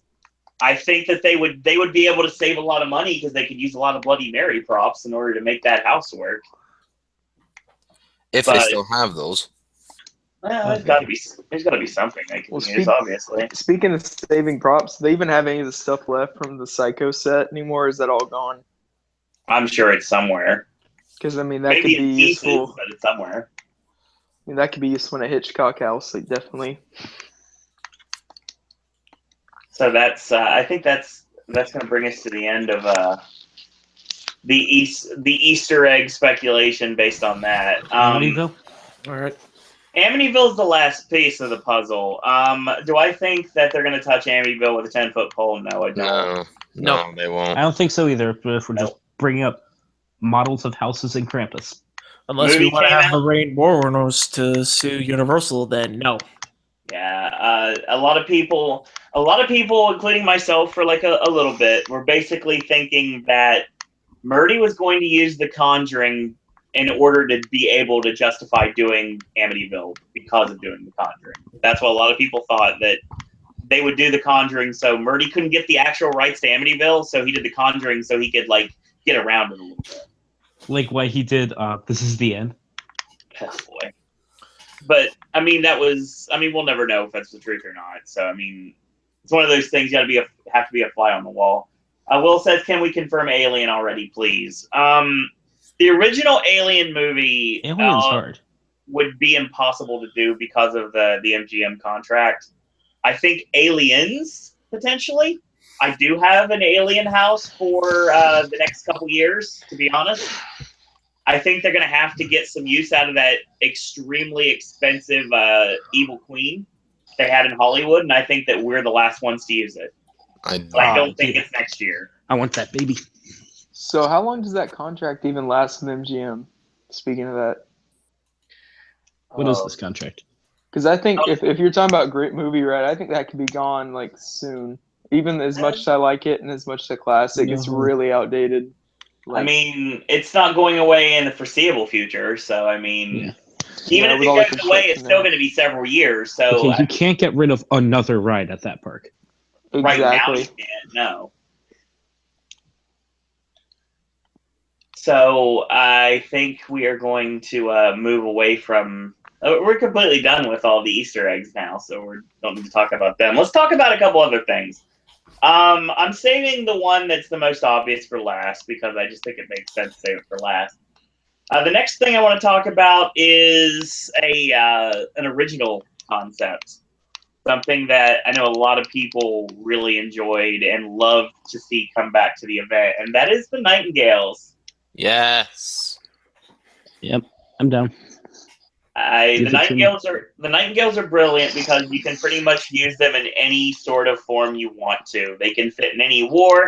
They can fit in any place in history. I think that it would be perfect to do another war, and that would be what war are you putting in? I have a World War II actually. Ooh. Yep, that's the perfect way to start it off. Is World War II. Now you see, I say Civil War instead of World War II because it's got the tents, it's got the amputations and horrible things happening. Yeah, and they have Iron Man and Captain America, and they even have Spider-Man in there too. Like really cool. Like out of nowhere, Spider-Man. Coat mute. I'm just really worried that. Waiting for that. I'm just really worried that if you try to do World War II, I feel like there might be backlash because there are still living survivors of World War II. Yeah, that's true. And they would get very pissy, and with good reason, I would say. There was actually a World War I veteran that went through Nightingales and had a heart attack. It was not something, I don't know how old the guy was or how he was even conscious enough to be able to realize what was going on around him because he was well in excess of 100 years old. But apparently that was a big thing when that house was around, but it got swept under the rug pretty fast. You don't want to risk it because there are still a good number of World War II veterans alive. But I feel like World War II, I'm pretty sure I'm not going to touch World War II. But for that World War I veteran, it's one of those things that like it's in every kind of theme park. You know, like someone has a heart condition, someone is old, someone's this. There's huge signs in front of you. Go, warning, this happens. Look at your map. Holy crap, it's about this. Look at the background, and they still go in and they like go, I don't care. Even though those signs told me, like, specifically, you reading the sign, don't go it because you have this. Either way, that happens in Disney, that happens in Universal, that happens in any theme park. Someone's going to have casualties because of something stupid. Yeah, but I'm not talking about them. Yeah, anyone who's old and tries to go through a haunted house could have a heart attack. Yeah. It's the anyone who's young could, too. I mean, that's how things happen sometimes. You never know. It's the more subject matter thing that's worrying. That's why I think Civil War would be a safer bet. You could also do it in a fictitious war too, so no one could be get hurt. Yeah, that let's not go Nightingales a bit for me though. A lot of it has to do with PTSD. So exactly. If you're going to do something like that, I'd say Civil War would be the safer bet because it's just not going to... It's a different enough it's not going to click with anybody. The only way it's going to click is that we know it from history. Well, really anything in Horror Nights could be able to trigger a PTSD attack. Could you even do the Could you even do like the Revolutionary War? Would that be a possibility? Or I don't know if that one was quite gruesome enough, like World War I, to warrant the Nightingale. I think showing Civil up. War was a lot more gruesome with the cannons. Yeah. And just, you know. I think, and the fact that if a bullet slightly grazed you, you had to get your arm amputated. For real. I think me being the guy that's not about history at all, I pretty much looked at it from the perspective that it's a war that I thought would work. And number two, when I look at the actual logo that they had for Nightingales, I imagine putting World War II underneath it. So yeah, true. Just from an aesthetic standpoint, I thought that it would probably work best. And oh, by the way, Will, your answer to that is spoiler alert: the North wins. Now, Plus, like one last thing about World War II. Question there is: do you ruin the immersion and say that the Nightingales aren't feeding off of the suffering of the Holocaust? And you can't really do the Holocaust. Too dangerous. So, way. Stay away from the Holocaust. Exactly. You know, so you're stuck in the middle there. Just stay in like do something like with like the Germans or something like that. Yeah, or stay on a battlefield. Actually, Stalingrad would be a great place. You should go to Pacific Theater if you really want to be safe about it. Just no Holocaust here. Maybe D-Day, like a D-Day setting. Well, here's one of the. Okay, I don't know if I'm gonna share it to everybody, but I feel like I'm gonna have to share it to the podcast because eventually I want this idea to prosper, to be a house and continue the franchises of both Nightingales and the one I'm about to talk to. Okay, I got you. Go ahead. You already know this. I think I told everyone who's like a Horror Nights fan, and like if this happens, literally every single person will love it. Yep. It will be like something that like would unite everybody. Literally, everyone under the horror flag will like feel united once again. Okay, so let me try to lay it out. Okay, in front of everybody, I gotta take some deep breaths. Okay, so cool. Like Nightingales, most of them, like I'm 100%. All of them are female. They're creatures. They're like and it seems like they go through time. They're like vicious, and if we see the opposite of that would be like, let's say a guy who is smart but who also goes through time. Who else does that? The gentleman.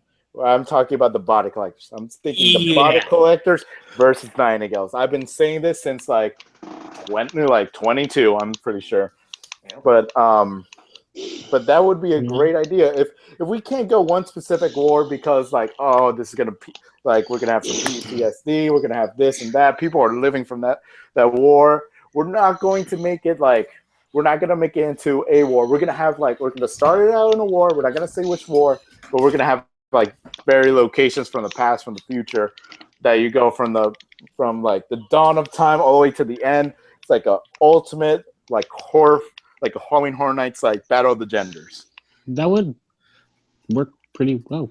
That is awesome. No I love the idea. Yeah. think of Nightingales like they're like viciously trying to try to use their like vicious claws and try to get it with a gentleman. The gentleman put him into the slab. The body collector grabs their spine and takes it out.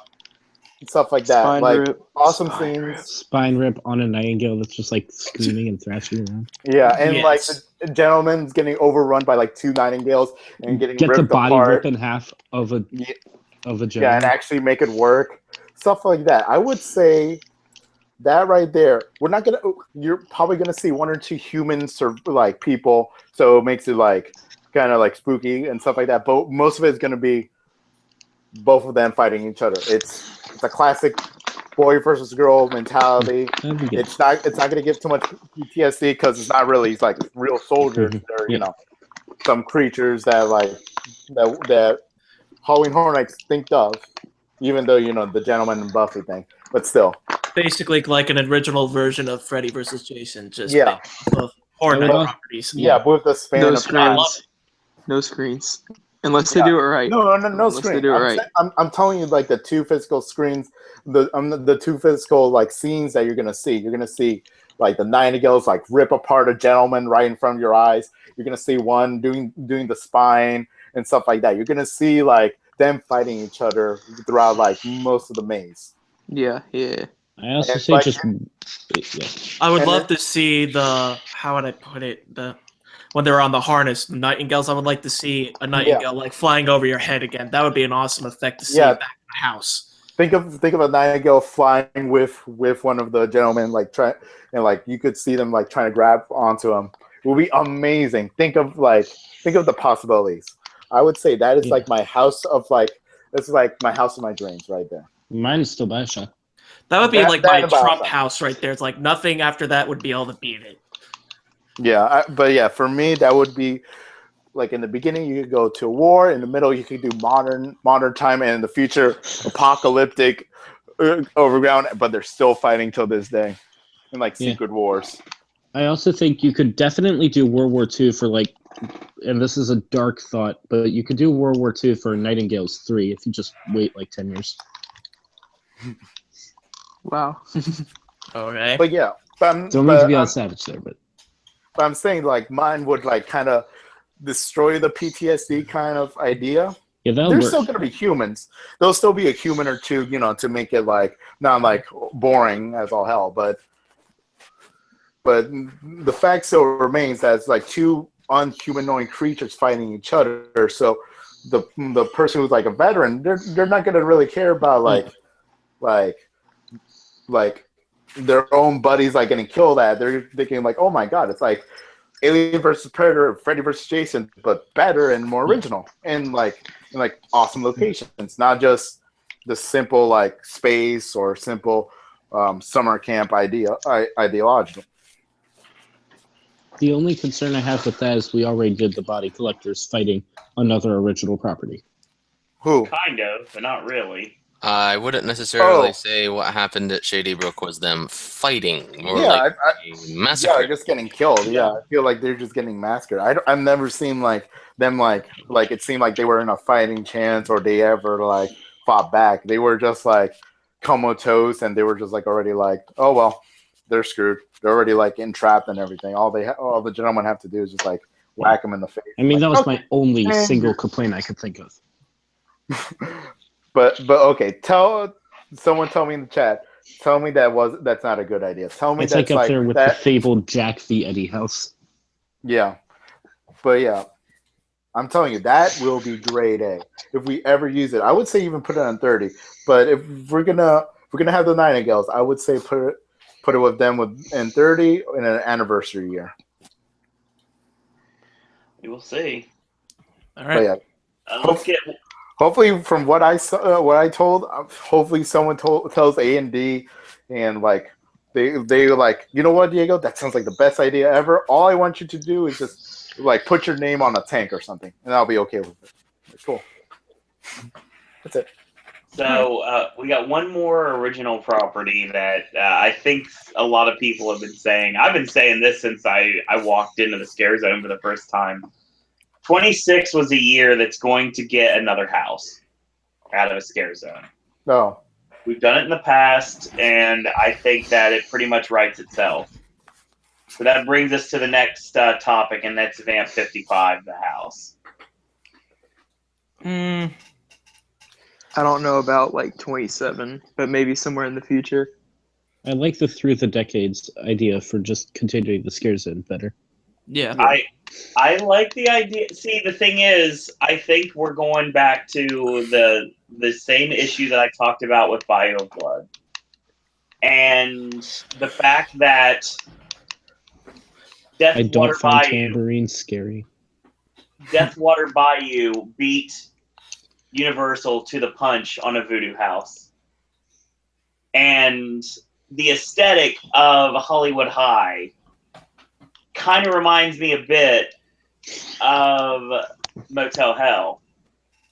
So I think you strike while the iron's hot. You take, even though it didn't win Scare Zone of the Year because of politics and other things, I would basically state that Vamp 55 is custom for a house.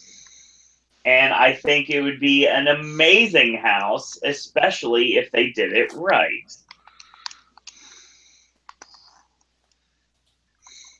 Like, you have that same soundtrack that you had in the Scare Zone. You have the same soundtrack that you hear at Mel's. you have like all the various characters from the scare zone, and you basically put it in a house. Well, I'm pretty sure, Owen, you already heard my idea of it like 3 times over within the event. I don't know if anyone's going to piggyback on Owen's idea, but I love that idea. I told you that like they could make it like I don't know how I could say. Like you could see like the origins of the vampire thing until like till the end of it.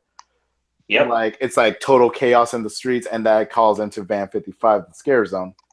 Like it's like the weeks before like Homecoming, and you see like what I always thought was the reason why there's a greaser that like that was the first vampire, like it was like a Romeo and Juliet with like a rival school and stuff like that. That's what I always think of when I always go through the scare zone. I feel like got it from a rival school, and that's why like you see like of course Homecoming talking about like the bats were like that float is like burn the bats or something like that. I don't know what it torch the bats. Torch the bats. I believe it was. Yeah, it was torch the bats. So I'm thinking like the bats was originally like who started the vampire like infection to the Suns. So yeah, I got the sense that the Suns' homecoming parade was being crashed by a bunch of kids from the Bats High School who just happened to also be vampires.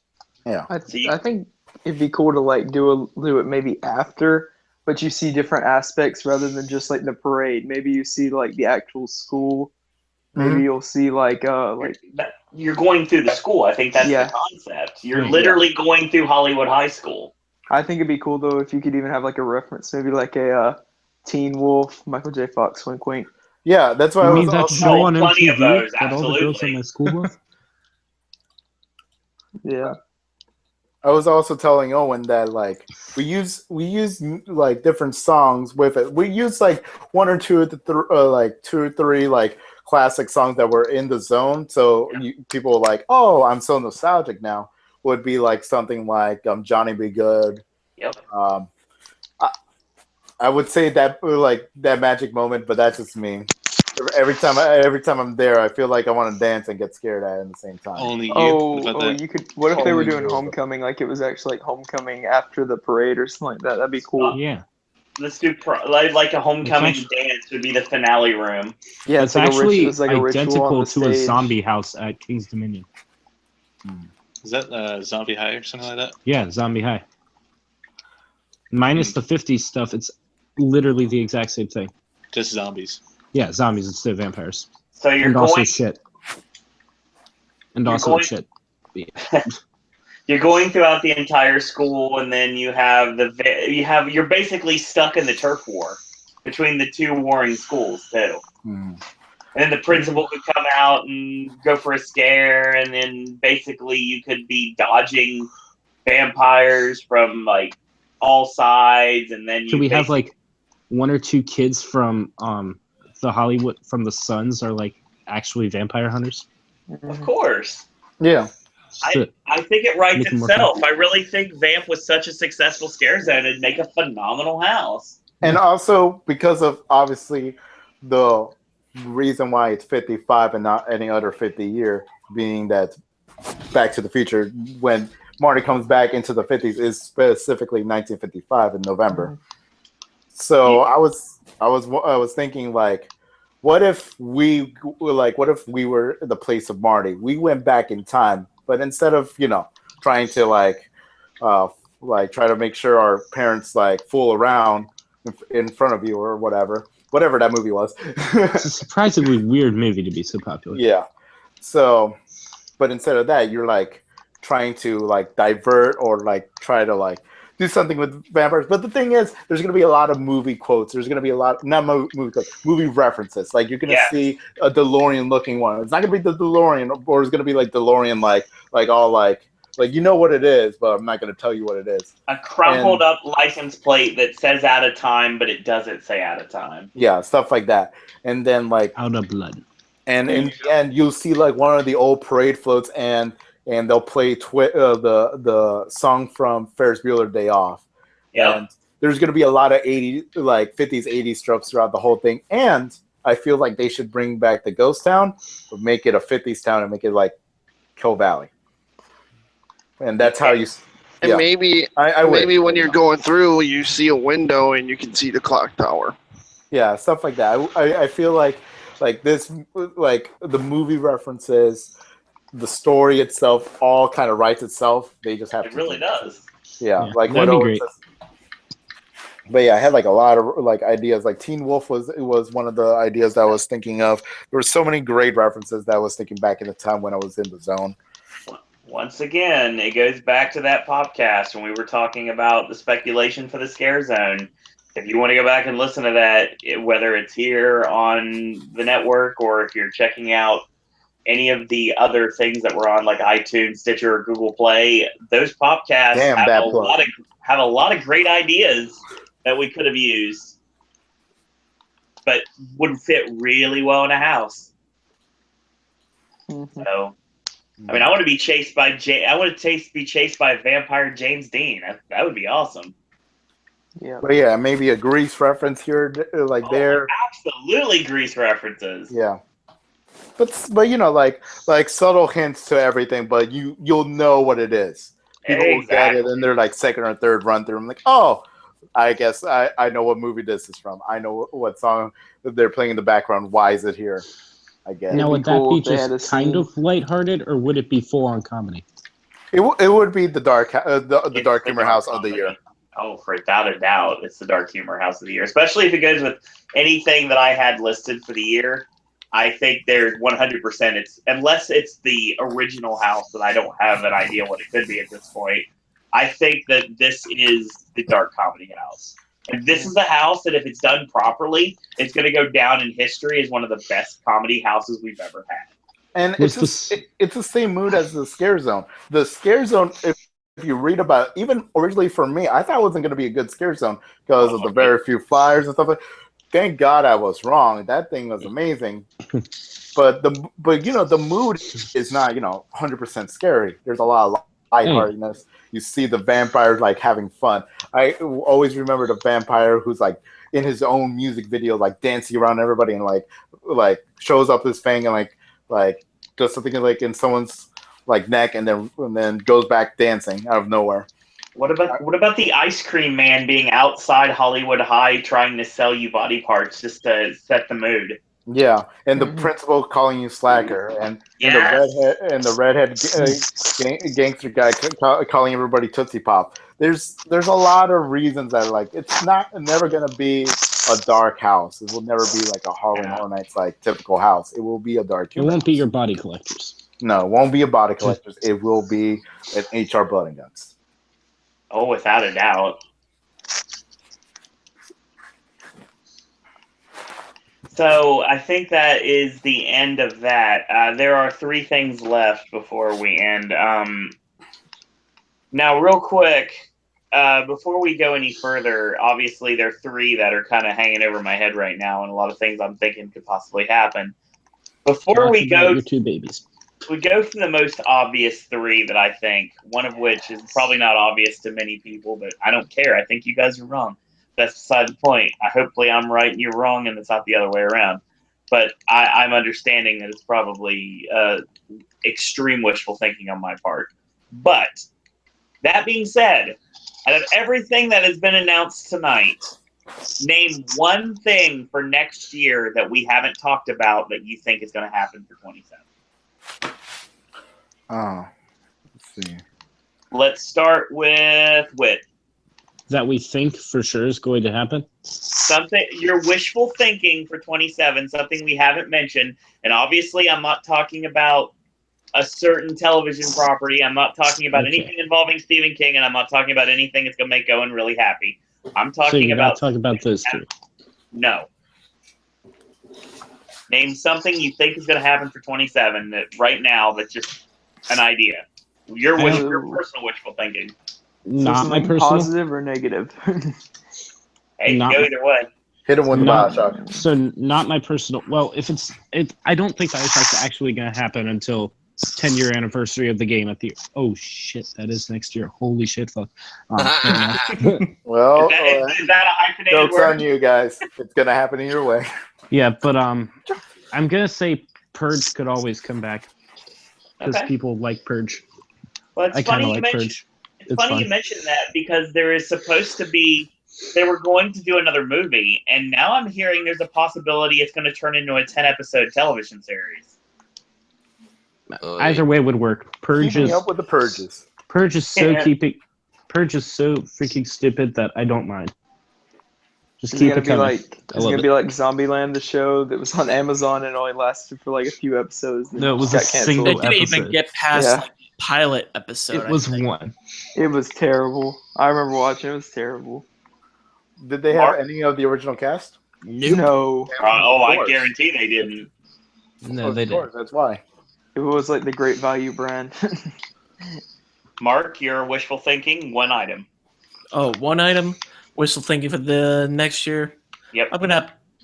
I probably don't think it would happen this year, but this wishful thinking, Stranger Things, because this year I went to my local haunt and there was a little section dedicated to Stranger Things, and I was freaking out like a little fangirl because I could see it pulled off very well.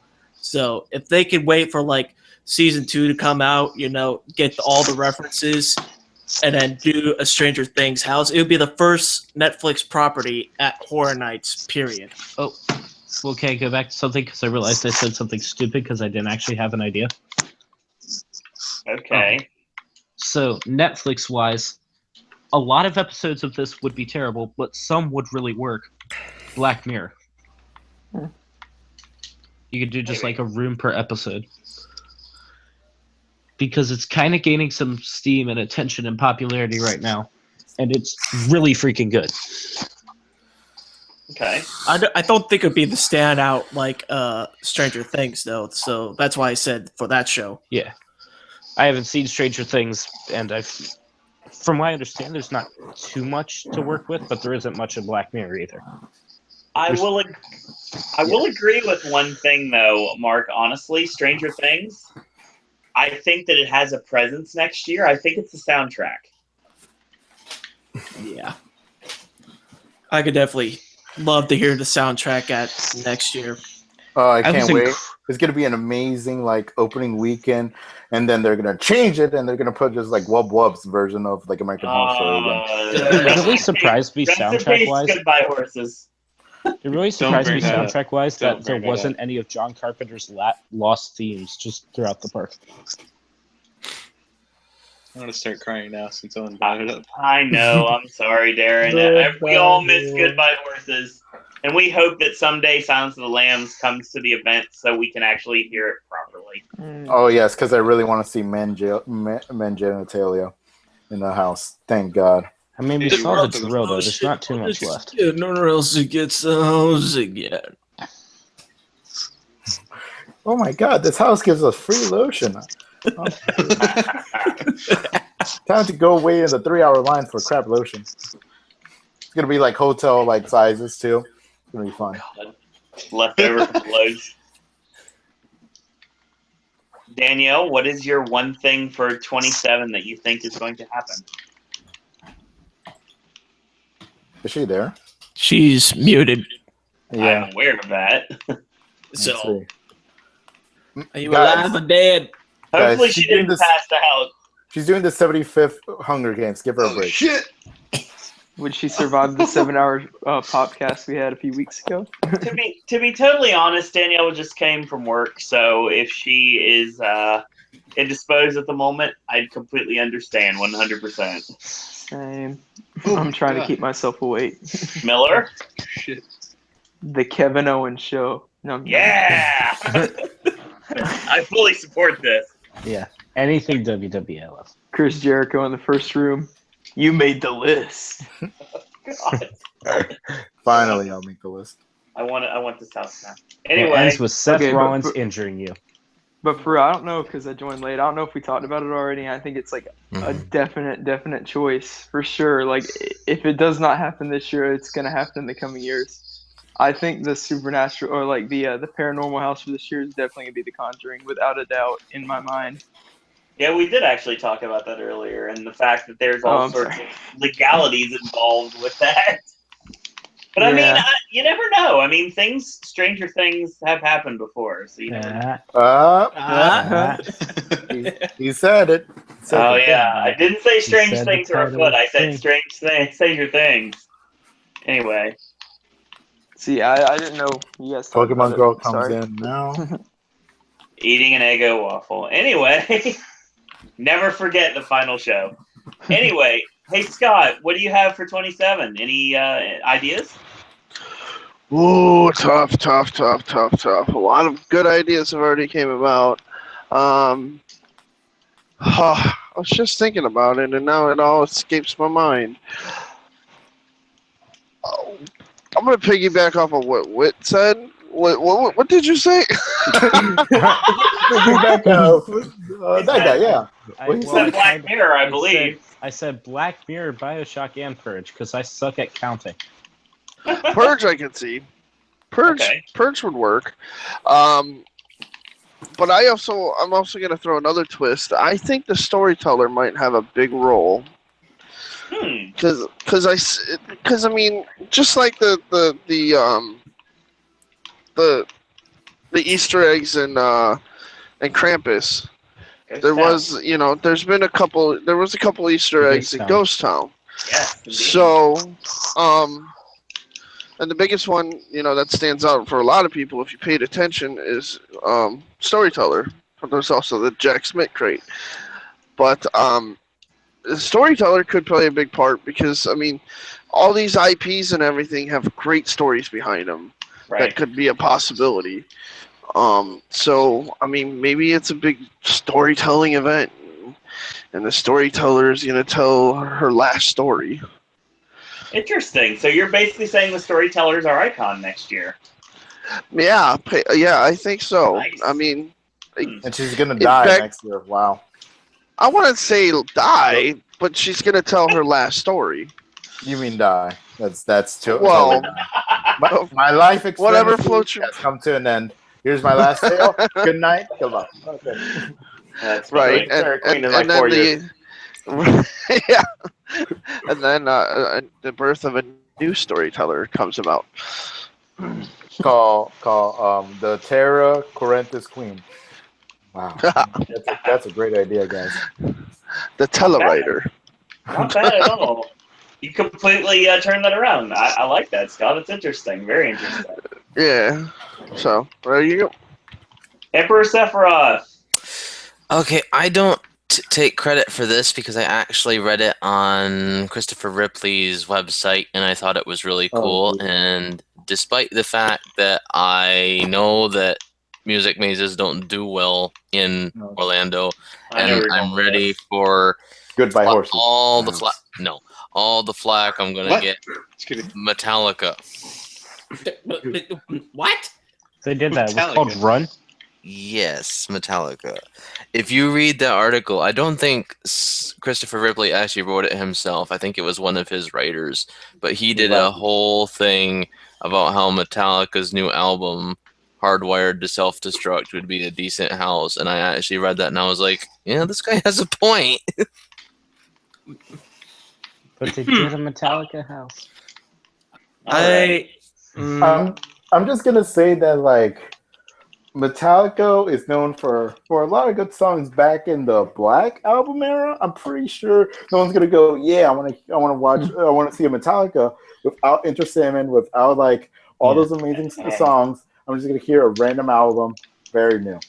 No one does that. Well, the album's really good. I can give credit where credit's due, but I don't see a house based off of it. Where's the horror theme behind it? But like Alice Cooper, you can get behind because he has that horror element. But Metallica, I look at it more as like ripping crap up and just going full on death metal, where I bang in my head until I snap it. See, here's the issue I'm thinking right now. If we would ever get a Metallica house, and there is not a tall, drunk, blonde-haired man with a cigarette, a Singapore cane, and chugging a beer, I'm not going to be happy. And given the fact that Mike's a wrestling fan, obviously that would probably come into play. Pause. The house. Yeah, it's an interesting concept. Diego? Oh, it's my turn? Okay. Yeah. I'm surprised no one got me. I thought, like, Owen's going to purposely put me in the end. And I'm like, and everyone's going to choose my answer. I'm like, good God, why did, like, it's an obvious one. Because if you don't choose one of the three, we're good. I'm pretty sure, unless, I'm more than likely misheard or something.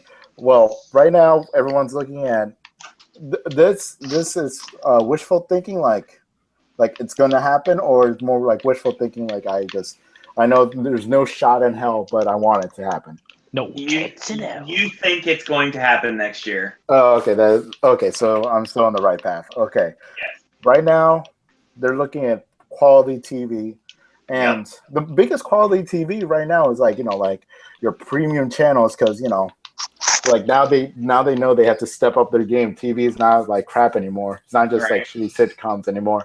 So that's why they have their Game of Thrones. They have all these other stuff. So what would be a perfect premium channel show that's actually based in horror that would be amazing? Would be Ash vs. the Evil Dead. That's stars. Yes. That's the reason. The reason is you bring in Bruce Campbell.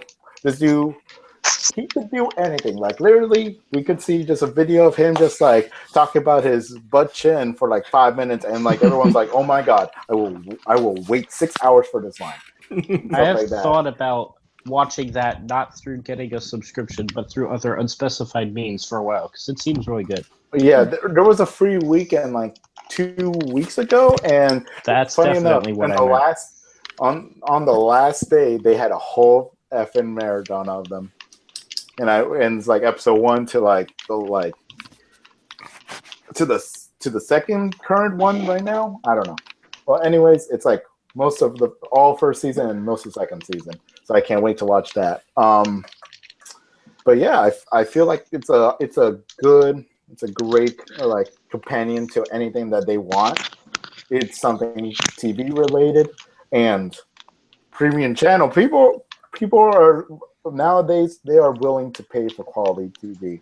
People are paying for HBO Go and Stars and other stuff. I feel like that's a great choice. Reason why I don't think any other TV shows, it's more like how could you say? It's more like a feeling, like an intense feeling. It's not like the classic horror movies that like there's a spooky thing that you know of that's gonna come after you. Like I can't see the Stranger Things being in the house as much as Ash vs. the Evil Dead could be coming back and actually having Ash, the original Evil Dead, and plus the Stars, season 1 or season 1. Is there any reason why we could just do those old movies? They I don't haven't know. been done ever. I feel like wasn't there famous.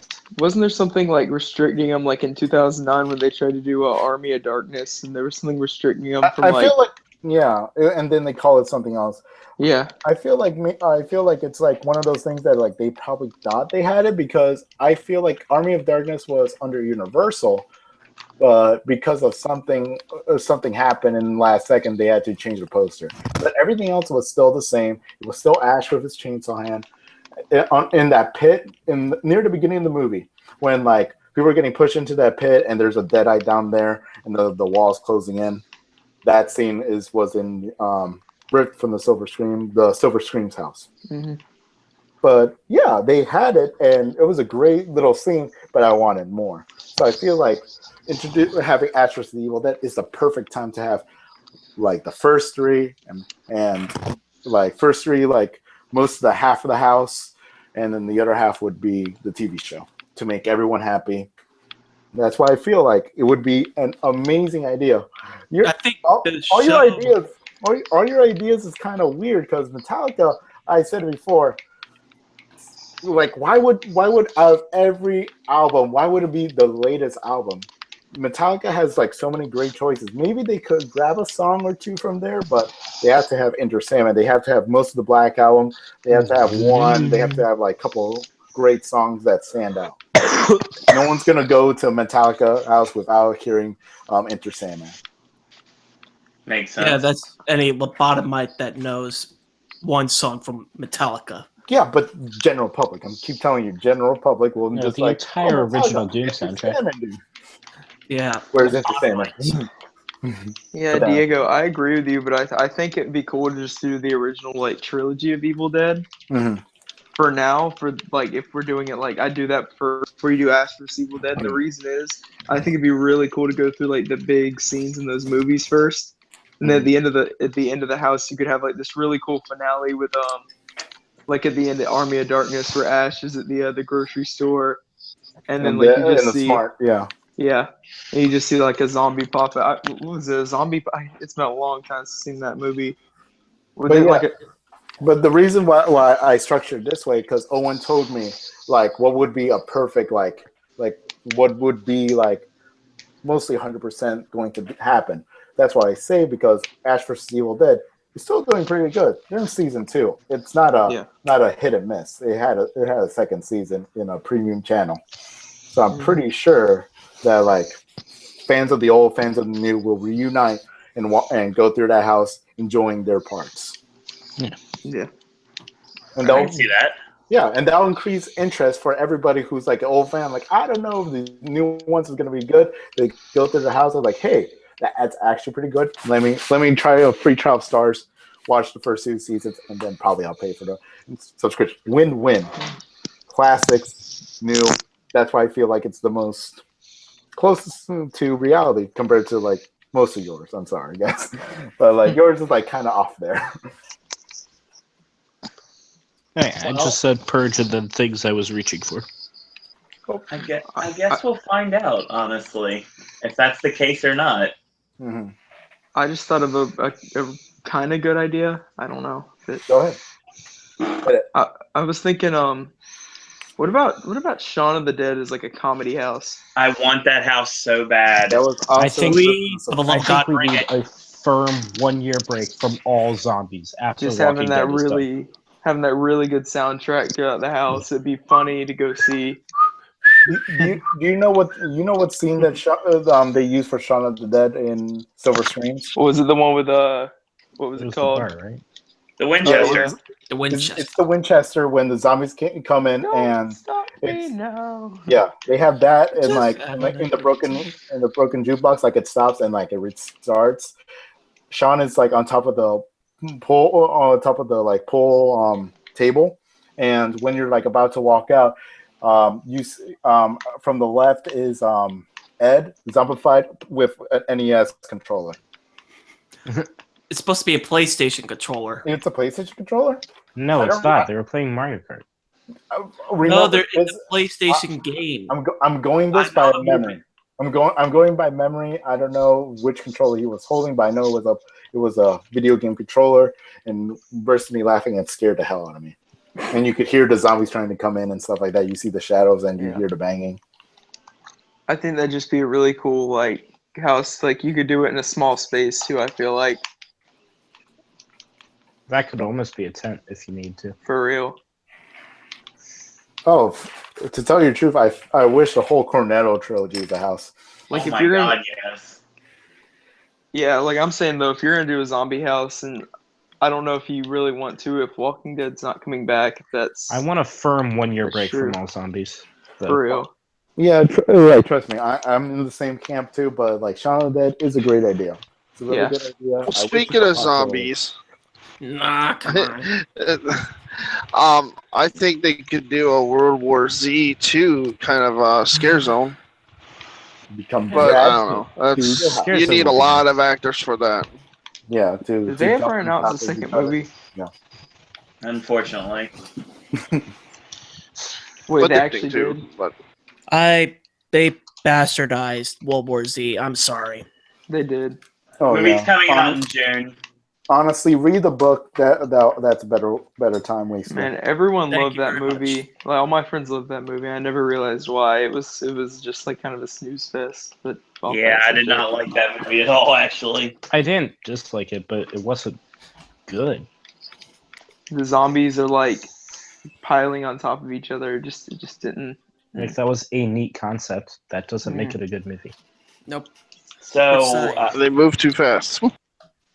Well, talking about fast zombies, I still think as soon as we get that 1-year break, I would love to see a 28 Days Later house. Yes. I think we have a better chance to have George Romero style zombies at the event.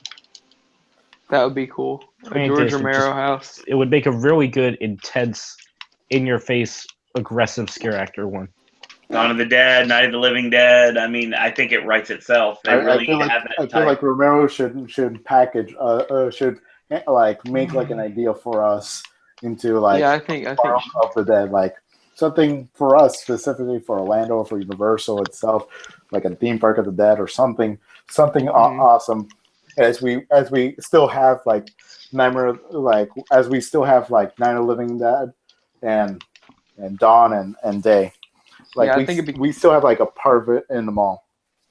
Or what about we get George Romero to create an original? That's exactly what I was about to say, and that's a really zombie good idea. Attraction that is completely different from anything he's ever done on film. Yeah, something like that. I would love to see Romero do something. Like I would love to see one of Tarantino's last 2 movies be a horror movie, so I can have Tarantino at the event with a reason to do it. The funny thing that you say that, it's interesting that you bring this up, and this is the reason why I know that I have the right group here, because you brought up Tarantino. One of my dream properties is Tarantino and Rodriguez working together to create an original horror maze. Yes. I would hate that because I would want to be able to have a good quality recording of it so I could listen to the script over and over and over. You know, you Because get some really recognizable lines with Tarantino. Oh my god, it'd be an amazing. It would be the best. It would be the most quotable house of all time, no question. Easily. I don't know what we're talking about with Vamp. If Vamp came down the way that we think it will, I mean, that's going to give it a run for its money at this point. Mm-hmm. But Darren, I have no clue, to tell you the truth. Really? I have all this mic talk. I just go in blind, or until something is announced. That's not. I don't really like speculating, mainly because I don't know what to speculate on. I mean, if it's an IP, I don't really care. If I like it, I like it, and all that. I'm just looking forward to originals. Yeah, that's all a I can fair say point. is, hopefully, they're better than this year's, or this past year's. Because 2, that was pretty bad. Lunatics, average. Ghost Town, above average.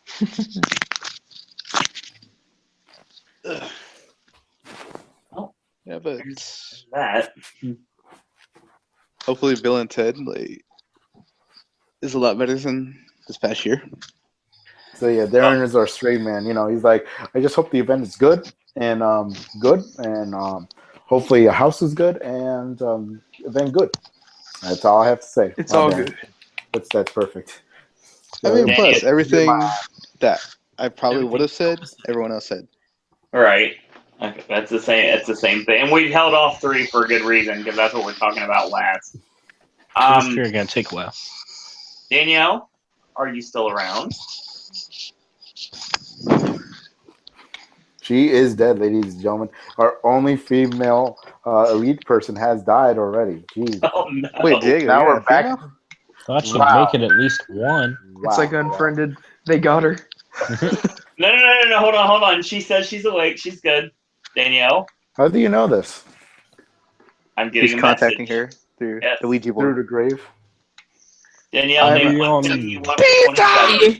I haven't heard the Hunger Can you Games hear me scanner now? go off. Yeah, We can hear you. Yeah, you were silent for like. What was your nap? It was good. It was good. That's what archives are for, ladies and gentlemen. Exactly. So, I think the question is, what do we think is most realistic for next year? Right? Yeah. For the most part, yeah. I mean, we're staying away from 3 specific things, obviously, and I think that's what we're going to discuss to end the show. So, how long have we been going for? We're almost at that range again. Yeah, I know. 4 hours at this point. Robo Scott's back. Yep. Right. 4.5. Well, We should I'll be just playing get some into Battlefield this. 1. Hey, y'all are making me like keep driving because I just didn't want to stop and sit somewhere because then I'd be the new Diego of the week, you know. Didn't need that, so. You just made the list. Totally. What's this list you're talking about? No worries. We'll talk about it offline. Danielle, the floor is yours.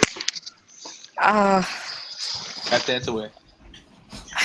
I really like the idea of a Saw house. Yeah.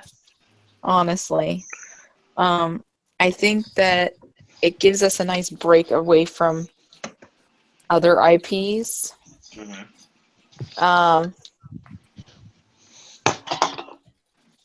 And we're not going to have the fatigue of having a certain IP over and over again. We're having something completely different, not different per se different, but something that we haven't seen in quite a while. Right. And it also gives us another opportunity with there being so many movies in between when we had the house last to now to pull from as far as ideas for houses and how to approach it design wise. Makes sense.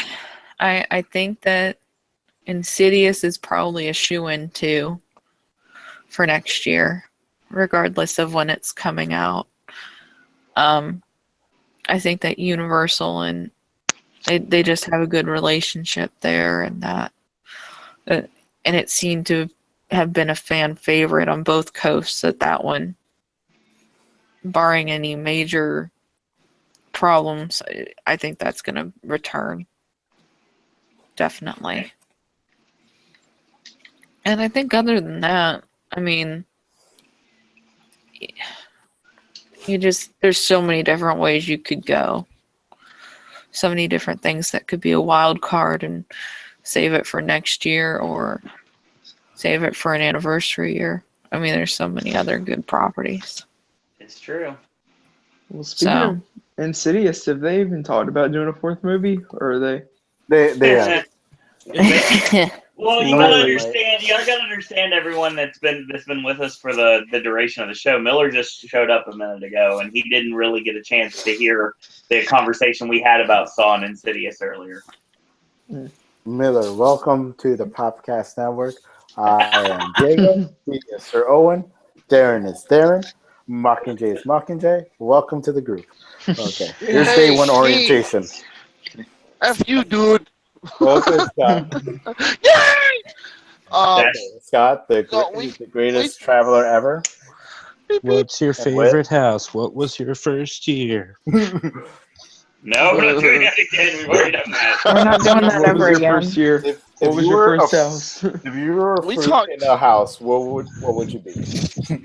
We talked about Saw for at least 45 minutes, and it happened early on in the show, which was awesome because I think if Mike was listening, hopefully he got some good ideas and that big ass bulb above his head going off, and it would, we're just putting the juju out there and making sure it happens because I think it would. Well, if at least Mike wasn't listening, hopefully Murdy was. So wait, what did you cover before I joined? Saw a lot of things, actually. Yeah. Wait, guys, you're saying that a great big Aiello and Murdy probably is hearing us? Ignore all the negative things that we said. The event is amazing. Never failed. Last year was the best thing ever. And the Krampus house? Oh, geez. That was the best Christmas thing that don't give him ideas, please. Oh, that's great. Sounds like somebody's going to get Diego, fired. You can't find Kermit for crying out loud. Too late, my friend. Okay, all right. Too late. Okay. So of course we got 3 left. There's a lot of things I could possibly say right now. Like, one of the things I really want is obviously the return of Penn and Teller. Everyone knows that. In one way or another. Yeah, everybody knows I want that. I still think that would work best as a scare zone, but I think it'd be good as a show, as one of the. Oh, don't tease me like that. Too many people already got my hopes up this past year. Okay. I just wish that Penn and Teller just go back in time to every bad house and just like scream out of bullshit. Like Krampus, Yes. like, guys, Krampus is gonna be amazing, and then Penn just goes bullshit, and they just go through like year by year. That's my dream. I would love that. Here's just okay. Penn to let's say, You need to shut the fuck up. Exactly. If you've noticed, you haven't noticed because it's a new chat, but obviously I have put in chat numerous times that exact gif every single time that I see somebody who needed to do that. We can talk about the fact that The Walking Dead most likely won't be at the event this year in the way that we know it now. God. Talk about the fact that we could be seeing another female icon, and in the form of Mamba, the Voodoo Queen, ushering the first voodoo house in Orlando, and that being the Icon House. What? Voodoo House? As long as it's not 3D. Tambourines, Please. so scary. Ooh. Think Deathwater Bayou with a budget. As long as it's not 3D. Hey, Deathwater Bayou is a great house. I love that house, Diego. If you have, there is a video that exists of me talking about Hallow Scream. It's right here on the network. Oh my God. The plugs are everywhere, ladies and gentlemen. If you survive this far without touching a plug, good on you. But please visit our site soon. So many great things, honestly, that we've said tonight, honestly. And there's 3 things left to go with. So I think I'm going to just go with them and let's see where we go from here. The third one, of course, being my favorite horror movie of all time. It is something that should have happened at the event last year. And it's something that I still believe with all my heart is going to happen. No matter what anybody says, you don't understand how badly I want this house. And to get so close yet so far away is Texas really Chainsaw Massacre? annoying. So I think that another house that we have to put into consideration, regardless if you want to or not, is Scream. Scary movie. And why? Another thing, we talked about Easter eggs before. Obviously, I left the biggest one out of Krampus, and that was the fact that we had the stab mirror that I had to show everyone when we went to the house. Poster. It was a poster, right? I thought It was a mirror. Yeah. Mirror? Okay. Because I saw the green lettering because you know how I did. Well, Yes, you I were do. there. You You were there. legitimately did things right, though. Hey, I asked. That's what I said. You pleaded, legitimately did things right. I laid my case and just to see the stab poster, green lettering and the knife and the thrust. The TV series, notwithstanding, I like that series. it's ruining everything. Now, if it wouldn't have been called Scream, I wouldn't care because the show's actually pretty good. But the thing is, it's not Scream at all. It's got a lot of the same archetypes, but that's about it. Here's the thing. It seems to me that Universal's been wanting to do Scream forever and a day. And I really believe that the next time they're going to put all their money on the table and they're going to make it so ironclad there is no way that contract is going to break. Whether that happened or not, that's always going to be speculation. You never know. We don't know the truth because obviously none of us were there. But if you have 2 eyes, you pretty much could see what could have been for 25. But that's another story. Employer preview, good God. Like, it was just there. I love it. With fucked up faces, and that's it. Oh my God! To be totally honest, Diego, that was my favorite time going through the Purge was preview night. Absolutely, 100%. How is it different? Oh, the lights were up, and you could see a lot more. If you know what I mean. Like, you could see most of the details of most of the scenes where it's supposed to be. Like, you could see like the garage. Like, you could see like where would be the dummy and stuff like that. I kept pointing. See it better. I kept pointing things out, and I noticed the characters would shoot at me whenever I would say something. It was great. I loved it. How do you know about that? I was so happy. It was my horror night stream come true, and I really believe they ripped it away from you. I think next year it might happen. I think honestly that something happened And if it was ever on the table in the first place, we'll never officially know because there's nothing official saying anything. But when it comes down to it, I truly believe it's going to happen. I think next year finally might be the year. And how appropriate, given what next year means in my personal life, for it to happen next year. So I'm really hoping that next year is the year. And if it doesn't happen next year, I really think within the next 5 years at the most, it's going to happen. It is an iconic movie. It is an icon from the 90s, which is there's not many that are left that you actually can put into a house. And it's something that is a slasher that has not been tackled properly at the event. That's why I believe Scream's going to happen, and I hope it's next year. Mm-hmm. All right. So, any thoughts? Call me crazy before we move on to the last two. Oh, we had. Oh, I don't see why it would work now if it didn't a year ago. Because because if there was a contract issue, things can be ironed out that weren't able to be ironed out last time. Is the TV show still running? Yes. I believe so.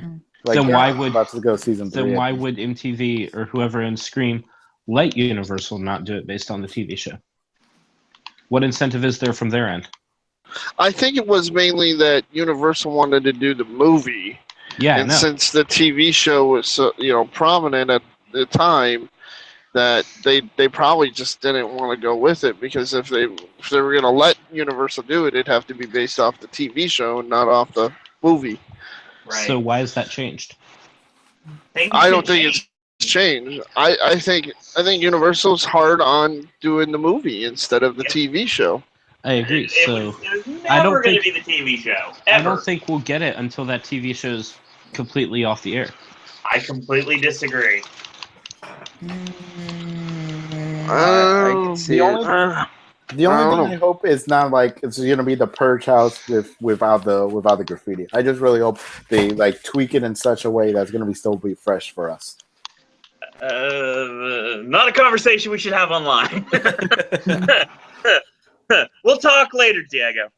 Thing is, that awkward laugh. Getting out of that situation. Okay, so Owen dodging his dream house question. I'm like, off the record. All right, let's get to the last two. Obviously, because Owen, would you really care for a house to be redone, like about American Werewolf from London? Did you like if there was like a house that got repeated before it's too late? Like, would it be like a waste? That for me, when it came back, it was a waste. Oh, horror! You're talking about werewolf? Is that what you're asking me? As in, like, if Scream and Purge was like the same thing, where it's gonna be like the same layout, but instead of Purgers, minus them, add Ghostface. That's my house. I wouldn't care. You wouldn't care, no matter I would what. not care because honestly, I'm pretty sure there's gonna be like there's gonna be a wide room, and like here's Ghostface. He's gonna play patty cake with you. Okay, house is done. Goodbye. And you're gonna go, oh my god, that was the house of the year. No, house of decade. No, house. And then you're just gonna like go through it like 500 times, like Bill said. Okay. Well, you're right, but that's beside the point. Okay, good to know. I'm just saying that like you won't care if it's the same structure or not. No, I won't because anyway. So do you like moderately scary satires done better by Cabin in the Woods? Anyway, all right. Let's talk about the last two real quick before we end, because we've been here for a while, and I'm sure everyone has enjoyed what we've had to say. And if you haven't listened to the whole thing, it's going to be available on YouTube, Stitcher, Google Play, and iTunes very soon. iTunes. Everything except iTunes, yes. Everything. iTunes will be up tomorrow, actually. I don't know if I'll be able to get it up tonight. I can try, but we'll see what happens. It's an Apple thing. Probably tomorrow. Let's talk about the last two. The first thing is something that I think is more of a guarantee than a lot of people. I've been saying this since the first night. When I walked out of American Horror Story and I saw the queue the exit queue to leave was an actual soundstage, a thought jumped into my mind. Oh, jeez. And first off, I heard some very familiar music when I was walking around Dead Man's Wharf. And goodbye, horses. I know where this is. There is a very big possibility right now. I'm not going to say it's a guarantee, and I won't even call this, but a lot of people every year are wondering when John Murdy is going to step down as creative director in Hollywood. And I know a lot of things that John Murdy really wants to see at this event overall are 2 big properties. Well, there's technically 3. There's 3 things he really wants. He wants to conclude He wants the another Alice try Cooper. at Exorcist. I want more plastic on those masks. Oh, God. Okay, it's conclude the Alice Cooper series. Okay. It's bring Trick or Treat to the foreground, finally. Right. And the last one is his dream property. And that's Exorcist? the one we're talking about here, The Shining. Now, there's a lot of red tape, big time red tape. The first thing that comes to mind is the Stephen The King creator question. fucking hates it. The Stephen King question.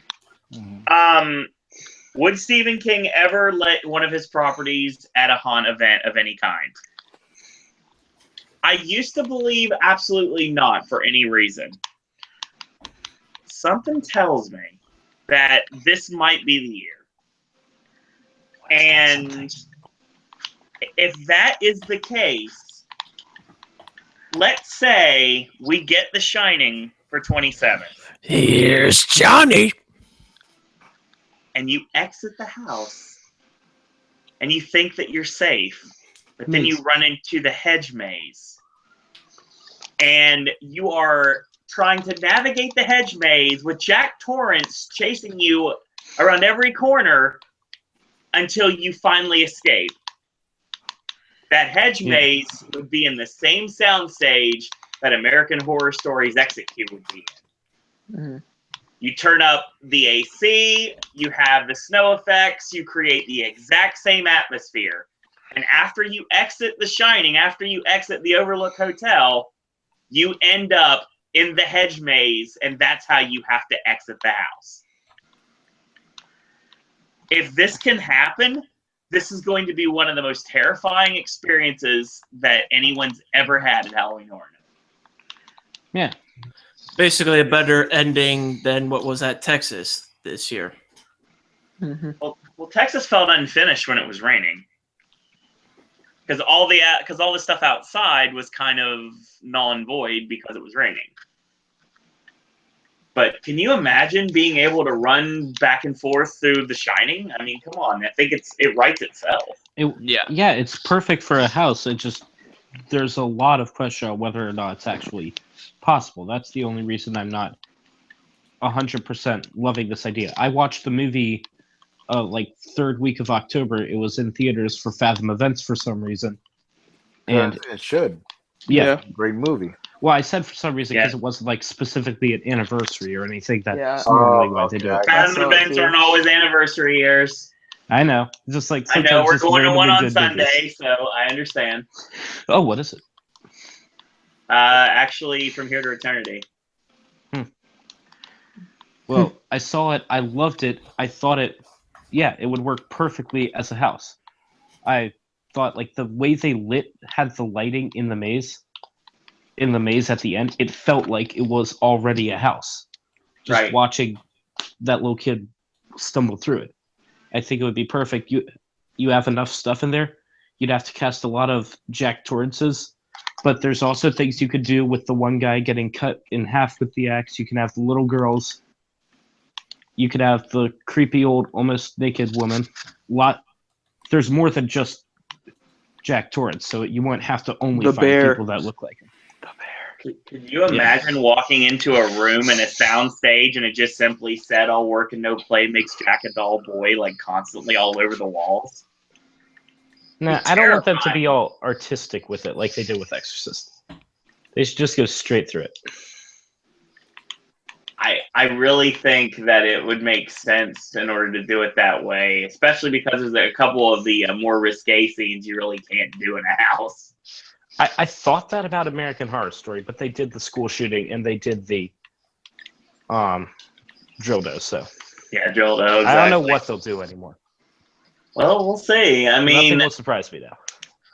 The reason I believe is it's possible is the fact that I think that if it is officially time for John Murdy to step down somewhere down the line, and if it is next year, not only do I think that he's going after all of his white whales in the same year, because if you notice, he got a lot of them knocked out this year. He got The Exorcist and Freddy vs. Jason. He wanted to do both of those. And he gets to work, and he got to work again with Eli Roth.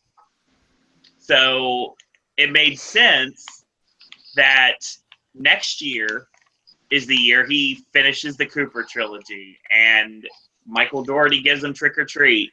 And yes, the last piece of the puzzle is The Shining. And then John Murdy steps down as creative director, and we get a new creative director for 2018. And Michael Aiello screws up one of Murdy's dreams like he did with Krampus. I guarantee you, if any of those three houses, well, I don't think Cooper will, obviously, but if The Shining or Trick or Treat come to Orlando, they're going to be incredible.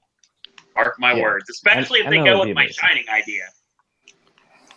I don't see how else you would do a Shining, because that sounds pretty amazing. Yeah, Murdy doing that, he would have to use his only soundstage out in Hollywood to make it work. Especially with the snow effects. Yeah, they have one, but they can't use it because it had a production in it this past year. And I think the last bit before we end tonight is obviously the biggest elephant in the room is Walking the fact. Dead. Walking Dead. Walking Dead, yeah. American Horror Story. 2, 3, and 6. No question. Same soundstage. It's going to be a mega house. It's going to be there. Going to be pretty great. Yeah, you've got Asylum, which obviously we've done that before. Coven, which would make sense, and then of course My Roanoke Nightmare. Like all of them really make sense together. I think it's going to be a very interesting house, very disjointed, kind of like this house was for 26. And I think if you have any sort of I can't say a guarantee because you never know if it's a real guarantee or not, because we're not in any sort of boardrooms, in any sort of meetings saying American Horror Story is guaranteed to come back. We just know what is wishful thinking right now. Is American Horror Story coming back next year? Most likely, yes. But what if it doesn't? You never know at this point. Do you think we'll get real facades? I actually didn't mind what they did this past year. Because I was really looking forward to not so much seeing the hotel, because that would be weird and hard, but I was really looking forward to seeing the entrance to the carnival and seeing the front of the murder house, and I was let down by both of those. Yeah, I was too. That was the only real letdown about this house. Or about a that lot house. of people said the facades were an issue for them, but it didn't. But obviously, since I've never watched the show, it was kind of an okay thing for me. I loved it and they should have regardless. that, and since his character is so popular, and they literally include a voice line of him, they should have included Evan Peters' freak show character. Since they included all of Evan Peters, since they included 4 other Evan Peters characters in the house, and they included a voice line recorded and spoken by Evan Peters in the freak show part. Yep. That makes I don't get why they didn't just have that be his character. Oh, don't worry. Evan Peters is going to be all over the house this coming year. Oh, yeah. I know. Have to get the teenage girl market. Right. And you've got, I mean, and we saw it every single night that people were dressed up. Like, I saw people dressed up like Tate. I saw people with T-shirts. I saw people with I Heart Evan Peters shirts. I mean, it's a phenomenon. It really is. And it's smart. There's never been a way to capture the teen girl heartthrob in the same vein as your horror fans before. Right. And I mean, I think that you've got a lot of things. We've done Asylum so many times in the past with everything with Shady Brook. I mean, you can reuse some of those props. Coven, there's been a lot of various scare zones we've had in the past involving witches and witchcraft that I think we could totally use in the past. And then obviously Roanoke pretty much just writes itself. The only reason I don't like Roanoke is because that kind of ruins a whole lot of the ideas people had about sequels or scare zones based on the Roanoke house we had. Yeah. I really think that it's coming. I really think that I mean, I know. Okay, Diego wanted to say something about the issue with the house itself, like the fact that the Roanoke season wasn't.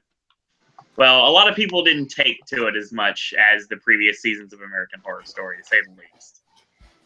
I haven't seen any of them, but what was in the house this year. The Roanoke season wasn't very good at all. In my opinion. I'm gonna try to bring Diego back here so he can voice his opinion. But what was your problem with the actual season itself? Don't be all spoilery. They really they tried to do it from like a first person narrative, like where it was like all from like camera points and stuff like that. Documentary style. Yeah, documentary style. Like it's Found like TV. a reality show. Yeah, like they tried to do like a reality show. And it didn't have the same appeal to me like the like my favorite seasons, like the first season, and even Freak Show was another one of my favorite seasons. It just didn't have that same Freak Show appeal so much, but 1 and 5 really were nice to me. Yeah, Hotel was pretty good too. I like it when they go full weird. Like that's why I like 5. I think a bit more than 1 is they just went for it with the craziness, but they didn't forget to be scary like they did with 4. Yeah. That was 4's problem. I think we might get one more season out of American Horror Story, and then I think it might just die off after that. Complete the 7 sins theory. Well, the 7th season is supposed to be announced this spring, so they're not waiting like they did. No, we're gonna get. They were being more secretive than a Halloween Horror Nights marketing campaign. Yeah, it doesn't make any sense either. Like those little promos they did and stuff like that made no sense. They were being Ed Boon Mortal Kombat character reveals level of secretive. Mm-hmm. If anyone knows. I might be speaking my own references here. I think I know what you're talking about. So basically, wins. The thing is, I mean, one of the things I don't really know anything about the actual concept of American Horror Story in general. I just know about the house that I got to experience numerous times last year. This year, I guess you'd say in this case. It's hard to say that, really, especially because it's December. But I welcome another American Horror Story house because, to me, it's the opposite of what I dealt with Walking Dead. With Walking Dead, I felt that the best Walking Dead house that they ever did, hands down, is 23. Because I felt like you didn't have to be a fan of the show. You didn't really have to know any sort of background of anybody in order to be able to get it. And I really liked that house. American Horror Story, polar opposite. I knew absolutely nothing going in except for a few tidbits here and there that I heard.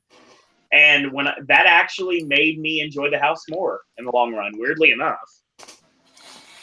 Okay, but my only thing for this one is who's going to be the selling character for this house? Because you got to think that, like, this year's house was Twisty. Who's going to be the selling character for this house? I don't know much about. You have to sell it based on 2 stuff. You go with the image of the crying nun from the trailers of 2. Yeah, definitely. I don't know what you get from 3 or from 6. 3, there's a Minotaur, right? 6. You can use that. Yeah, 6 actually has the Pigman.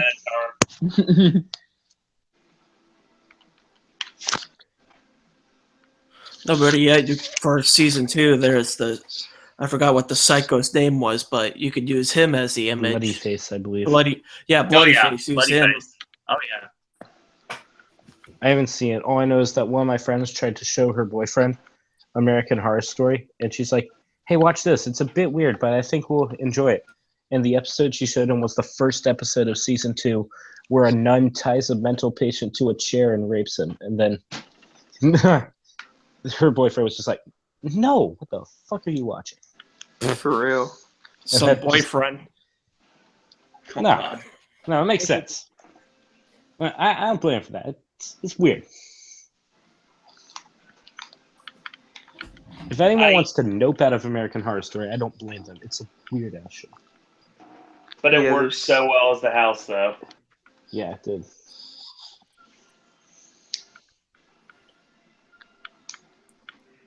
Do I hear goodbye horses? I hear goodbye horses in the background.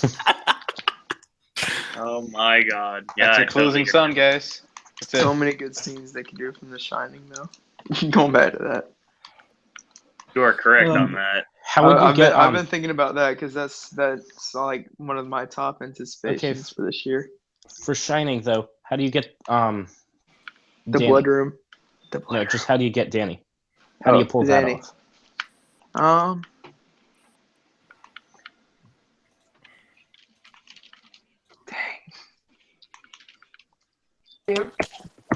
Somebody diverted. Nothing. He doesn't really. It honestly could be. It could be a puppet, or it could be like an animatronic. It could be like Billy. It's exactly what it could be. It could be like Billy the puppet, like running down the various hallways. Don't forget, if you remember the hotel part of American Horror Story. Oh my god! Finally. Well, I've got your email. I can bring you in now. We're good, Diego. Yeah, I already got. I'm already back. I'm back. I'm back. For last bit of information we're talking about here right now, Diego, is you said something about not liking Roanoke. Oh! It's my moment of shine. It's my time to tear down American Horror Story again. Oh boy, go ahead. Don't go too long, please. No, okay. Last time we slept at 4 o'clock, right? I need till 3. Okay, don't worry, guys. I got this. It was almost 5, actually. Oh, okay. You got 7 minutes. I don't want to friggin' repeat. Okay, well. I was fine with it then, but I got midterms in under 48 hours. So I watched the first 5, getting ready for Horror Nights, because the first season I hate it. So I was like, hey, the house was really good. So maybe the next season's actually amazing. Went to it. Oh god, it's one of the worst seasons in like TV history. I'm pretty sure. And I was like, maybe someone has to show me the light. I've seen like tweets and memes about this season. Like, it's hilarious. So the general public doesn't like this season at all, because it's really weird. It's all revolves in this like house, and they're trying to do like a meta Scream thing throughout like most of it, but it fails tremendously on that part. You're talking about 6, right? Yeah, we're talking about Roanoke. Yeah. Yeah, they tried to tie in too many different like horror things. They tried to tie in the Roanoke like past, like the old Roanoke colony, where they also tried to tie in like killer nurses in the house, and they tried to tie in some really weird experiment things in the house. It was really weird. They tried to tie in too much to this one house, and it just got really insane to keep up with, and all these So, things. like, if they tried to Murder tie it House together. didn't work? For real. Like, it took a lot for Murder House. It was I still don't understand from the beginning why people like love American Horror Story. I think I understand why the tweenie boppers love American Horror Story, Yeah, for real. because look, pretty men. But I mean, they are pretty. Yeah, I could give them that, I guess. But it's not scary for me at all. It's like uncomfortable. It's like America uncomfortable stories. It's like some weirdo like touching your nips for too long. Yo, dude, that's not scaring me. That's not like. But I'm gonna probably call like cops on you, because that's mostly it. It's not really scary at all. It's just for me. bizarre. Yeah, it's just all bizarre. People complained that Evan Peters was in the series. Well, he's famous now, and he doesn't really need it. But they just needed something like, hey guys, we have Evan Peters here. Hey guys, we still have Lady Gaga, who appears like only in 2 episodes. See, guys, Yeah, she had a weird appearance too. Yeah. Yeah, she was a witch, and she was like the ultimate supreme, and they didn't even really tell you that. You have to figure that out from the interviews. But she wasn't even the real one. She was the freaking the one that the they TV cast. one. It made no sense at all, but whatever. Oh yeah, who honestly would in any realm would they would think that this would have worked. The whole first half of the season that it's all real, but they use actors. Yeah, it's like a reality show. So yeah, and stupid. then they make it, and then they do something that if they saw 10, 20 years ago, there was a huge warning to them. They were saying, no, never do this again. A horror movie tried, and it failed tremendously. It was called Halloween Resurrection. It's the same premise of some people who's stupid and they know that something scary is going to happen. They go to it, and bad things happen.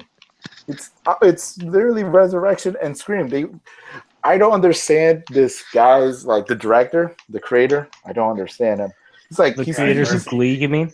Yeah, he thinks he's a genius. He thinks oh my god, guys, they never know about this small movie called Scream, but guess what?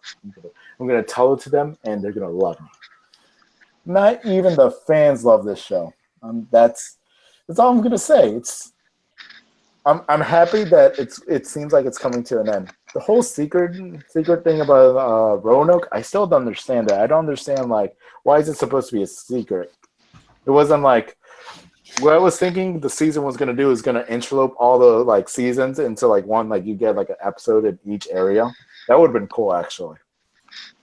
Mm-hmm. But Roanoke is just they didn't even use Roanoke to its full advantage at all.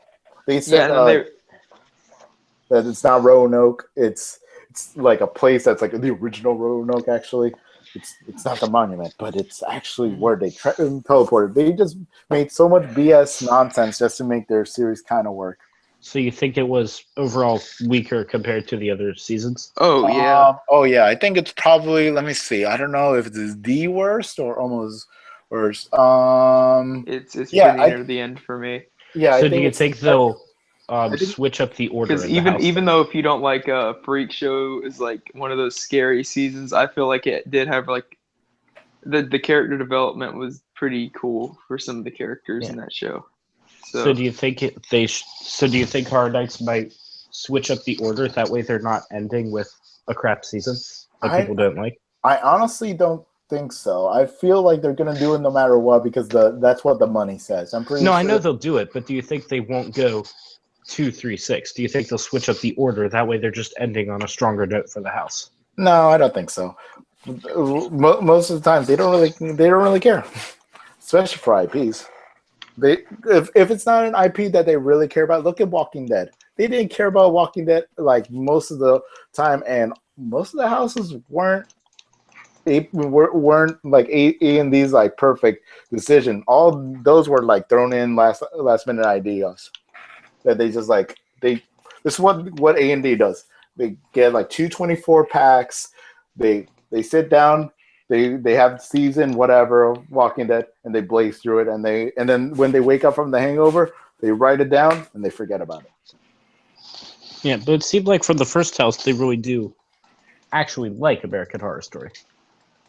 I feel like when someone told me about the rumor, the reason why American Horror Story did really well is because they had a lot of money from FX. I feel like that was a contributing kind of help. That they got actually money from them and not from AMC. All right. Very controversial opinion to end the podcast tonight. No, not really. What's he talking about? All right. No one really cares. But my bad. It's just me. I just had to be forced into watching 6 hours of bullshit drama that obviously normal people would not go back. Son of a bitch. Don't worry, it's over. That was my conclusion. Yep. All right. Fucking came out of nowhere. I think on that note, that's the end of our show. Yeah, let's go talk for another hour. Yeah, offline. thank Christ I don't have to wake up Very tomorrow should and have throw done up. Shining last. That way we could just end it happy. Yeah, I feel like American Horror Story should have been the first thing. We had to get over it. Mm-hmm. I mean, I like American Horror Story. I'm still just feeling sad about this. Yeah, I like the characters. I just don't like the show. Fair point. So, I feel like actually for American Horror Story, I actually feel like the season 3. What's the witch doctor's name? That guy. He's gonna be an amazing character. Yeah. That'll probably Papa be Legba? that'll probably be our twisty of the That his year, I name? guess. Yeah, I think it is. yeah. I feel Let like me look at that this he's up. gonna be like our twisty of this year. He- People he said that might Twist is be. coming back, but I hope not. I think they really almost, don't either. I almost think they screwed up and shot themselves in the foot by doing Rubberman and Twisty in the same house, because those are easily the two most. Well, Countess isn't on the same level of those two as the image people associate with that show. That's true. They associate Twisty's face, and they associate the image of the Rubberman leaning over the pregnant body. So by using them both in the same house, they're kind of left without a big figure to put on the entrance of the house and in the lobby of Royal Pacific and all of that. I feel like they underused Rubberman in this year's house, but that's just me. I'm sorry. I really don't care about Rapey McGimpface anymore. No, he's Rapey McSchool Shooter Gimpface. Oh yeah, True. Once you get far enough, you get that reveal. Yeah. Don't worry, I saw all of them. I will never, ever see an episode of American Horror Story. And when the Horror Night says, "Okay, we're done with American Horror Story," I'm done. You're done with it. Yeah. I feel you. So, I think that's going to end our show. All right. Real quick, before we end, I do want to say shout out to Emperor Sephiroth for sticking through as long as he could. Follow him on Twitter at Emperor Seth, SPHHN. Judah was going to be here tonight too, but he actually had to work, so he wasn't able to make it. I feel your pain. So wait, Juno was supposed to be here? I love Ellen Page. You can find him on Twitter, Judah Chevalier, Judah with an H. That's how you find him on Twitter. And I think we're going to go to Whit. Where can we find you on social media? On whatever it says in the description, because I still don't have it memorized yet. And it's just Twitter. At JediWit82 on Twitter. Thank you. Mark? Yo, yeah, I'm still here. He was snoring. I'm sorry. It's time to put yourself over and take it home, sir. Oh, yeah, true. All right. You can be able to find me on YouTube, of course, horror night related stuff, concerts, all that type of stuff. Instagram, Facebook, they're the same thing. Man in Molly Vest. My Twitter is at Man in Molly Vest, and I've also got a Patreon account up and running for you fellow YouTube militia members of the Man in the Molly Vest channel. You can go over there and support that. So, yeah, those are the ways to connect and support me. All right. Mockingjay, where can we find you on social media? There's so many tanks everywhere. Holy shit. You can find me at on Twitter and Instagram at OU Mockingjay. All right. Miller? You can find me on Twitter at Miller McGinn, MilerMcGhin. All right. Scott? Find me on Twitter at Great Traveling Scott, GR8 TRAVLNSCOTT. I do have a Great Traveling Scott Facebook. Track that down if you want. And a YouTube page that I currently have nothing really on there. Well, I do, but I haven't updated it in a while. Some links to your Spreaker account, too. Oh, yeah, Spreaker. Yeah, that's where my podcast is supported. Ooh, red light. Stop! All right. Diego. Oh, geez. Okay, I guess I got to do the grand reveal because Owen keeps going like, "Oh, you don't have a Twitter. Oh, you don't have a Twitter. You don't have a Twitter, but you're part of the elite. You're part of the elite. You don't have a Twitter." So I caved, ladies and gentlemen. This is my grand announcement. I have caved. I have made a Twitter. Yes. Jeez. Oh God. You succumbed to Owen McMahon. Yes. Yeah. McMahon. McMahon. Don't disrupt my broken brilliance, okay? Okay. Anyways, but yeah, it's at Tweetless Diego. It's not Twitterless because I keep going at Twitter, and every time at Twitter is like included, like all together, I don't think you could put anything with it. I'm pretty sure because I put like some strange like letters and numbers, like a weird hacker anonymous person, and nothing give it to me. Like literally, I put like 7 Fs and a Q, and like still nothing. I'm like, okay, so I'm pretty sure it's only tweet. So I gotta be at Tweetless Diego. Nice. I don't know what I'm gonna do with it. I guess I'm gonna tell Owen like what the hell this does. Like, do I talk to it? What does it do?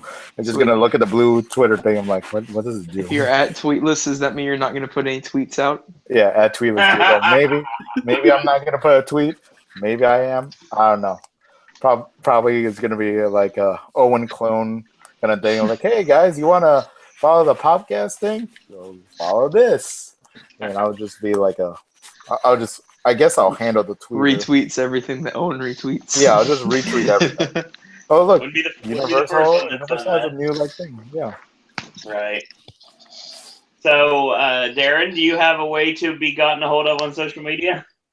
Yes, you can get a hold of me on MySpace. Yes. No Friendster guys, come on. Kidding. Yeah, you can find me on Twitter at Bizarroloto or Bizarro, depending on how you pronounce it. And you can find me on Facebook at Diego Moorhead. Classy. That's a classy. Stay classic. Kidding. No. Please don't find me. I'm already enough dead as is. That's hilarious. And too much cringe already, so don't follow me. So, a lot of great sites from the other members of the community are in the description bar, so if you want to check out their channels, check those out. Plus, a lot of the links to the various YouTube channels of the network are included, including a lot of links to various Horror Nights related sites and podcasts you should listen to, like our good friends at Nia's Daz. Check them out. So yeah, and obviously UUOP and Frequent Fear. So big shout out to all of them, and a lot of really great things are coming from the Popcast Network later this year and into 2017 and beyond. You can follow us on Twitter as a collective at Popcast Network. If you want to follow me on Twitter, it's at Sir Owen Disney. Check out our Facebook fan page. Click like if you like what you're hearing. It is Popcast Network. Merchandise available at Zazzle. If new shirts are coming soon, I promise you after the first of the year, we got some really cool stuff coming. So stick around. I'm still waiting for that Shut Up Diego shirt. Oh, God. First one off the press is going to be mine. Another shout out, just like Mark did with his, I'll shout out the Popcast Network. It's available on Patreon, so check us out at Popcast Network. So once again, I want to thank everyone for joining us tonight, whether live or in archive. Thanks everyone for being in live chat. Derek Winders, shout out to you, shout out to Will, shout out to everyone that was in our live chat tonight. We had a lot of fun tonight interacting with you guys and girls out there about Halloween Horror Nights 27. And don't think that we are not going to be coming back soon, hopefully sooner rather than later. After the first of the year, we should have our next Halloween Horror Nights 27 podcast. And who knows? Maybe we'll have dates by then. Maybe we'll have an icon by then. Maybe we'll have something we can talk about by then. And when we do, we'll come here live and we'll talk all about it. So that being said, I want to thank you guys and girls out there for watching. I want to thank all the elite here of the Popcast Network. And until tomorrow, boys and girls, that's all we got to say. That's all you got to say about that. Just kidding. Hashtag go mute yourself.